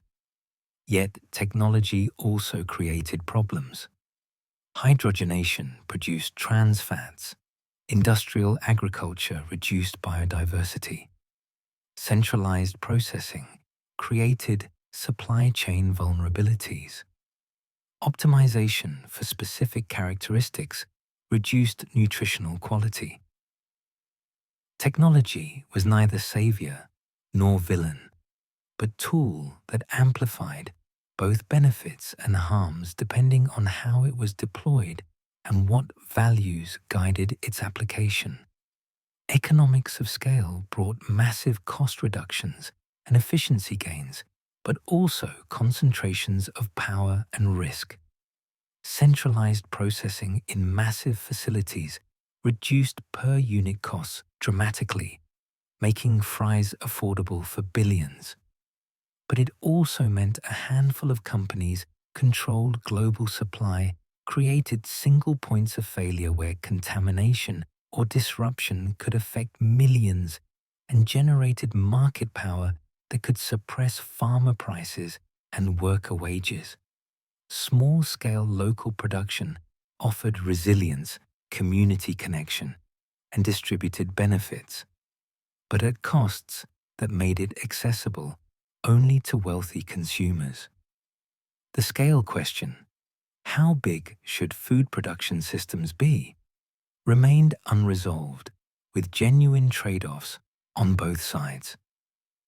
The human element, easily forgotten in discussions of industrial systems, runs through the entire story.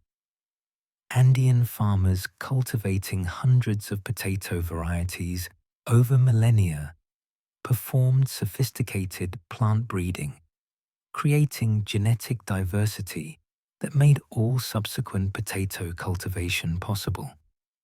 Belgian street vendors experimenting with double frying developed the technique that would eventually serve billions. J.R. Simplot experimenting year after year to perfect frozen fries was driven by genuine ingenuity and ambition. Fast food workers, standing over fryers for 8-hour shifts, performed labor that was simultaneously essential and devalued. Every fry consumed represents accumulated human labor, creativity, and effort across centuries and continents, from farmers to processors to cooks to servers. Yet these human contributions become invisible in the industrial commodity. The class dimensions deserve particular attention. French fries began as working-class food in Belgium, providing affordable calories to people with limited means. They remained working-class food through industrialization, cheap, filling, available. But the costs were also disproportionately borne by working-class people. The health impacts of regular consumption, the low wages of fast food labor, the environmental degradation of communities near processing facilities or intensive agriculture. The benefits of cheap, convenient food were real, but came with costs that fell heaviest on those who consumed and produced the food. Wealthier consumers could afford alternatives, fresh, organic, artisanal, that were healthier, more sustainable, but also expensive enough to exclude most people. The speed of transformation is itself instructive. The Andean agricultural revolution took thousands of years. European adoption took 2 centuries. American popularization took several decades. Industrialization and global expansion took barely 20 years. Each stage accelerated, leaving less time for adaptation, less opportunity to recognize and address problems before they became entrenched. The trans fat crisis exemplified this. The substance was introduced, became ubiquitous globally, and was causing massive health harms within a period of years, far too fast for regulatory or cultural systems designed for slower change to respond effectively. This acceleration, characteristic of modern technology-driven change, creates vulnerabilities that slower systems avoid. The tension between individual choice and collective outcomes proves particularly difficult. Each person choosing to eat French fries makes a decision that seems personal and private, aggregated across billions of people and decades of time. Those individual choices create collective outcomes. Obesity epidemics, climate change, labor exploitation, environmental degradation that no individual chose or intended, but everyone experiences. Resolving this tension between liberty to choose and collective responsibility for outcomes remains unfinished business. Pure individualism denies the reality of collective impacts. Pure collectivism denies the legitimacy of personal choice. The French fry story offers no easy resolution, but starkly illustrates the problem. What lessons transfer to other foods and systems? The pattern seems broadly applicable. Local craft food, growing demand, systematization, industrialization, unexpected consequences, attempts at reform, ongoing tension between consistency and quality, convenience and health, affordability and sustainability. This pattern has repeated with bread, meat, dairy, vegetables, essentially all food. Understanding that the pattern is pattern, not inevitable natural progression, creates possibility for intervention. The French fry didn't have to develop exactly as it did. Different choices at various points, regulatory, technological, economic, cultural, could have produced different outcomes. That such choices existed and still exist means the future isn't determined by past trajectories. The story also reveals that food is never just food. French fries carried meanings: American modernity, working-class pleasure, childhood nostalgia, quick convenience, guilty indulgence, global connectivity. They expressed and reinforced values: efficiency, consistency, individualism, instant gratification. They created relationships between consumers and corporations, farmers and processors, workers and employers, countries and global markets. A complete understanding requires seeing these dimensions, recognizing that choosing to eat French fries participates in much larger systems and relationships than the immediate sensory experience suggests. Perhaps the deepest lesson is about unintended consequences and the need for humility. The people who created the industrial French fry system weren't villains. They were responding to genuine needs, solving real problems, applying creativity and effort toward making something people wanted more affordable and available. They succeeded brilliantly by their own metrics.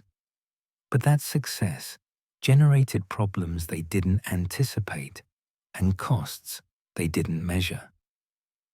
Understanding this history should inspire humility about current innovations. The interventions we're confident will solve problems today: alternative proteins, vertical farming, artificial intelligence in agriculture, will likely generate their own unintended consequences. The solution isn't avoiding innovation, but approaching it with humility, monitoring for unexpected effects, and remaining willing to adjust course when evidence demands it. The history of the French fry teaches that we should expect to be surprised, plan for adaptation, and remain skeptical of anyone claiming to have perfected any system involving something as complex as food, culture, and human need. Understanding this history helps us think about the future more clearly, not because it provides answers, but because it reveals which questions matter most. The journey began in the thin air of the Andes, where farmers cultivating terrace slopes around 8000 BCE discovered that a wild tuber could sustain life where other crops failed. It traveled through Spanish conquest and European suspicion, through Belgian innovation and Parisian streets, across the Atlantic to American diners, and eventually to McDonald's assembly lines, through frozen revolution and global expansion, until those ancient Andean potatoes had become the world's most consumed prepared vegetable, served billions of times daily, identical from Tokyo to Toronto, available at nearly any hour in nearly any place. The French fries story is a quintessentially modern one, and yet it connects directly to agricultural origins, older than civilization itself. The core transformation is almost incomprehensible in its scale. What was sacred to the Inca, a gift from Pachamama, the Earth Mother, cultivated in hundreds of varieties, adapted to specific elevations and microclimates, became industrial commodity traded globally as frozen products specified by starch content and color values. What fed empires through careful cultivation and preservation became feedstock for fast food chains, processed in facilities handling tons per hour. What was local became global. What was craft became industrial. What was variable became consistent. What was seasonal became year-round. And somewhere in this transformation, the French fry became something else too. Cultural icon, comfort food, symbol of globalization, guilty pleasure, childhood memory. And strangely, despite everything we know about their health impacts, something billions of people still genuinely love. Today, as we approach mid-2020s, the French fry system faces pressures from multiple directions, but also spawns innovations from unexpected sources. Agricultural researchers are developing potato varieties better suited to the challenges ahead.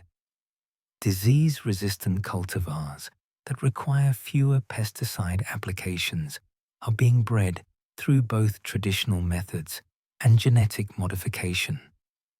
Drought-tolerant varieties that produce acceptable yields with 20 to 30% less water are showing promise in field trials. These aren't radical departures. They're still russet-type potatoes suitable for French fry production. But they represent adaptation to climate realities that cannot be ignored.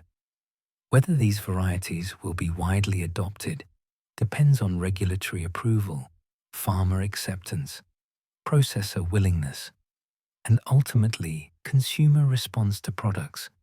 They may never know. come from different potato genetics. Lab research is attacking specific problems at molecular and chemical levels. Scientists in Sweden and the Netherlands have developed potatoes with naturally lower asparagine content, the amino acid that converts to acrylamide during high-temperature cooking. These potatoes, when fried, produce 50 to 70% less acrylamide than conventional varieties, meaningfully reducing cancer risk without changing taste or appearance. Other researchers are exploring enzyme treatments or pre-frying processes that further reduce acrylamide formation. Still others are investigating frying methods, sous vide, followed by brief high-heat crisping, air frying at optimized temperatures that achieve similar results with less fat absorption. These innovations won't revolutionize French fries overnight, but they point toward incremental improvements that could, over decades, make fries meaningfully less harmful. Circular economy approaches are addressing waste and resource use. Used frying oil, once a disposal problem, is increasingly valuable as biofuel feedstock. Collection systems gather used oil from restaurants and processing facilities, converting it through trans-esterification into biodiesel that can power the same trucks that deliver frozen fries. The cycle isn't perfectly closed. Energy and inputs are required for conversion, but it's genuinely circular in ways that reduce waste and fossil fuel dependence. Some processors are installing systems to capture waste heat from freezing operations, using it to warm facilities or preheat water, improving energy efficiency by double-digit percentages. These aren't glamorous innovations, but they represent the kind of practical optimization that could collectively reduce the environmental footprint significantly. Regenerative agriculture experiments are emerging in potato farming. Some farmers are incorporating cover crops, reducing tillage, and practicing diverse rotations that build soil health rather than mining it. These practices can reduce fertilizer and pesticide needs, sequester carbon, improve water retention, and increase resilience to climate variability. The challenges are real. Potatoes are demanding crops that don't integrate easily into diverse rotations, and regenerative methods typically reduce yields in early years. But a few processors are partnering with farmers to support transitions, accepting lower yields in exchange for environmental benefits and long-term soil health. Whether this remains niche or scales depends on economics, policy support, and consumer willingness to pay potentially higher prices. Carbon-neutral frying remains more aspiration than reality, but attempts are being made. Some chains are installing solar panels on facilities, purchasing renewable electricity, and investing in carbon offset programs. A few are experimenting with electric fryers powered by renewable energy, eliminating fossil fuel combustion at the point of cooking. The comprehensive carbon footprint, from farm inputs through processing, freezing, transport, and final preparation, remains substantial, but companies are at least measuring it and publicly committing to reductions. Whether these commitments will be fulfilled or prove to be primarily marketing won't be clear for years, but the direction of travel, driven by consumer pressure and regulatory requirements, is toward lower emissions. Yet despite all these challenges and innovations, despite everything we know about health impacts and the environmental costs, people still love French fries. This persistence of desire is worth understanding, not dismissing. French fries offer genuine pleasures. The textural contrast of crispy exterior and fluffy interior, the satisfying combination of salt and fat, the nostalgic associations with childhood and celebration, the comfort of familiar taste in unfamiliar places. These aren't trivial. Food is never only nutrition. It's pleasure, memory, culture, connection. The rational case against frequent French fry consumption is strong, but human beings aren't purely rational calculators optimizing health outcomes. We're emotional, social creatures who eat for many reasons beyond fueling our bodies. This creates a paradox for individuals navigating food choices. The evidence says eating French fries regularly contributes to obesity, heart disease, and diabetes. But the experience says they bring pleasure and comfort. The resolution can't be pure denial. Expecting people to permanently forego pleasurable foods is unrealistic and ignores legitimate human needs for enjoyment. Nor can it be pure indulgence. The health costs are real and cumulative. Most people navigate this by compromising, eating fries occasionally rather than daily, choosing smaller portions, balancing indulgent meals with healthier ones. This isn't satisfying to absolutists on either side, but it reflects how most humans actually live, trying to balance competing values and desires without achieving perfect consistency. Community-level choices will likely matter more than individual ones. School lunch programs can decide whether to serve French fries weekly, occasionally, or never. Local governments can choose to restrict fast food locations near schools or in food deserts. Communities can support farmers' markets and alternatives to fast food. These collective decisions shape environments that make individual healthy choices easier or harder. A person surrounded by fast food restaurants and lacking time or skills for home cooking faces different choices than someone with easy access to fresh food and knowledge to prepare it. Food justice, ensuring everyone has genuine access to healthy, affordable food, may matter more than individual responsibility. The industry itself is unlikely to voluntarily transform in ways that meaningfully reduce profits. Fast food business models depend on high-margin items like French fries. Processors' investments in facilities optimized for current production make radical change expensive. Agricultural systems organized around russet Burbank monocultures resist diversification. The powerful incumbencies, economic, technological, cultural, favor continuation over transformation. Significant change likely requires regulatory intervention, taxes on unhealthy foods, restrictions on marketing to children, requirements for healthier formulations, carbon pricing that makes environmental costs visible. Such regulations face fierce opposition and constitutional questions in some jurisdictions, but they may be necessary for steering the system toward outcomes that voluntary actions alone won't achieve.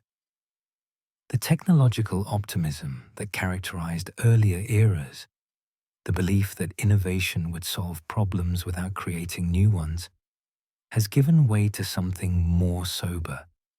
We understand now that every solution generates new challenges. Frozen fries solved consistency problems, but created cold chain dependencies. Trans fat elimination improved health, but required complex reformulations. Climate adaptation through new varieties may work, but could reduce biodiversity further. This doesn't mean abandoning innovation, but approaching it with humility and vigilance, monitoring for unintended consequences, and remaining willing to adjust rather than insisting current solutions are final. The future of French fries is unlikely to be revolutionary. They won't disappear. Demand is too strong, the infrastructure too established, the cultural embedding too deep. Nor will they be perfected, made completely healthy and sustainable while maintaining taste and affordability. Instead, the future will likely involve incremental adjustments, somewhat healthier formulations, moderately lower environmental impacts, slightly better labor conditions, continued coexistence of fast food versions, and premium alternatives. The French fry in 2050 will probably resemble the French fry of 2025 more than either resembles the Belgian frites of 1850, but with modifications addressing the most urgent problems while maintaining commercial viability. Individual relationships with French fries will remain personal and variable. Some people, prioritizing health, will avoid them entirely. Others will eat them regularly, accepting the consequences. Most will fall somewhere between, eating fries occasionally, perhaps choosing air-fried or baked alternatives sometimes, acknowledging the pleasure while trying to limit frequency. There's no single right answer because people have different values, constraints, and priorities. The goal isn't prescribing uniform behavior, but ensuring people have information and real choices to make decisions aligned with their own values. The enduring truth this history reveals is that the simplest pleasures often have the most complex histories. A bag of French fries seems simple, just potatoes and salt, but it connects to 10,000 years of agricultural development, centuries of culinary innovation, decades of industrial engineering, global supply chains spanning continents, agricultural systems shaping landscapes, labor systems affecting millions of workers, health outcomes influencing billions of people. Nothing about modern food is actually simple, however simple it appears. Seeing this complexity doesn't require rejecting French fries, but it invites thoughtfulness about choices that seem mundane but aggregate into profound collective impacts. The French fry serves as mirror to our entire industrialized food system, reflecting both its triumphs and troubles. The triumph is real: unprecedented abundance, availability, affordability, consistency. The French fry's journey from Andean terraces to global ubiquity represents human ingenuity applied to making pleasurable food accessible to billions. This achievement shouldn't be dismissed or minimized. The troubles are equally real: health costs, environmental degradation, labor exploitation, cultural homogenization, loss of connection to land and seasons. These consequences shouldn't be ignored or excused. Both realities exist simultaneously. An honest assessment requires holding both. As the night deepens and this journey through history concludes, what remains is both the weight of complexity and a measure of hope. The same human ingenuity that industrialized the French fry can be applied to addressing its problems. The same desires for pleasure and convenience that drove French fry consumption can potentially be satisfied through foods less harmful to health and environment. The same global systems that distributed identical fries everywhere could distribute better alternatives. Change won't be easy or quick. Powerful economic interests, cultural inertia, and genuine human preferences for current versions all resist transformation. But change is possible because nothing about the current system was inevitable. It was created through human choices, and different choices could create different outcomes. The French fry story isn't finished. New chapters are being written now in research laboratories, developing healthier varieties, in processing, facilities experimenting with sustainable methods, in restaurants, innovating with preparation techniques, in communities deciding what food environments to create, in individuals choosing what to eat and how often. The story that began in the Andes 10,000 years ago continues, and we are all participants in whatever comes next.